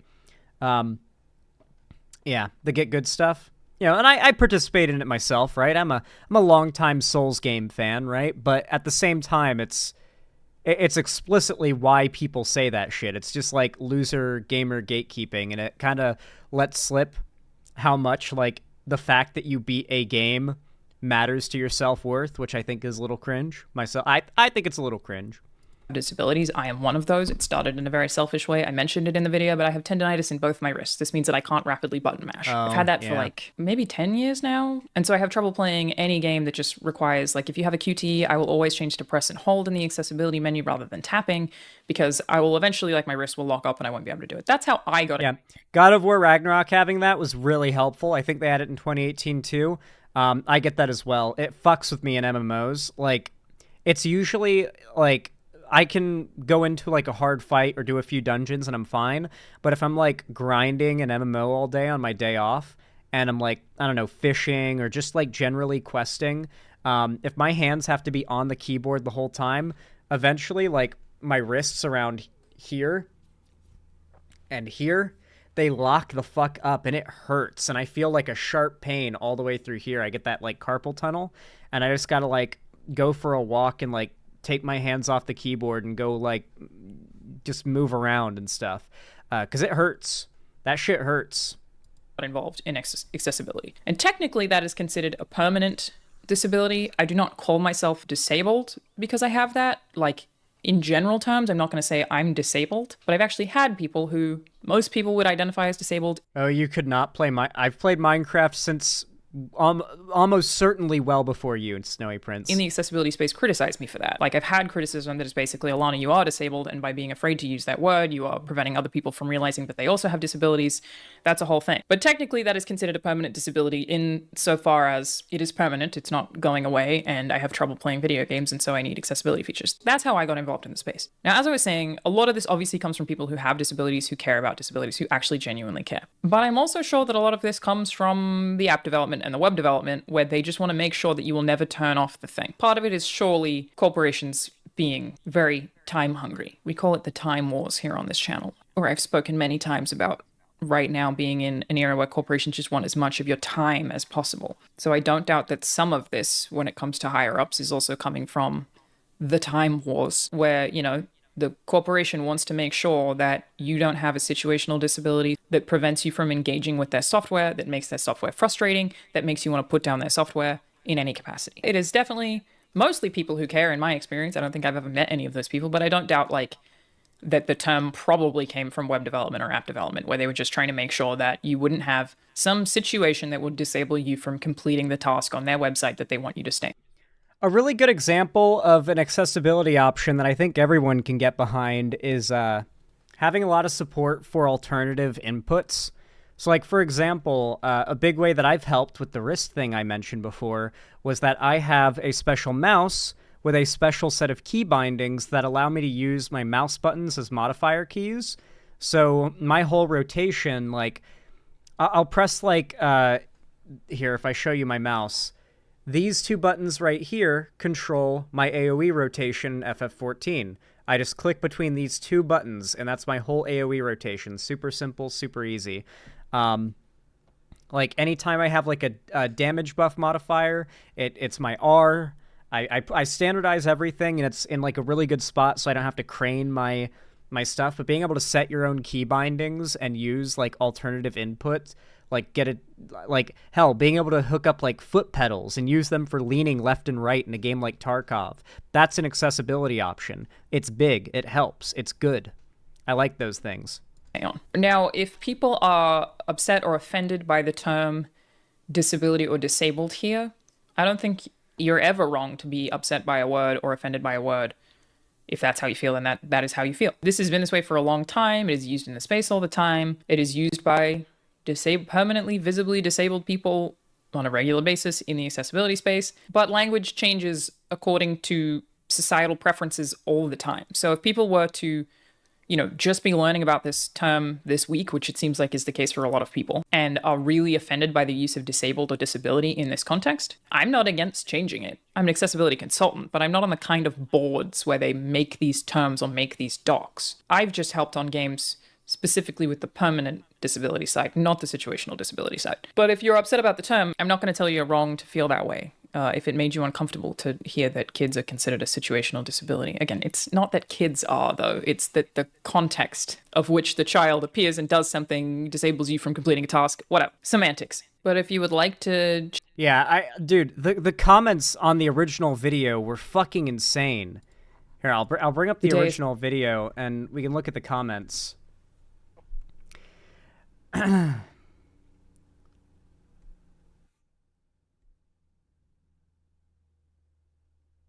Not all games need to be made for all people. Having a kid is not a disability. It is a responsibility. Also, you can pause the game. Go to equipment, then select help, then select menu explanation.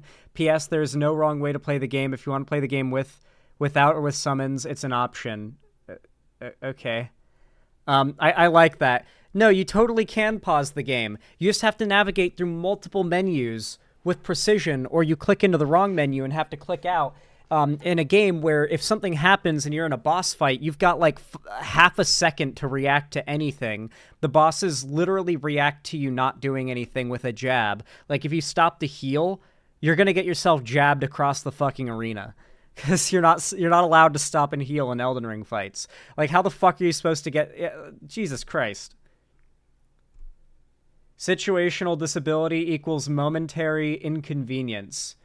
Never used any accessibility features until I crushed my right hand and lost my index finger from that hand. Now I need the accessibility features to play most games. I don't feel like any less of a gamer for needing them. Based. Here's the rub. Not every game is for everyone. I play Tarkov, and my boys do not because they find it too challenging. The point of the game is for it to be difficult. That's why can't we just start being okay with not every game being made for every gamer? See, like, the conversation is going to get dragged in by these, like, elitist types that base their, like, self-worth on being good at a hard game. And so, for one, they would actually lose their mind if Elden Ring had a hard mode, because then when they say they beat Elden Ring, it doesn't mean the same thing it meant before, and it hurts their self-esteem, their like, self-worth. And then on top of that, these are the types of people who legitimately don't like making things accessible. They want to gatekeep, right?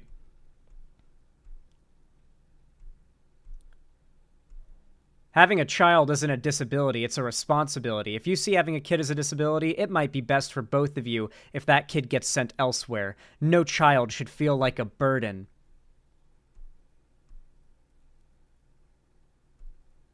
So having a kid as a disability, it feels like I've stepped into the world of crazy. When you make a game for everyone, you make a game for no one. There it is. I knew the Philstat quote would be used against accessibility options. I knew, like, that. It's why I really hate that quote, because I like the quote in context, because what they're actually referring to is, like, when you make a game, make it for a tailored specific audience, and it will do well with that audience, and people will come to play it because they see that audience having fun with it, and they want to share that fun. Instead, that quote gets perverted and twisted into don't have accessibility options in games because a game for everyone is a game for no one. The fact this is about having a fucking pause button too, holy shit. Having a kid is not a disability. That's a really stupid thing to say. You can take the journalist out of IGN, but you can't take the IGN out of the journalist. Huh, I wonder what the political leanings are of these people. Kids are not a disability, they're a responsibility. Who do you think said this, like, in a video response to her that, like, they're parroting? Because there's no way that they all came up with that quote originally. They're repeating that from someone, right? Like, that's a copy pasta? Honestly, calling having a kid a situational disability is truly a stretch. A disability is an objective condition, which makes you unable to do certain actions. I don't see how having a kid can be considered that. Notice how they, like, described it as if they were pulling from, like, a definition, like a set definition? Like, it's the very confidently being wrong and having no idea what they're talking about. I also think that calling the skidoo tree fragments optional is wrong, since the balancing of the expansion is all based around them. I wish I had the extension to see the like/dislike ratio, laughing crying emoji.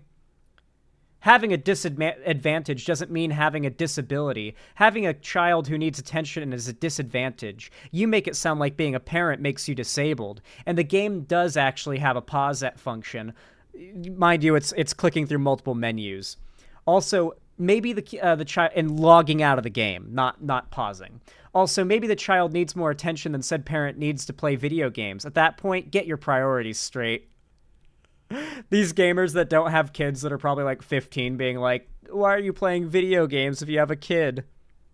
So yeah, as you can see, this shit is like genuinely fucking like it's insane. It's actually fucking stupid. And as you can imagine, Souls players, like one of the most elitist fan bases. These aren't even Souls players, they're Elden Ring players. The Souls fan base is based... I don't care for Elden Ring, and I don't care for Elden Ring's fan base. I'm going to be completely honest. I don't give a fuck about Elden Ring, and Elden Ring players are genuinely, like, the cancer of the Souls game community. You know what I mean? Anyway. Yeah, that's about what I expected in terms of the response, but as you guys can see... when you try to have conversations about accessibility in games for people with disabilities, or even if people so much as mishear what you meant, they will jump down your throat, and it's made all the worse if you commit the cardinal sin of being a woman on the internet. Now, if you enjoyed this segment, consider dropping a like. It really does help a lot. Every thumbs up really goes a long way to help the channel, and it really does, you know, it basically pushes my content out to new people, and I really do appreciate it. Don't forget to comment down below and subscribe if you haven't already as well. It also helps a lot, and I really do appreciate it. Follow my social medias, linked down below in the description as well, and join my fan Discord, which is the main hub of my fan base. It's totally free to join, and we're hosting an Avatar The Last Airbender watch party in there after stream today. I've never seen the show before, so we're going to be resuming my blind watch through with Season 2. It's going to be a good time, and I hope to see you all there. Finally, of course, consider supporting me financially by donating, subscribing, or gifting a sub on my website, xanderhall.com/live, or support me through YouTube, Twitch, Streamlabs, Stream Elements, Patreon, or buy some merch to the Streamlabs link down below. But regardless, thank you for watching, and have a good one.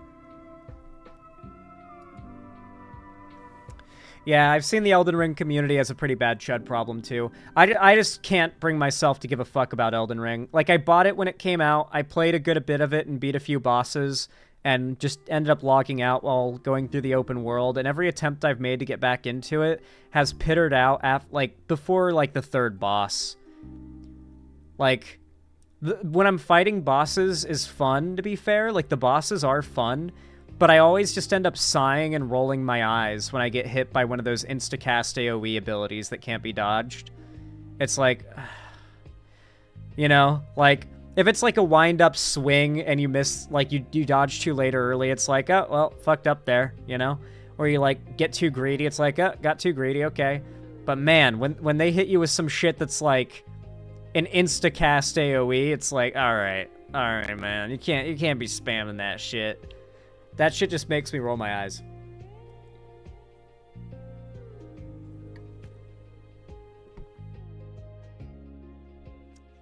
Filtered Zan, the first and only bad media take. You can enjoy your Elden Ring. I like my Dark Souls 3, okay? I'm also not a very big fan of the art direction of Elden Ring. I really like the Erd tree, like the giant glowing tree in the sky. That's really cool. The open world part, I thought I was going to be really, really, really into. Like, the idea of Dark Souls 3, but it's open world, sounded phenomenal to me. That had me excited. But in action, like, in practice, it was very... I don't know. I feel like Dark Souls, or the Souls games, like Souls-like games, you know, they're better in, like, a planned sort of... not linear, but more Dark Souls 1 style map. I really like Dark Souls 1's map, and I will always be salty that we don't have another Souls game with that style of map. No, you're one of the Zoomers who love Dark Souls 3. Well, Dark Souls 1 is my favorite Dark Souls game, but Dark Souls 3 is probably the best one, objectively speaking. Like, everything about, like, Dark Souls 1... is the not Dark Souls 1, Dark Souls 3 is the hardest Souls game, and so far as, like, a fair difficulty, right? Like, I could probably run through Dark Souls 3 right now, and probably only die, like, 10, 20 times, you know? Because I played through it so many times, because I've got, like, that shit down. I feel like even on my 50th run of Elden Ring, there's still just going to be random AoEs that insta-kill me, and it's like, gotta take another run. Like, it feels... RNG-ish from the bit that I played. And I've watched my buddy Ethan play through Elden Ring, and the shit I've watched him go up against is just like, dude. I watched him spend all day fighting some asshole with a katana, and it was like, what? Why is he, like, teleport to you the second you hit a heal? What the fuck? He doesn't even, like, gap close. He just, like, instantly zooms into your face and hits you, you know? Like, you don't even get to heal. It's just not my thing. It's not my thing. I like Dark Souls 3 the most. As far as, like, if I want, like, a real challenge, Dark Souls 3 is the best one for, like, challenge, and Dark Souls 1 is the best one for maximum cozy. Dark Souls 1 is cozy as fuck. 1 is harder than Bloodborne, and Bloodborne is harder than 3. I haven't played Bloodborne yet. I really want to play Bloodborne. Feel you clear most of Dark Souls 3 except for Pontiff Sullivan. Pontiff Sullivan was the thing that almost filtered me on my first playthrough of Dark Souls 3. I was stuck on Pontiff Sullivan probably the longest, I'd say. There were other fights that I'd say were harder, like Nameless King was probably harder than Pontiff Sullivan. But Pontiff Sullivan stopped me up for the longest until I eventually got him, and now I don't have trouble with him. That's what I like about Dark Souls 3 through 1, is you, like, throw yourself at this impossible-seeming fight for hours and hours and hours, and then you finally beat it, and once you've beaten it once, you know how to beat it now. Like, you could repeat that immediately, I feel. Elden Ring, though, even when I watch my buddies beat it, it's like with a pixel of health left, like clawing through, and that's satisfying. Like, the feeling of finally beating the boss is satisfying, I'm sure, but I don't know if you get the satisfying feeling of dominating the game's mechanics and mastering them. I love the going from being shit at a Souls game to, like, making it my bitch. I don't feel that's even possible with Elden Ring, unless you actually just cheat.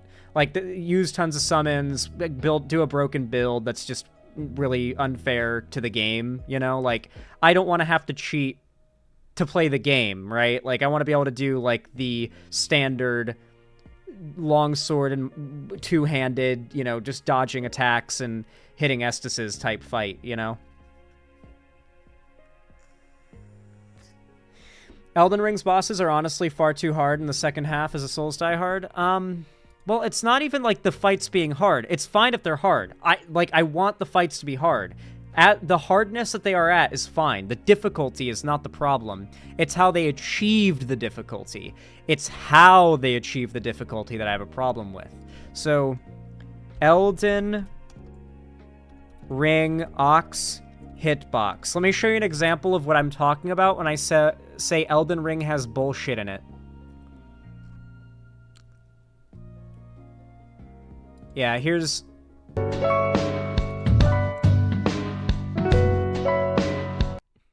Okay, well, this is Dark Souls gameplay.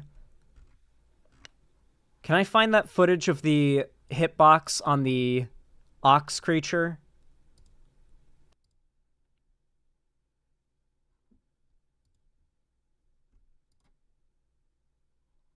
Where is it? Where is it? Where is it? Nope. Nope. Don't do this to me, Google. You know what I'm looking for. Falling Star Beast is what it's called. Okay. Falling Star Beast hitbox. Let me see if I can find the clip of this. It was viral on Twitter when Elden Ring first came out, and people were like, ooh, yeah, that's actual trash game design. Well, I can't find the video, unfortunately, but it's this boss, or this enemy type. There are a lot of different fights like this in Elden Ring that are just, like, not a good way to do difficulty. This particular enemy type becomes a hitbox. Like, well, now those hitboxes aren't hard, Mr. Boone. I'm not saying that the hitboxes are hard. I'm saying they're bad. Like, this entire enemy becomes a hitbox, like, and flickers in and out of being a hitbox. It's, like, actually insane. No, I have to find the video. There are retards in chat. They're going to challenge me and keep saying get good unless I find the video. I can't. I'm going to start banning Elden Ring nerds in my chat if I don't find this fucking clip. I'm gonna go crazy. I'm gonna go fucking crazy if I can't find this video clip of the hitbox. I'm gonna fucking lose it. I'm clicking through every link. Clicking through every fucking link. It was Twitter. It was on Twitter, so I'm gonna search Twitter with my search now. Cursed hitboxes? Nope. Come on, fuck off. Oh, I'm gonna fucking lose it. Oh, I hate Google so much. It's so bad now. Oh, it's so bad. They've really ruined Google. There's like, actually look at this, dude. Look how much they fucked Google. This is every search result. Yeah, you have to click now, see more anyway. Fuck off with your shit, Google. Oh my fucking god. Just show me results. Why do I have to click to see more results? Who wants to see 5 results unrelated to their search? Jesus Christ. I'm gonna lose it. I'm actually gonna lose my fucking mind. No, this is actually crazy that this isn't coming up. I know it's from all the way back when Elden Ring came out. Alright, well I'm just gonna ban the people defending this shit, because I can't find the fucking video, and I'm pissed off. And Elden Ring players are not human.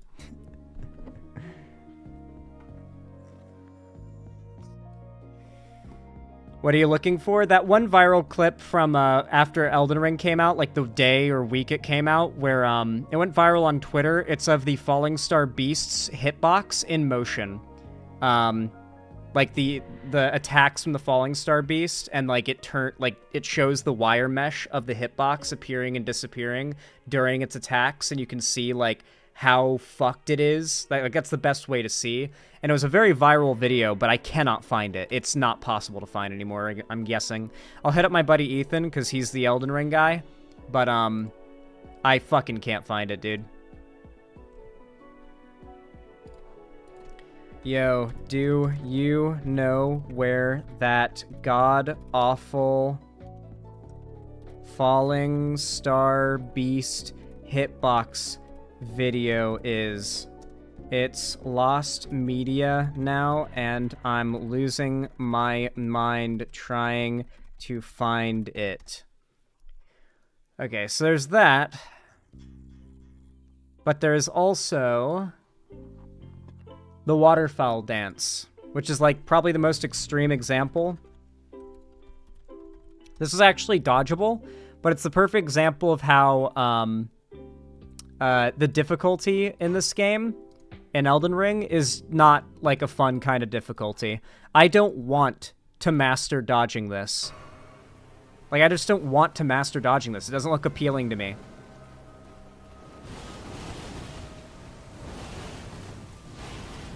Oh, here comes another one.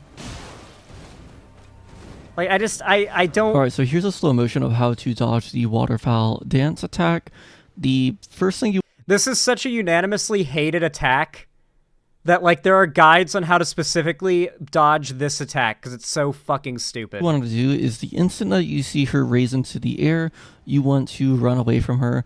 That will allow you to dodge the first flurry of attacks. And then as soon as... Mind you, that's not really a flurry of swings, by the way. It's just, if you are in there, you are getting hit. Like this, like it looks like they animate it like it's a bunch of swings, but it's not. It's just a bubble of damage around her, where if you are inside of that bubble, you take damage. And she dashes into you with no way of avoiding it when like she's done with the first flurry. So you have to perfectly time these dodges. And if you get caught in it, it's instant death. There is no forgiveness.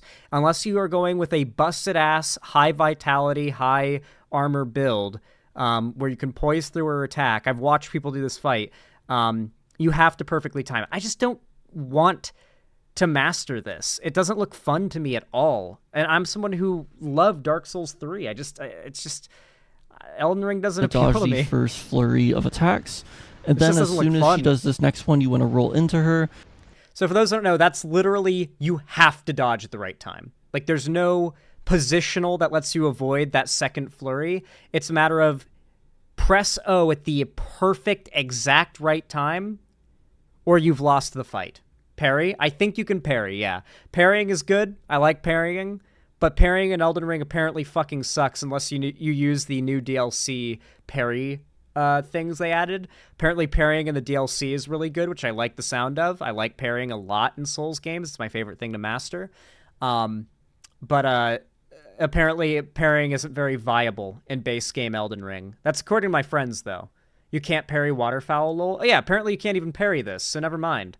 Yeah, chat's corrected. You can't even parry the waterfowl dance. So yeah, this isn't even parryable. You just have to press O at the right time or you lose the fight. There's no way around it other than a broken build. And making a broken build can be fun, but it's not the way that you want to play through these games, like, ideally, you know? And then rolling into her again will allow you to dodge the last flurry of attacks. This attack does have a pretty precise dodge timing, but you should be able to get it within... Now, to be very clear, this guy is using the most, like, people call you a virgin build ever. He's dual-wielding katanas, and one of them is buffed. So, the damage this guy is doing is immense. Like, this guy is doing immense DPS. He can absolutely afford to just do one jab whenever there's a very safe opening, and the fight's over in, like, 20 seconds with this build. This is an example of a broken, fucked build. Which means this guy just has to worry about that waterfowl dance once, maybe twice. 90% of players, or frankly, if you're just doing it, if you're playing Elden Ring in the way that, like, Souls games are supposed to be played, you're not using the open world aspect to, like, gear up in a way that breaks the game, you're going to have to deal with that waterfowl dance no less than 3 times. I've watched people do this fight. You got to handle that attack, like, 3 fucking times. So it's just... And if you fail it once, you lose the whole fight. I don't want to master that, because even once you've mastered it, it's like, it's not going to be fun, you know? Like, it doesn't sound fun to replay. On the other hand, like, Abyss Watchers is peak. Abyss Watchers, I think, might actually be like a peak Dark Souls hard game design fight. Abyss Watchers was so good. Every attack is telegraphed and obvious. You can dodge everything if you're paying attention, but they use the circumstances to distract you, and that makes you fumble. For those that don't know, in the Abyss Watchers fight, you're fighting one really strong guy and his troop of other dudes that are all fighting around you. Sometimes they attack you, but mostly they attack each other. So it's just a big fight pit that you're in, and you've got to beat the one guy who kind of blends in a little bit if you're not paying attention. And so you've got to be fighting, always ready for one of the Abyss Watchers to jab you to death from the back the entire fight. I love the Abyss Watchers fight. It was one of the biggest filters for people in Dark Souls 3. I think Abyss Watchers might be one of the best examples of a good, hard Souls fight.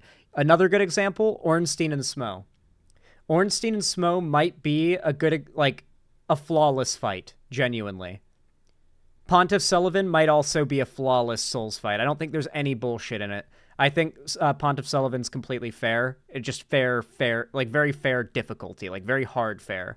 God of War 2018 is actually, I think, really good difficulty, too. When you play it on Give Me God of War and you do those Valkyrie fights, those fights are fucking tough, but they're fair. That, like, there's a set of rules that you'll understand for the game's combat, and when you understand them, you can learn the pattern and win, you know? I'm excited to play Bloodborne. I have not played Bloodborne, and I'm waiting for it to come out on PC so I can play that shit. I am so excited for Bloodborne. I really love the aesthetic of Bloodborne. And the idea of, like, lifesteal being what the combat's based around, so you're far more aggressive, that's how I like to play Souls games, so I feel like I'll be really good at Bloodborne. Who knows, maybe I'll suck at it, though. I had Ornstein get, like, stuck on a pillar and then teleport stab me for, like, 10 seconds later too many times for me to say that fight is perfect. Okay, I'm talking about, to be fair, the final version of the fight, where it's the most bug-free in the remake version of Dark Souls 1, to be fair.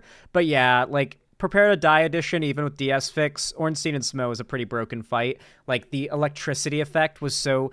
A big problem with Dark Souls 1 is, more often than not, you couldn't see where a ground effect began and ended, right? Like, a character would electrify the ground, shoot fire on the ground, or electricity on, or poison on the ground, and there isn't really a hard, clear, defining line of where it's safe to stand and where you start taking damage if it touches you. So yeah, like, there's bullshit in the other Souls games, but it felt like it was on accident. Well, with Elden Ring, it was like, man, we got to do something to fuck over the like Dark Souls 3 players who put, like, thousands of hours into DS3 combat. It's got to be as hard for them as the first time they played Dark Souls 3 again. And so they made Elden Ring, and they implemented things like the waterfowl dance, which is just the most extreme example of a problem that riddles the entire game, and it pushes me away. I just have no interest. I'm sorry. I don't like Elden Ring. Elden Ring is gay.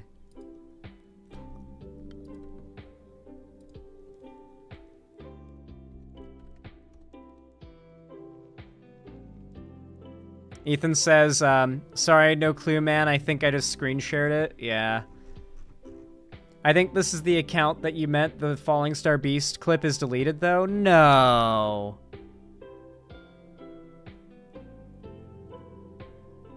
I think this is the account, though. Yeah, because they're posting Radon Gravity Field Hitbox is incredibly Papega.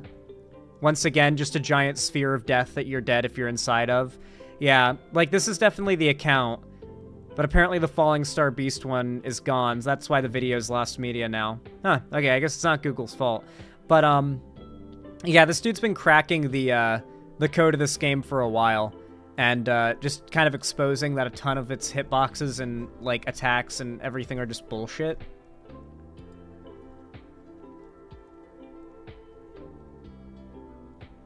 Okay, that's a fair fight. Yeah, he's uploading a fair amount of Elden Ring hitbox stuff. Yeah, so here's a good example. Leechmonger one-arm punch mistakenly uses the both arms hitbox, so you take damage if you stand behind it. So there's a lot of things like this, where the entire boss is a hitbox. The Falling Star Beast does this as well, where there is like a very clear, like, okay, yeah, that's what you're supposed to avoid, just the swing. There's like a swing and you're supposed to avoid that. So you would like spin around to like the back or something, but in reality, the entire boss has become a hitbox, meaning if you're anywhere within this mesh, which yes, extends well beyond the physical limits of the like character, you take damage when it does that if you're not actively invincibility framed from dodging. Elden Ring is riddled with this. That's why I say that Elden Ring is bullshit, because it is riddled with this. This should be the hitbox, maybe the other arm, not the entire fucking boss, head to toe. Like, with a bubble of damage around it that doesn't even follow along. This is what the hitboxes in the game look like. They look like this. The way that you have to dodge through these attacks is to time the invincibility frames of your dodges, not physically dodging through or away from the attacks. DS3 still does not have a functioning poise system. FromSoft games are always flawed, but they're still pretty good normally. FromSoft games are always extremely flawed. I never denied that, but this is a level of flawed that I just don't find appealing or fun, because other Souls games usually see the thing that's going to hit you. In this game, you have to have the imaginary bubble in your mind, like knowing, okay, so this is where the bubble should be. You have to literally be able to imagine the invisible hitbox bubble. I don't like having to metagame a video game boss fight and know where hitboxes are.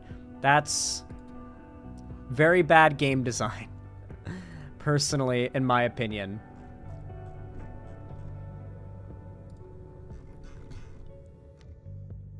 Let's see, what other examples do we have here?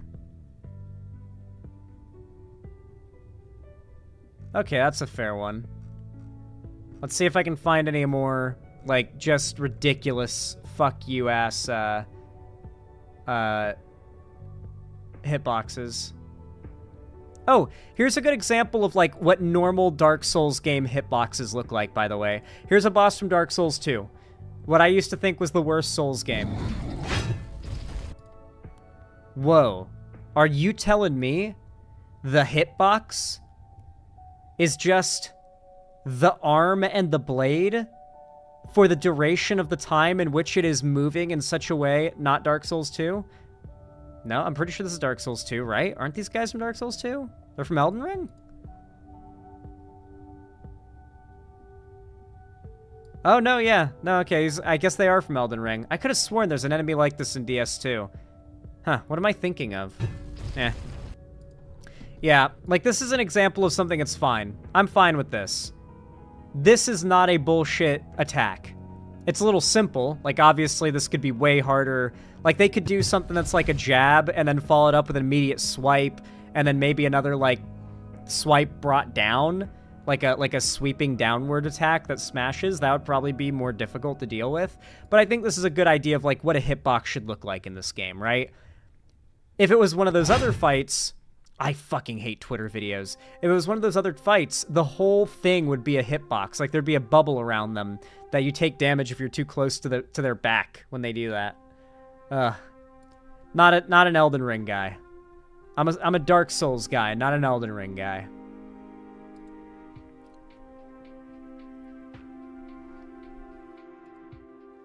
Yeah. DS2 is so good. DS2 is alright.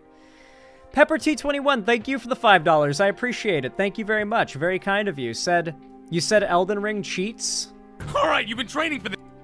How FromSoft bosses telegraph attacks? True. You can parry him. I will reduce you to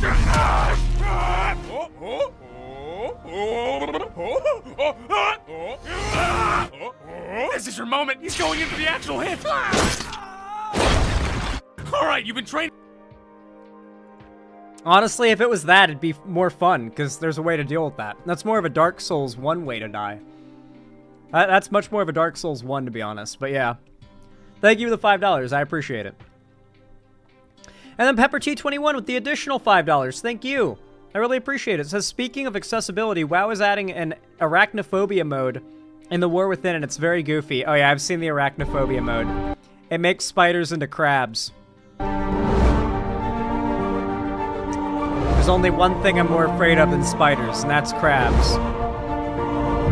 Imagine.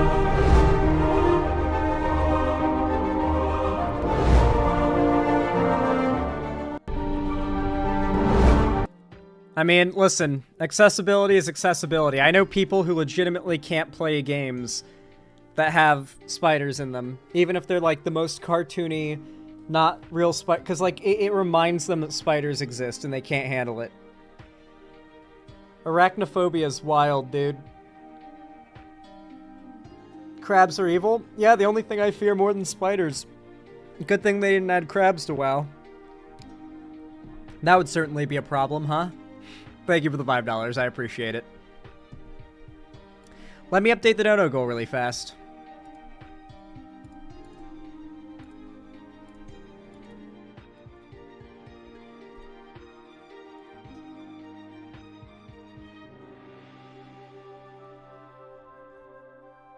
Poor Elden Ring, I totally get it though. I know, you guys want me to play through Elden Ring one day. I almost certainly will never be playing through Elden Ring. I'm gonna be completely honest. Every time I watch someone play through it or I see any footage of the game, my interest in it dies even more. I wanted to like Elden Ring so much. You guys have no idea how upset it makes me that I hate Elden Ring. And that I just wanted Dark Souls 3, but open world. I wanted it so bad, but they had to, like, implement a bunch of weird bullshit. Will you play through Hades 1 or 2? Probably. Probably. I heard they're really good. I heard people love the Hades games. I hear they're quite top tier.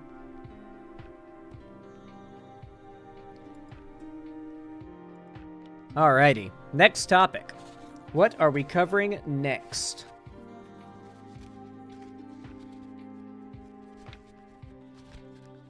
No, I don't, Infex.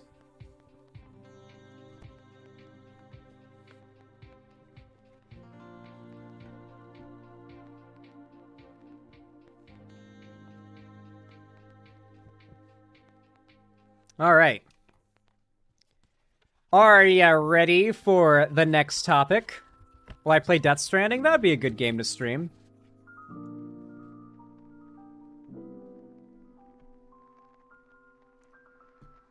Alright.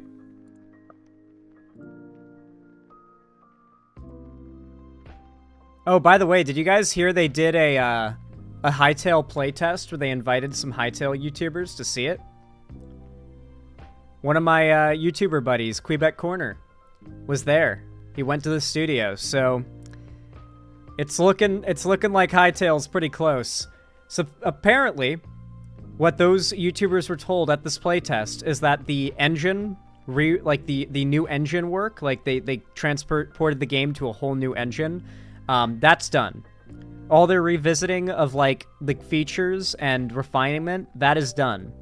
They're basically just finishing the game's development now.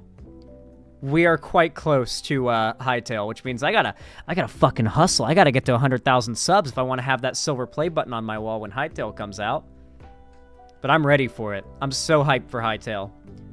Ever since 2018, I've been a loyal waiter.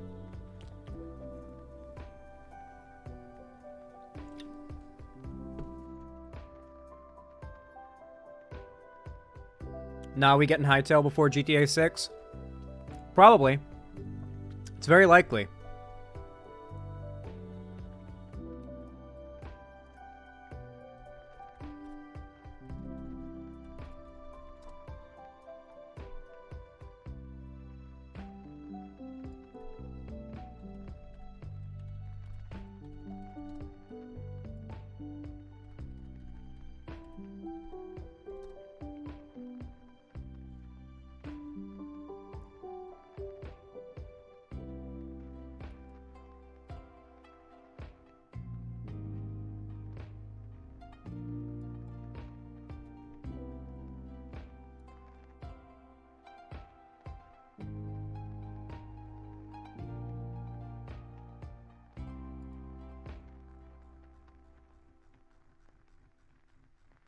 God, this guy tweets an abysmal amount of grift. Oh.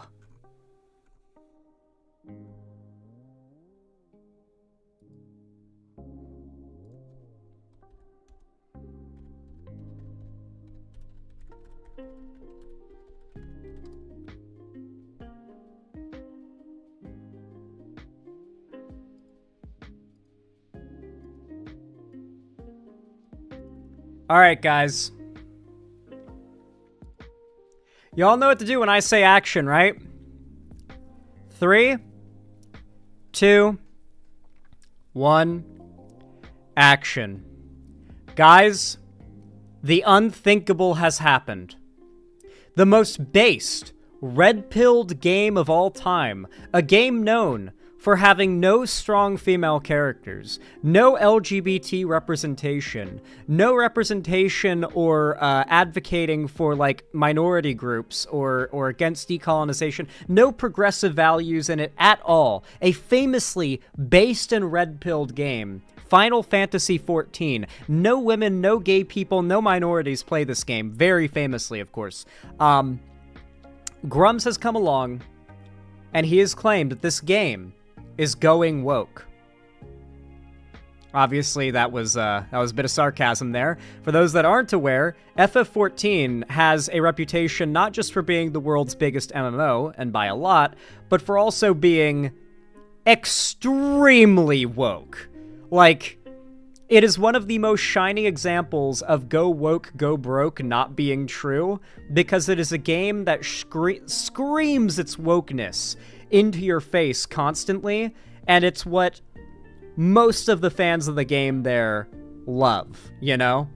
I mean, we're talking about a game here with at least a 50% female player base. Like, women actually play this MMO, you know what I mean? But that aside, Grummz has decided that it would be smart for him to target Final Fantasy XIV as the next sort of thing to grift off of. Now, I want to point something out to you guys. There is a strategy that the right has used for years now to try and hate click or gain hate clicks off of a popular thing, right? And this was just throwing eggs at the wall and seeing what sticks, right? Like just attacking every new thing as being woke if it has anything even vaguely progressive in it, or anything that offends them, any representation, anything like that, and then hoping it'll fail so that they can kind of grift off of the anger over the failing product, right? But nowadays, it seems like they've started to refine their method. And I like to call it, I've got a word for it.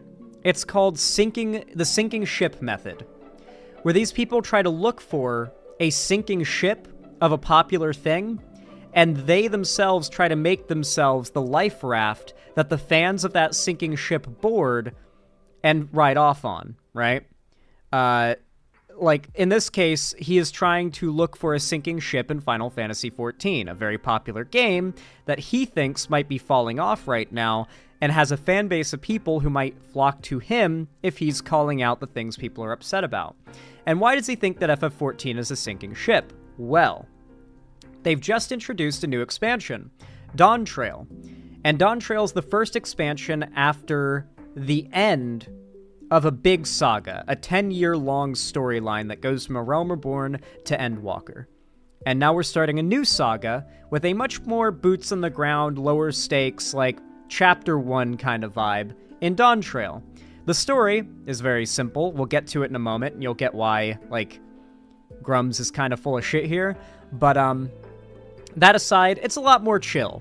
And the story is different than anything we've really seen before. We're in a new place. It's a whole new story, right? An MMO falling off because they added an expansion? Well, it's not falling off, but I'll get to it in a second. Now, naturally, when a new expansion comes out for this game, something you have to understand is that this game has a very loyal fan base of people that follow its story. Like, very, very, very much so. The characters have very dedicated fan bases. The story has a very dedicated fan base. And anytime something happens they don't like, or a decision is made that they don't like, or they don't understand the end game to a bit of setup, they complain. Because to them, at this point especially, anything seen as a potential fuck-up or mistake is like a single blemish on what is a perfect diamond, a perfect gemstone that is FF14's story. And it is a very good story. And in this new expansion, well, let's read the Grummz tweet, and I'll take it apart bit by bit. Let's see what Grummz has to say. Final Fantasy XIV gone woke? Steam reviews dropped to mixed. Video clip added. Players are upset with the latest MMO expansion, which shifts the story away from the player to focus on Wook Lamat, an NPC. He never calls her a character, by the way. It's always an NPC, which they find insufferable, who is voiced by a trans voice actress. The story and voice acting is considered so bad that people want to skip every cutscene involving her. Listen for yourself in the attached clip. Personally, I don't care if the voice actress is trans. By the way, his fans got really mad at him for saying he doesn't care if the voice actress is trans. He tried to do the whole I'm not a bigot thing, and then his fans were like, what do you mean you don't care the voice actress is trans? What do you mean, Grummz? They got really fucking pissed about that. But it does sound pretty wooden and stilted and forced here. It is also curious that English/USA is the only place they cast a trans voice actress. Or VO. He doesn't say voice actress, obviously. Blame is falling everywhere from bad writing, bad and woke localization, but especially the voice acting. Is this another move by the Square Enix ethics department, which mandated Tifa's breast reduction? Mind you, there was no Tifa breast reduction censorship. He likes to make up things like that for getting the Gooners mad. But here's the screenshots he attaches. Here's Wook Lamat, she's a Catwoman. And here are the different voice actresses in the 4 languages. You've got Nell Peterzik, Clementine Blyo, Ayaka Shimo Yamada, and Sina Breyer. And so he's mad that one of the voice actresses, the one for the English dub of Wook Lamat, is trans, basically. And they're also mad about this localization lead. Mind you, this is the localization lead that has been the localization lead since Shadowbringers. I could go into like a deep explanation of how people have felt about this game since Shadowbringers, but if you've heard about this game, you've probably heard, oh my god, Shadowbringers is so good, oh my god, it's so fucking good, is probably most of what you've heard if you've ever heard the word Shadowbringers before. Shadowbringers and Endwalker are the most beloved expansions. They are the most award-winning expansions. This is the person who does the localization, but they have pink hair, and so I guess they're behind the, like, ruin of the game. I don't know. Here's a comment from 2 days ago that says, I think if you skip it, you do miss on some of Wook-Lamott's development, and the expansion hinges on whether or not you like her, since she is the main character of this story. Personally, I got sick of her very quickly. I had to change the VA to Japanese because the VA they chose is atrocious. The delivery is really flat and uninspired. I even had to skip the second half of the story because my enjoyment was cut short with how front and center she was. I need to be very clear with you here, guys. I need to be very, very clear with you here, guys. Before I play the clip, these are not Final Fantasy XIV players. Like, I'm a relatively new player to FF14. Like, I just finished Endwalker, like, a couple weeks ago. But I've been in the space for long enough to know that the idea of skipping a cutscene in the MSQ of FF14 because you don't like a character, that's not normal. Like, that's not something anybody does. So let's see the voice acting that's apparently so bad that this person could not watch it. Let's see how bad this Wook-Lamott character's voice acting really is. Hardly. I know little about your land and nothing about your parentage. But in my eagerness, I've gotten ahead of myself. I can't expect you to agree on the spot when we've only just met. If you have any questions, I'll do my best to answer them. Just know, though, that if it's adventure you seek, you could do far worse than come with me. Hardly. What are they talking about? Exactly. The only thing that I've seen anybody in the community mention about the voice acting is that it was jarring for them to encounter American voice acting. Because, the game mostly hinges around, like, Europe and some Asian-inspired locations. So characters tend to either have, like a Japanese accent or a British accent or, like, a Welsh accent or a Scottish accent, something along those lines. And so this is the first time we've encountered American accents. Wook-Lamott comes from, like, the South America region that we're going to be visiting in the expansion. And so some people were like, oh, it's jarring to encounter American accents in the game. But besides that, no one in the community is complaining about this. The expansion, within hours, got mixed ratings on Steam.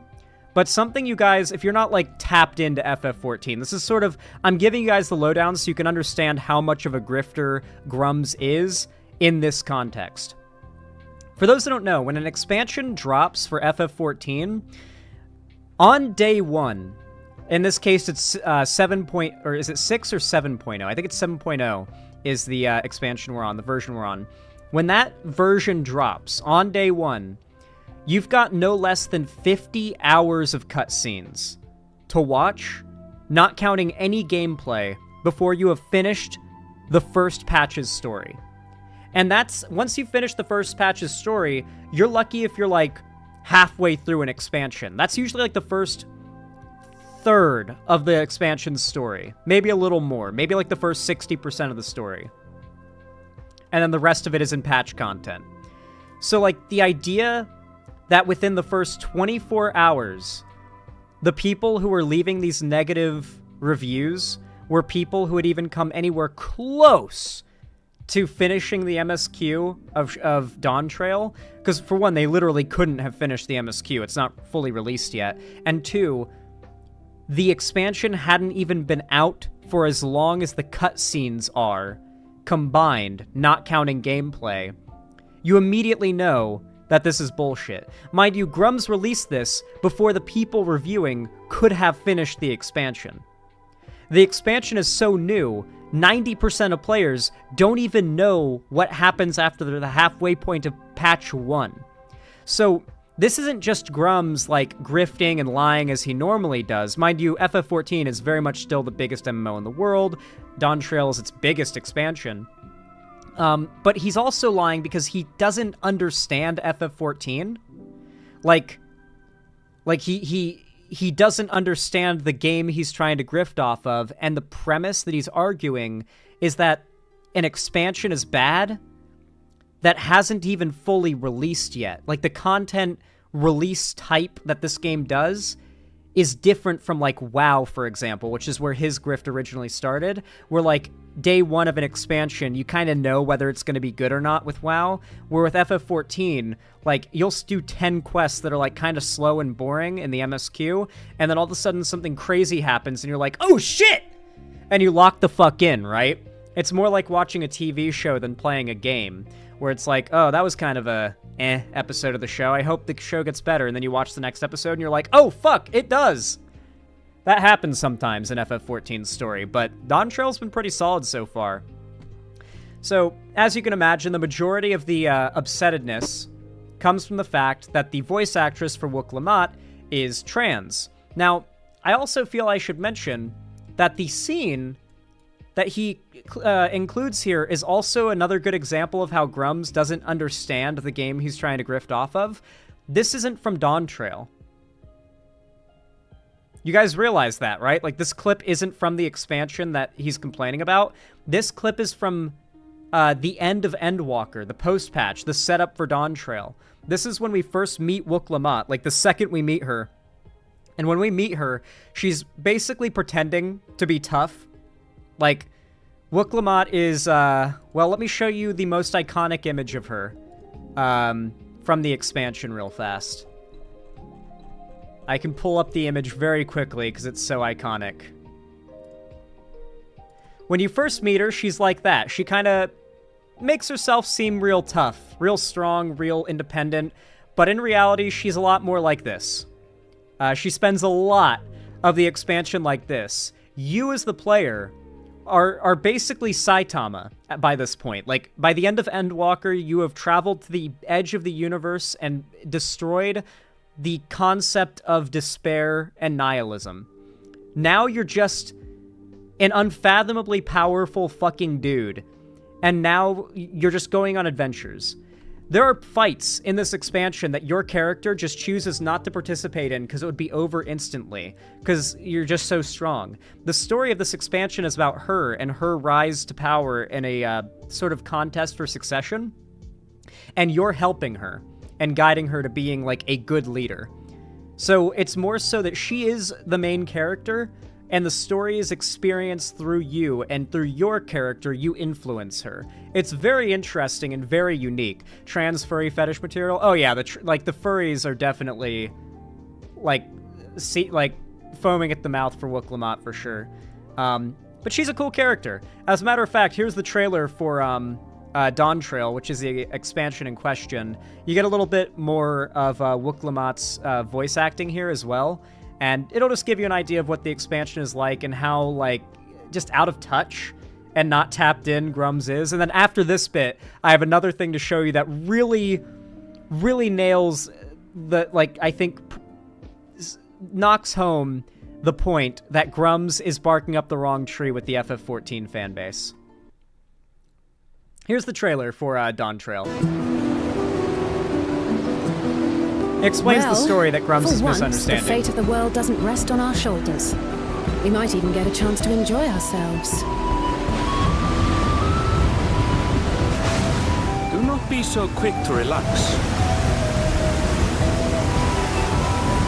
Just wait, Papa. When this contest is said and done, it'll be your daughter who sits the throne.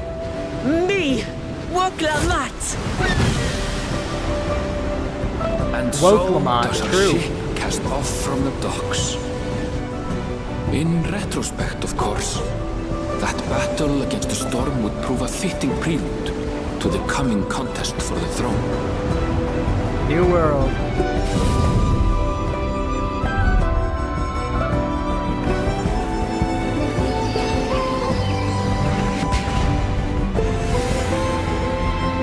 Well, her first name is Wook. W-K. W-U-K. But it does sound like Woke.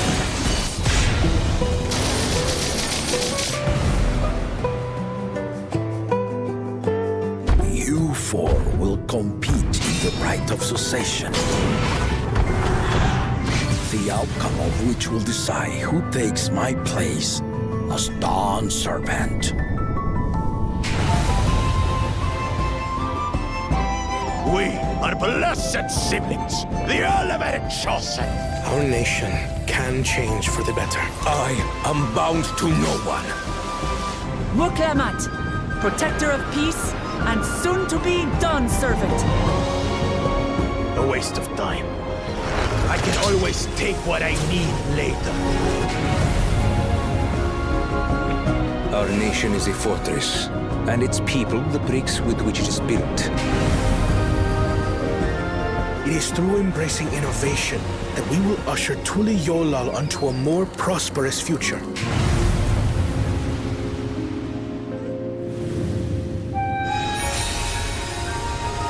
This bit gets a little spoilery what it's about to show, so I'm going to stop the trailer here for people that don't want to have the City of Gold spoiled for them, because they just kind of like fucking show it in this trailer for some reason. I don't like that they did that.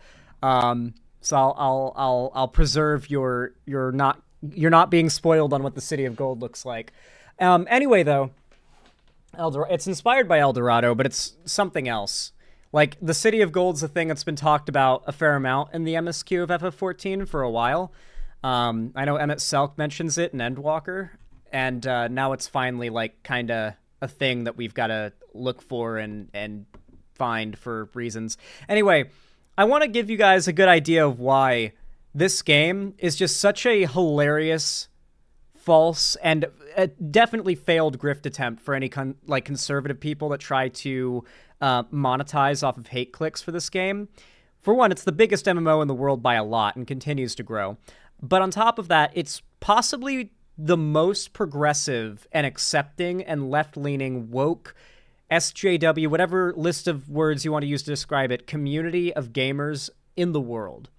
To give you an idea, here is one of the most upvoted posts on the entire FF14 subreddit, and it goes as following. Yoshi P says trans rights from Kotaku interview. For those who don't know, Yoshi P is the guy, the head guy of FF14. He is the face of FF14, Yoshi P. And this is a story he told in a Kotaku interview 5 years ago.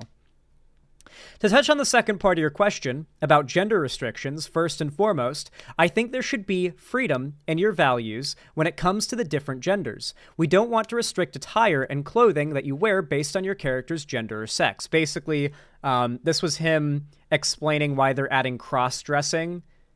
Well, why they added cross-dressing. This was 5 years ago. So when this interview happened, these were features that were coming. Now they're like, have been in the game for like 5 years now. So this was when he was explaining why they added cross-dressing and broke the gender locking for gear. Let me give an example. I was heading to the office on a Saturday, and I saw a situation that made me very sad. This was him, like, on his way to the office to work on FF14. I was trying to go into the office, and I was waiting at a red light. I saw a high schooler coming from the other side of the road in their school uniform. It seemed that she was biologically male at birth, but that she was wearing a sailor fuku, which is traditionally female attire. In Japanese high schools, there are more and more schools accommodating for freedom of not being restricted to a specific gender for your uniform. That person probably wanted to present the gender they identified with in their heart. On the other side of the road was a mother and a daughter. The daughter was perhaps 5 years old. As soon as the mother saw the high schooler, she shielded her daughter as if she didn't want her daughter to see. The high schooler must have been very hurt. Situations like these still happen, and there's areas where there's not much understanding. That being said, we want to address this, and I think it will be gradual. For instance, for the ceremony of eternal bonding, we've already started to make adjustments. This is the marriage system in the game. Like, you can marry your homies in FF14. There's a marriage system in the game where you can marry other players and you get wedding rings that let you teleport to each other. And they added gay marriage. So you can, like, be a female character and get married to another female character, or be a male character and get married to another gay, male character and have, like, your gay wedding. And then if he goes on to say, when we officially release this, you won't have gender restrictions. If you both want to wear a dress to the wedding, that's perfectly fine. And if you want to both wear a tuxedo at the wedding, that would also be fine. That's not available in game yet, but now it is. But we have done the preparations for it. Mind you, all those features are now in the game. So yeah, basically, Yoshi P, the guy who is the head of the game, is himself very progressive and has been open about it. The community has been very supportive of this fact. Some of the largest FF14 content creators are trans, like some, like, a few of the largest FF14 content creators are trans. That, like, you stand in any capital city and you will eventually see an advertisement for a pride party in the housing district of any given capital city on any given server on any given day at any given time.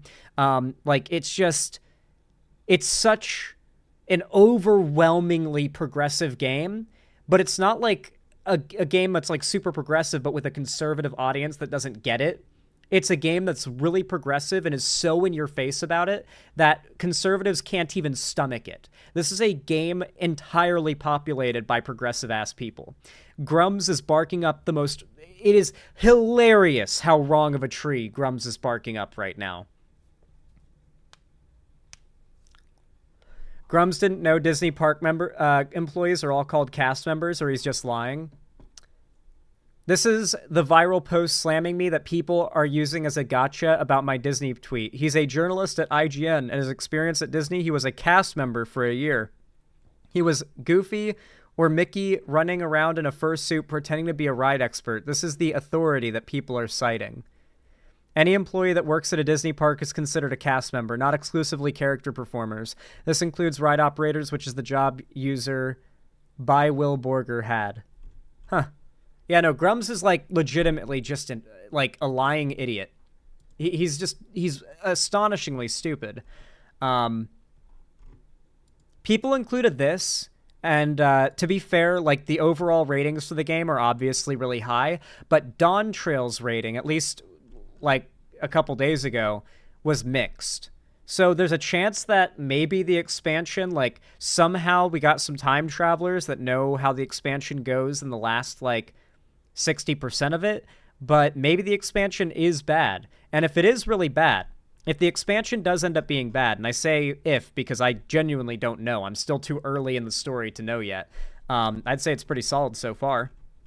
But who knows, maybe it just, like, gets really boring and nothing happens. If that happens, what Grummz will try to do, and what the Chuds will try to do, is that method I described earlier, which is the sinking ship method. They will recognize if the game is a sinking ship that's, like, losing support, and they will desperately try to scoop up those leaving fans of the game and bring their anger over the loss of something they enjoyed or the worsening of something they enjoyed and motivate it into right-wing political fervor. You know, they're doing it with Warhammer right now, for example. Like, guys, from what I can tell, I know some pretty progressive Warhammer fans. Warhammer is probably a sinking ship. At the very least, Games Workshop is. Games Workshop is an awful company. Like, a genuinely awful, awful company. And people are very quickly jumping off of the Games Workshop train because of how shitty of a company they are. And the right recognizes this. They recognize that Games Workshop is a sinking ship, and so they're hyper-focusing on criticizing any progressive messaging Games Workshop does and trying to associate the fall of what they recognize the sinking ship that is Games Workshop with wokeness.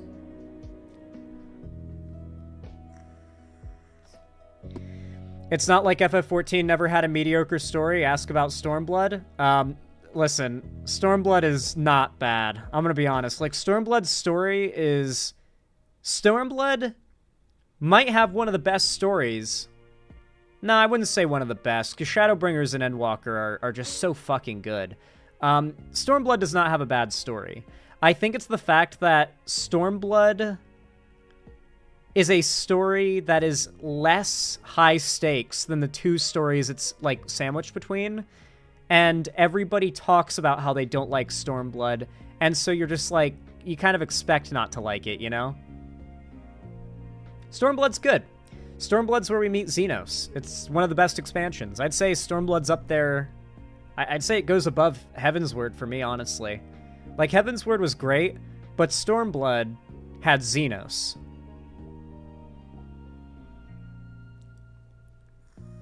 Yeah, exactly. Stormblood is an 8 between two 9s, right? Like, how do you deal with that when you, like, exactly. But it has Xenos too. It's where Xenos was introduced.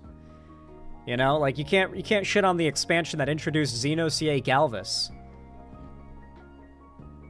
Anyway, with all that said, Thank you so much for watching this little rant about how stupid Grummz is for trying to grift off of FF14 of all games, a game with a community that will never in a million years give Grummz the time of day. Even funnier, a game with a community that is like 50% women that would immediately get the ick upon looking at Grummz. Like, wild to me that Grummz thinks this is a tree he can climb up. You know, I get it that it's the biggest MMO in the world, but, you know, it's not full of conservatives just waiting to have the wokeness in the game pointed out for them. It's a very, very woke fan base. I'm excited to see this implode on these people, because, like, attacking the world's biggest MMO for one of the things that its fan base loves is probably not a very good strategy for them. Anyway, as the sunlight fucking blasts me, consider dropping a like. I really do appreciate every single one, no matter when, where, or what you're watching. It really helps a lot. And also, don't forget to subscribe and comment down below. It really goes a long way, and it means a lot to me, so thank you. Follow my social medias, linked down below to see more from me on other platforms. And of course, don't forget to follow or to join my fan Discord, also linked in the description. It is the main hub of my fan base. It is completely free to join, and we also host game events there all the time. Or not game events, community events there all the time, including game events, call-in streams, and watch parties. We're actually going to be doing a watch party right after stream today. When I wrap up, we're going to be watching more Avatar: The Last Airbender. We're going to be in Season 2. I'm watching it blind, so hopefully you'll be there to join us for it. That said, if you want to support me directly, you can do so by donating, subscribing, or gifting a sub on my website, xanderhall.com/live, or supporting me through YouTube, Twitch, Streamlabs, Stream Elements, Patreon, or buying merch to the Streamlabs link down below. But regardless, thank you for watching, and have a good one. I really hate this fucking light beam. I need you to know, I am fucking fiending for some blackout curtains, man. Like, I fucking hate that at 4 p.m. every day, 4 to 5 p.m. every day, I have to get blinded by a white-hot beam of light from the fucking sun directly into my eyes and onto my face and everything, and it looks awful on camera. Like, like, all this is just... Ugh. Plus, it's really hot. Like, I'm sweating so much everywhere that the sunlight is touching. Like, my shirt is wet. Like, wet. Like, just damp to the touch, bro. Everywhere this light is touching is damp to the touch. Because it's so hot. Like, it's just direct sunlight. Like, this, like, if I look there, I'm looking into the sun. It's not great. Oh, no, there's nothing to do that with, Ride the Rails. I couldn't hang it up. The only reason my Super Earth flag is there is because there's a hook there, and then there's a nail there. So there's already a thing to hook it up to. There's nothing to hook it up to up there. All I have is a curtain rod, and the curtain rod could only support like a pole and a curtain. I had to buy some blackout curtains. I really need to buy some blackout curtains, but I forget. I forget every time. It's like an hour a day where this is a problem, and then the second it stops being a problem, I forget.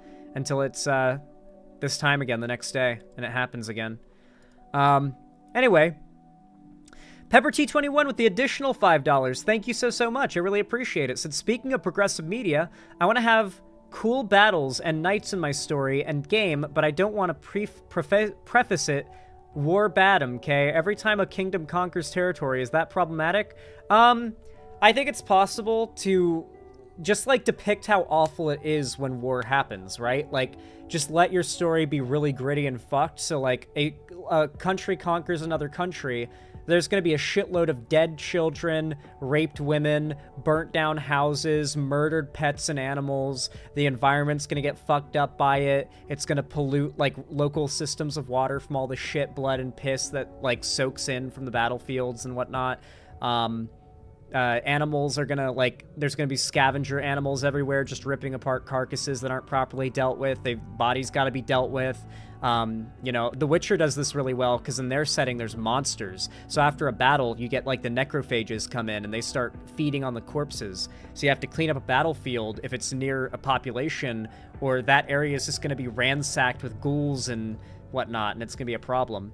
So yeah, just depict the the aftermath of war as like gritty and realistic as you can, and you don't have to make a commentary. It's just there. Like no matter what, this type of conflict is bad, and you don't want it to happen. You know, that's probably the best way to handle it. Just your sort of classic like dark fantasy style, like The Witcher or Game of Thrones, like A Song of Ice and Fire. For as much as I like Tolkien, there's very little, if any, commentary on like the evils of war conceptually. The ideology of Tolkien, if anything, is that you have to fight to preserve peace, which has a fair ring to it, but might not always be true. Might be more true in like a fantasy world under those fantasy circumstances than like a real life lesson, but still a great story. Anyway, let me update the dono goal really fast, and then I'm gonna go use the restroom really quick. And when I come back, we are going to wrap up with our final segment. Yeah, I mean, Tolkien was against war. I think he was pretty fucked up by the war he fought in, but he didn't really.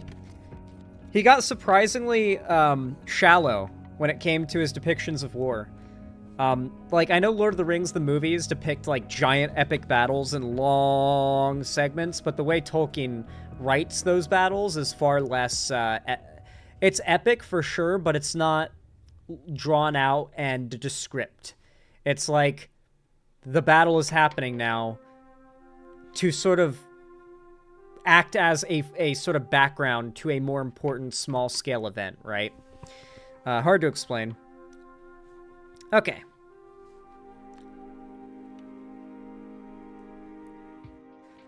All right, before I do our final topic for the day, I'm going to go use the restroom, and I will be right back. Yeah, he had PTSD. Most of the Lord of the Rings books is walking. They don't pay as much attention to the war as the movies do. Exactly. Yeah, the movies really pump up the battle sequences, which makes sense because, like, otherwise the movies would be a lot of just... It would be a road trip movie. Almost, like, it'd be a road trip movie franchise, which would be fun, and it kind of already is, but the battles, I think, are... I think they did well with those movies. There's a lot of stuff they changed and left out, but I think overall the Lord of the Rings movies are a very good adaptation. I do hope someday, like, Amazon does a TV show that's just a one-to-one adaptation of the books. Just straight up. Like, a one-to-one adaptation, and every chapter, or every episode is, like, 2 hours, and it's or more like an hour, and it's like a chapter from, say, the first one would be, like, Fellowship. It'd be the opening chapter. It's just, like... us initially getting to know the Shire, because a lot of the opening of Fellowship of the Ring is explaining the Shire, and that's post The Hobbit. So Tolkien was like, man, I gotta go even harder to explain the Shire and the families and the different relationships between the families of hobbits, and you know why everybody doesn't like this family or why everyone really likes this family, you know. Anyway, I'll be right back. Gotta pee. Don't go anywhere, or I'll know.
Joseph Anderson's FF14 experience was that he played in a guild playing as a cat girl, but eventually realized everyone thought he was an actual girl, including the other girl in the guild. Instead of simply explaining the mix-up, he insisted ghosted the guild and stopped playing entirely because he was so embarrassed. That's phenomenal.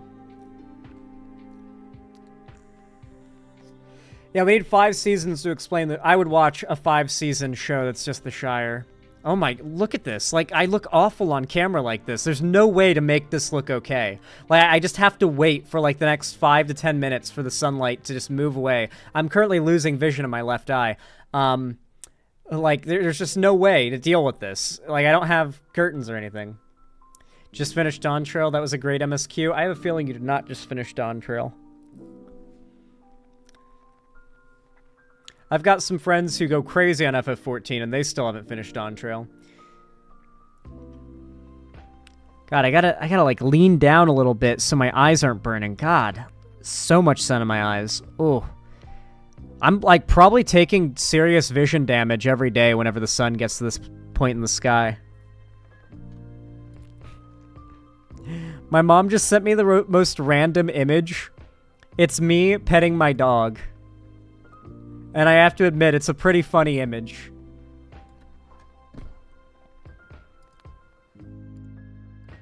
Do you guys want to see a picture of me sitting in bed with my dog? Look at this. Look how cute she is. She likes to be under a blanket. She's got like very thin fur and it was cold, so she likes to be under a blanket. You'd see she's smiling. That's her happy face.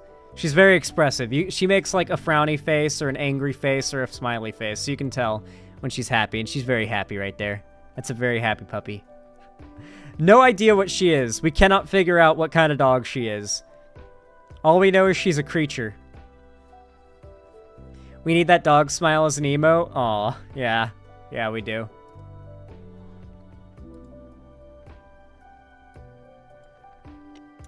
Oh no, yeah, my blinds are very closed. This is as closed as they can be. You gotta remember, the sun is way up in the sky, and so it's actually perfectly shining down through these tiny gaps in the blinds. Like, this is fully closed blinds. It's just the orientation of the sun is such that it's perfectly shining down through them. It's actually shining down through the blinds. I might get less sunlight if I open the blinds, honestly. You know, I'm gonna try that. Hold on. Because it's a downward light, maybe opening my blinds will actually be better.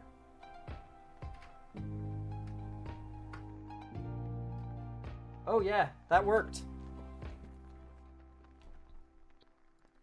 Yeah, there we go. Turns out opening my blinds did it. Like, it was in that... You ever see, like, the time of day where the blinds are literally better opened than closed? That's what time of day it is. So I just opened the blinds, and now the light can't get in. It's blocking it from, like, shining down into my eyes. There we go. Look at that. Isn't that better? Let's go. Reverse them, dude. You can turn them all the way. This is fine. Look, we're fine. Everything's good. Much better? Hell yeah.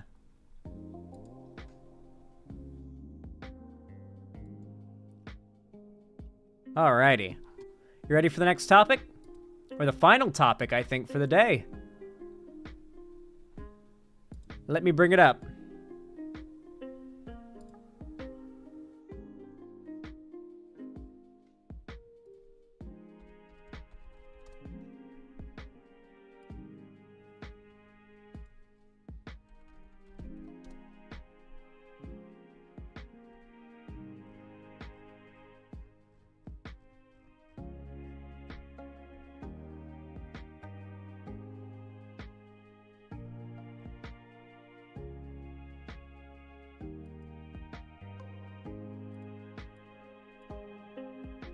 Alright, guys.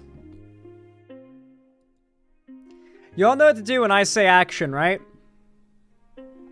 3, 2, 1, action. Alright, everybody. This is such a stupid drama. To be fair, it's kind of spurred on by one of the dumbest people on the entire internet, so it shouldn't surprise you. We're talking about Sneako. The ultimate cuck, Sneaky. We're gonna call him Sneaky. He hates being called Sneaky, by the way, so that's what we're gonna call him from now on. Sneaky is a very weaselly, like, clout-hungry goblin of a content creator. He's very stupid, and he's gone on quite a few different arcs. From, like, the Red Pill woman hate arc to where he is today, like, on the anti-gay, anti-LGBT Nazi arc. He's been from calling gay people pedophiles for being gay to defending Cuties and saying it's his favorite movie and everywhere in between. This guy has legitimately been as wrong and horrible as a person can be on the internet, as much as I think it is possible to be. Sneaky, I should say, is actually one of the worst content creators out there, and despite that, for years now, he's still maintained a pretty loyal follower base. In fact, this here is a fan page, a dedicated fan page for Sneaky called Sneaky Updates. And this post alone is the one that kind of made this account go viral and brought a lot more people's attention back to Sneako and how desperate he is for attention these days. Myron and Sneako expose Pokimane for encouraging her fans to edge to her streams. The thing with Pokimane is that she's had several boyfriends that she just keeps off camera so that she could continue to get the simps to send her money. So Sneako's been on this multi-week-long arc of trying to accuse Pokimane of being a softcore porn booby streamer. Now, if you're not familiar with, like, the Twitch streaming space, Pokimane might be the most, like, wholesome, family-friendly streamer on the platform, if not definitely the most wholesome and family-friendly female streamer on the platform. She does not wear, like, revealing clothing or do things that are, like, she doesn't do the whole, like, let me bend over and draw names of subs on, like, the whiteboard thing, which is fine. I don't have, like, an issue with it, but this just isn't the type of content creator she is. Like, there are content creators out there, there are female streamers that are full-on, like doing softcore porn on there. Pokimane is as far as it gets from that. So I need you to know that when these guys argue that she is uploading softcore porn online or encouraging her fans to edge to her streams, they literally mean that she's just a female streamer, and that's it. Like, being a female streamer means that guys must be jacking off to you, regardless of what you wear, how you behave, what you are doing, what you have to offer in regards to entertainment value. Yeah. Also, why the fuck is the gold play button, like, hanging like this? What the fuck? I don't know. See? She's just existing. Oh, was there an alert in here? Thank you so much. Look at the smile on his face. Do you see the smug smile on his face? Like he's making some epic point here. He sees a woman do, like, a little dance in a chair, and he's, like, so overcome with gooner thoughts that he can't see it as anything other than sexual. True, she's just... Well, he's saying she's just existing and doing the smug smile to be like, see? This is her just existing? She's clearly trying to evoke a sexual reaction. See her bouncing up and down? Women can't bounce up and down unless they want to be fucked, or they're trying to appeal to people's horniness. There's no other scenario where that happens, obviously. Myron, she's just existing. She's just bouncing on the chair. Yes, she is just bouncing on the chair. She's just... No, Myron, she's just existing. I don't know why you have to sexualize that. She's just being a bad bitch. That's what bad bitches do. Call me a misogynist, but this is why I don't respect 99%. If you can't see it, the chat's just calling her whore and fat. Of female creators, bro. They do dumb shit like that. Like what? It bounce on her chair? Yeah, like no skill. Making playful, like, children noises. Like, women are literally children, bro. Right after she retweeted that stuff, she said, I really want to take... This is a very common point that they like to push, is that modern women are literally children. like they do this whole thing. Like, something you'll notice about these guys and the people that watch like Sneako, Fresh and Fit, this type of content, you ever meet the kind of dude who's just like not really a person? Like, he just kind of mumbles and stumbles his way through life. Very little interest, very little things going on for himself. He's just kind of interested in maybe like watching sports, sometimes working out, 1 or 2 popular TV shows, and like that's it. Like, basically wake up, work, those few things, and then they sleep, and that's their whole life, and you just can't talk to them because they're so... there's nothing there. They're literally NPCs. That's the kind of people that watch Sneako and Fresh and Fit. That's the kind of people these dudes are. Like, the idea that there is a person, they see a woman being playful and just enjoying being alive and having like a little energy, and to them it's like weird and off and odd because their entire personalities are just being like, what are you talking about, dude? What? Are you being excited about something? What are you, a child?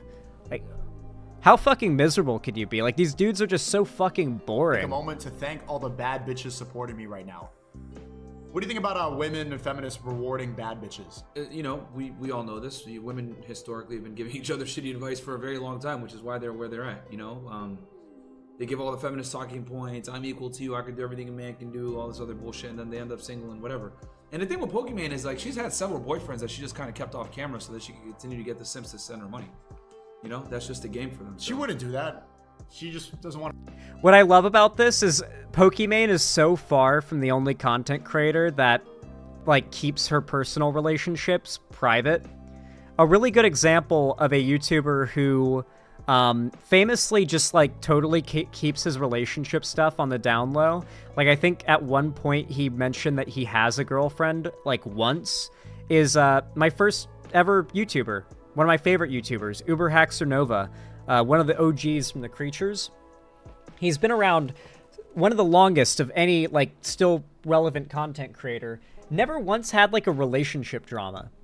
Like, I feel like it's like required for a YouTuber to have at some point some kind of relationship-related drama, and UberHaxerNova just keeps that shit completely on the down low. Whether he's in a relationship, single, whatever it may be, have no fucking idea. The dude just makes videos and is a funny guy, and then his entire... I know nothing about his personal life. I don't think anybody does know anything about his personal life. He keeps it completely to himself. Pokimane does the same thing, but if Pokimane does it, and I'll admit, there is absolutely a statistically established rule that female content creators who appear single tend to do better than female content creators who are publicly in a relationship. That's definitely true. I've seen countless female content creators just fall off the face of the earth the second it came out there in a relationship. Brett Cooper is a good example. Brett Cooper's, like, I haven't seen Brett Cooper talked about in a while, and she really started to fall off. I know, if, like, one of my buddies who's got conservative roommates, they stopped watching her the second she announced she's getting married. There are definitely cases where being in a relationship as a woman is a disadvantage online because, generally speaking, your attractiveness is a benefit.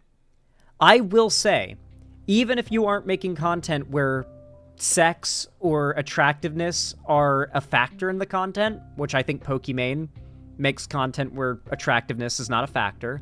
Regardless, attractiveness is a privilege. It is a privilege, right?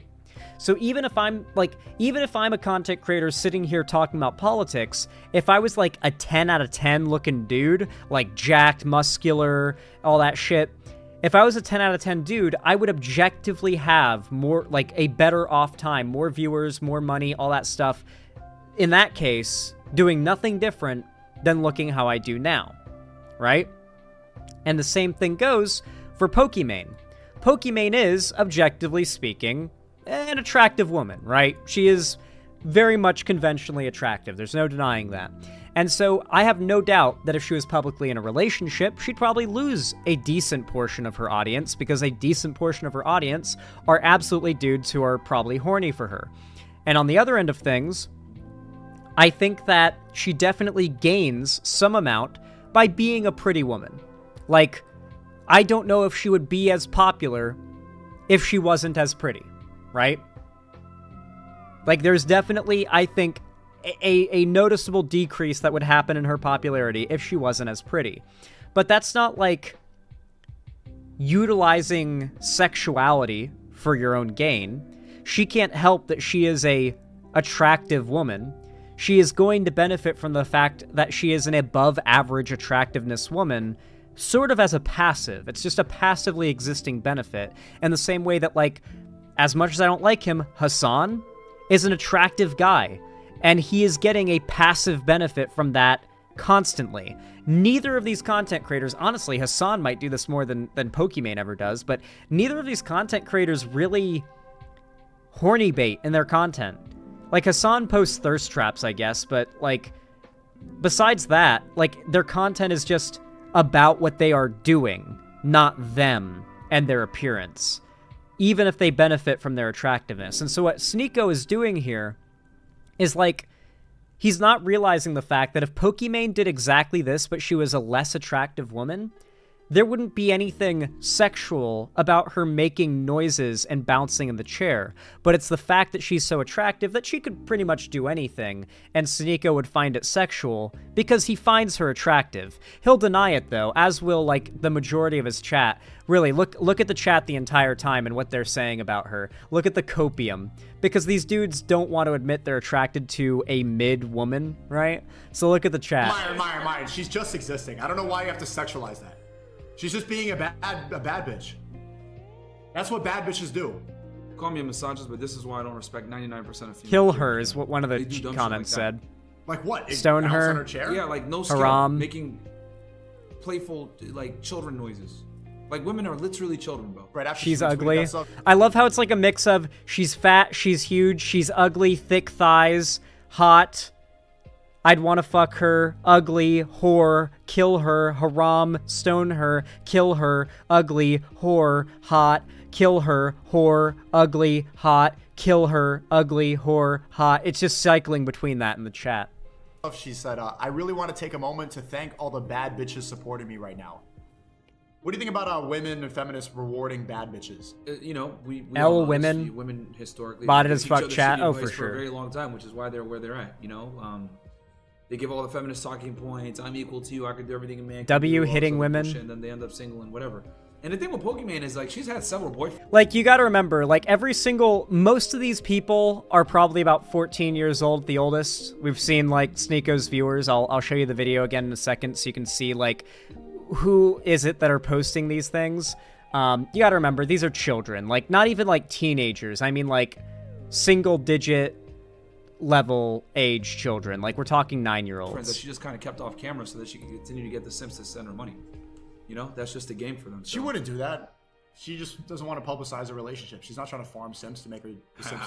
She doesn't want the Sims. Every like female creator does that. Like, whether it's all OF girl or like a female streamer, like, they'll have a boyfriend, but they will not tell the world who their guy is because they know if they get rid of that image that they're available, they're gonna lose 50% of the audience. Yeah. So this is like, this argument is that the idea that women are dishonest and evil, and like, because they will lose half their audience if they're not honest about their relationship status. And that's true in a lot of cases. That is true in a lot of cases, to be fair.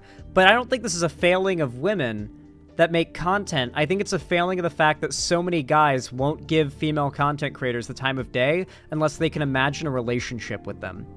Now, the response from these guys would be, well, maybe women should bring more to the table. You know, like, their premise is that women have so little to offer entertainment value-wise outside of sex that once it is known that there is no chance of a relationship with them, that, like, nobody would watch them anymore. And so if you bring up the fact that, like, well, yeah, a lot of dudes will just, like, they don't care what women have to bring to the table. They just want to fap, right? And they'll respond, well, maybe women should just bring more to the table entertainment-wise.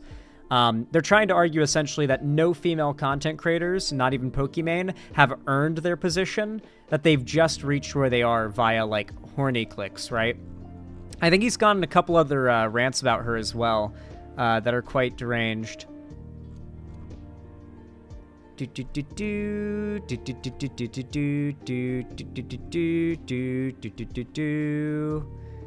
he retweets a lot of crypto bro shit, this account.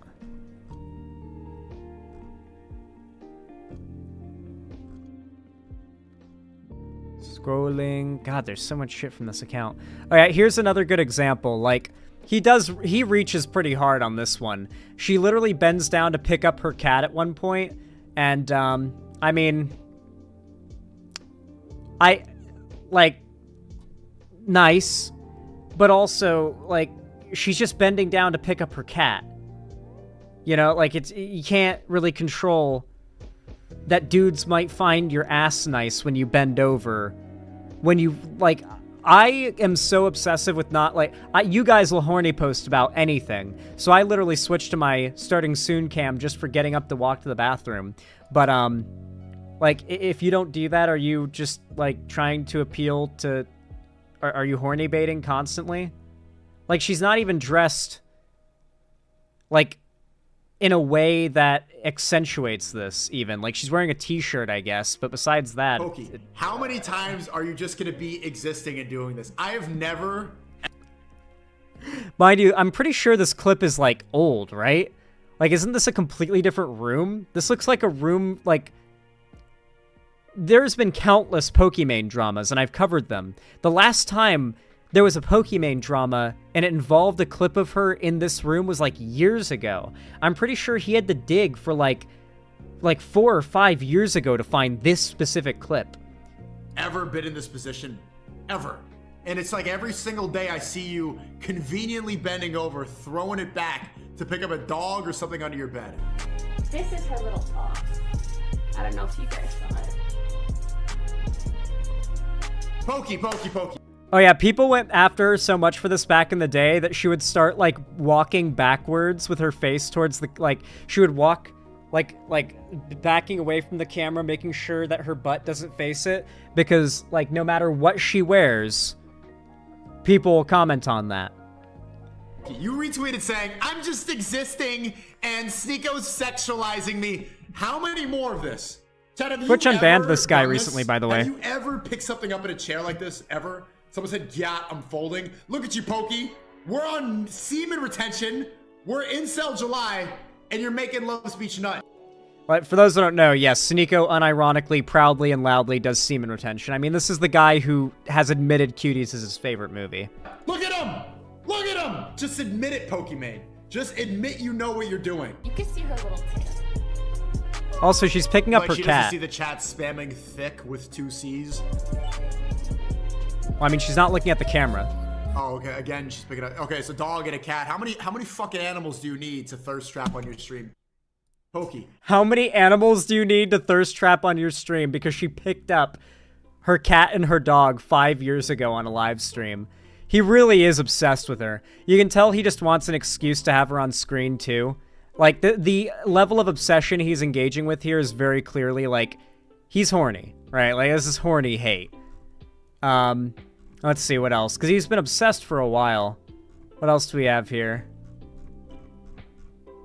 Any other notable clips? Oh yeah, here's the one that really went viral and got ratioed to hell. Sneako goes off on Pokimane. This sounds like grounds for a restraining order. There's one thing that women know, and it's how their body presents to the world at all times. She knows exactly what she's doing. This is so obvious.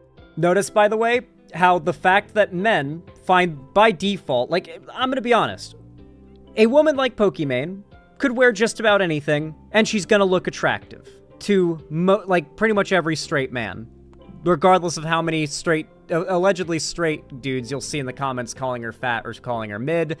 This is just objectively true. Admittedly, bending over like that's gonna accentuate that fact, but regardless, right? Notice how the premise is that women know that they are attractive to dudes at all times, no matter what they wear. And so being aware of that, like doing anything like this means it's this sort of like, hey bros, doesn't it suck that women can just get everything they want in life super easy because they're attractive and they know it? Don't they? Those fucking bitches, am I right? Like, it's peak, like, aren't you a mad 14-year-old incel level? Like, he's trying to appeal to the teenagers. obvious, like she almost has a thong peeking out of the back of her sweatpants. There's no thong. What are you talking about, bro? What I love about this as well is that, like, if that level of bent over is, like, super crazy to Sneako, bro must be really fucking hungry, bro. Bro, like, he has not seen very many women bend over and take off their pants in front of him if that level of bent over is, like, crazy to him, you know? Like, that's pretty bog standard for a woman has bent over to pick something up. What do you mean thong is sticking out? And like people, like the Simps are gonna cope and be like, oh, she's just petting her dog. When have I ever done this? Bro, there's one thing, women are always... I really do love that Sneako does, like, the retard voice, like, for people that he's criticizing, or, like, when people criticize him. Sneako has actual brain damage. He had to stop kickboxing because he's incurred too much brain damage that medically he had to stop. And on top of that, he just recently lost his front tooth after getting literally flying air punched, like jump punched by a security guard that he was antagonizing. The guy literally jumped in the air and used the full weight of his, like, 300-pound body and brought it down on his fist onto Sneako's front tooth and broke the tooth in half. It was like a week ago. It was glorious. Always aware of their appearance. They always know how they're being perceived by the world. This is completely intentional, and this is what I'm talking about. So this argument, the only real response to this is if, like, seeing women no matter what makes you this horny and you can't control yourself, then gouge out your eyes. That's why, like, people say that response, is because eventually these types of dudes will just admit that, like, doesn't matter what she was wearing, doesn't matter where she was or what she was doing, no matter what, women exist in a sexually suggestive and inviting way to men. They try to argue that this is a preface to his other positions, which are, like, he believes rape is okay and stuff like that. Like, this is a preface to his arguments that, like, rape is justified and whatnot because women are always inviting it, that kind of thing. Zan, the Bible says something similar, actually. Hopefully Sneako likes it. Well, he's like a fake Muslim. Like, he LARPs is, like, that's why people in the chat are saying haram. It's because he's doing, like, the fake Muslim LARP. She's baiting people to edge to her stream for hours and hours, and it works. Bro, man, these guys, like, I love when these guys self-report what, like, gooners they are, that they are actually porn addicts. Like, dude, when I have sex for over an hour, like, without nutting, I know that it's going to be a painful night. Because the blue balls are going to basically mean I'm spending the night curled up in a ball, like, aching myself to sleep, you know? Like after that point. You can't be hard and on the edge of nutting for an hour without being in extreme pain, without some, I guess, serious training, okay? Like, that's... Who's edging for an hour to a live stream? When you're saying shit like that, as if that's something that is done by the average person, it feels like a self-report. Because I feel like edging to a live stream is just torture. Why would you edge? Who edges? I get that edging is a meme, but who actually edges outside of sex? I'm asking this seriously. Don't kink shame me, Zan. Maybe that's your kink, but, like, why? I don't know. It's just interesting that he brings that up specifically, because I could think of nothing more torturous than edging myself for several hours to a fucking live stream.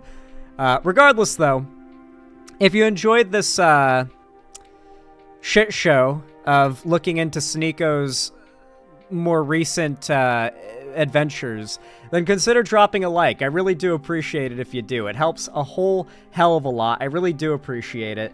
You can also comment, subscribe, and gift a sub down below. Or, sorry, comment and subscribe and ring the bell icon, not gift a sub, down below. It really helps a lot. Yeah, I'm not a real gooner, I'm sorry. It really does help a lot. Follow my social medias as well as my fan Discord, where we are about to do a watch party just after this segment. And consider supporting me financially by donating, subscribing, or gifting a sub in my website chat, or supporting me through YouTube, Twitch, Streamlabs, Stream Elements, Patreon, or buying merch at the Streamlabs link down below. But regardless of how you support my channel, no matter what, no matter when, where, or what you're watching, thank you so much for being here. I really do appreciate it, and have a good one. Alrighty. How do you guys like that Sneako segment? I feel like it came out really good.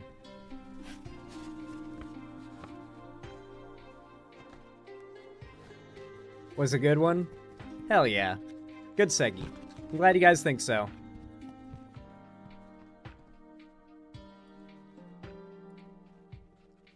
There was someone in YouTube chat I just had to ban who said that everyone in chat is an F-slur, that we should get our testosterone checked, and the Bible says it's a sin for a man and another man to lay together.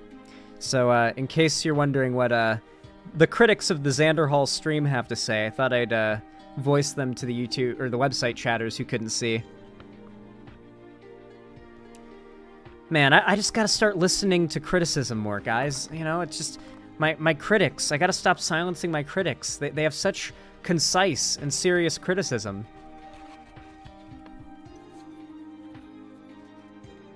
Alright. With all that said, guys, that is the last topic for the day, and it is time for us to wrap up, but we are not going to be just wrapping up and me going away until tomorrow, which I will be streaming tomorrow. We're about to start a watch party in my Discord server.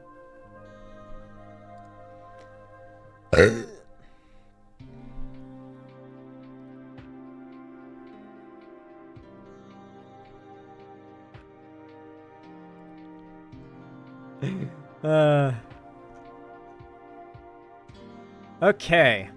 I'm gonna hop into the Xander's Theater stage chat, and I am going to make Avatar The Last Airbender watch party. Start stage. There we go. People are already joining, flooding in. Love to see it, love to see it. Welcome, welcome. Yeah, make sure you're in my Discord server if you're not already, because we are watch partying Avatar The Last Airbender. We're on Season 2, and I've never seen the show before. This is a completely blind watch for me. So, I hope to see a lot of you guys here. We've already got 24 people. It is filling up fast. Holy crap. Mind you, that's a first come, first serve with the spaces, and we've got a lot of slots for people, but there's more people watching stream right now than we have slots for the watch party. So if everyone does end up showing up, it will very much be first come, first serve. So make sure you get here quick, or you might lose your seat, which I would hate for that to happen to you. So try to be quick, because it's survival of the fittest out here. Man, already 32 people. Welcome, everybody. I'll give it another, minute to bring people in. Oh, Balth is here. Welcome, welcome. I'll invite Balth to speak. But yeah, I hope to see all of you here. Make sure to join the fan Discord so you can join the VC. For those that are already in the Discord server but don't know how to join the watch party, you'll want to mute my stream if you haven't already, because you'll get double Xan audio, because I'm not muted in the Discord. If you don't know how to join the VC or the stage to do the watch party, you join my Discord, you look at the little column on the left, and you scroll down until you see Xander's Theater, which is at the top of the voice channels section. It's the very top option, and you're going to click on that, and you're going to join. But yeah, everyone, thank you so much for watching. I'm going to wrap up the stream now, and I'm going to make the announcement for the watch party and start this up, because we've already got 40 people here. Wow, this is filling up quick. Thank you, everybody. So yeah, have a good one, guys. Thank you for watching. You've been lovely. I'll see you all tomorrow. Bye-bye.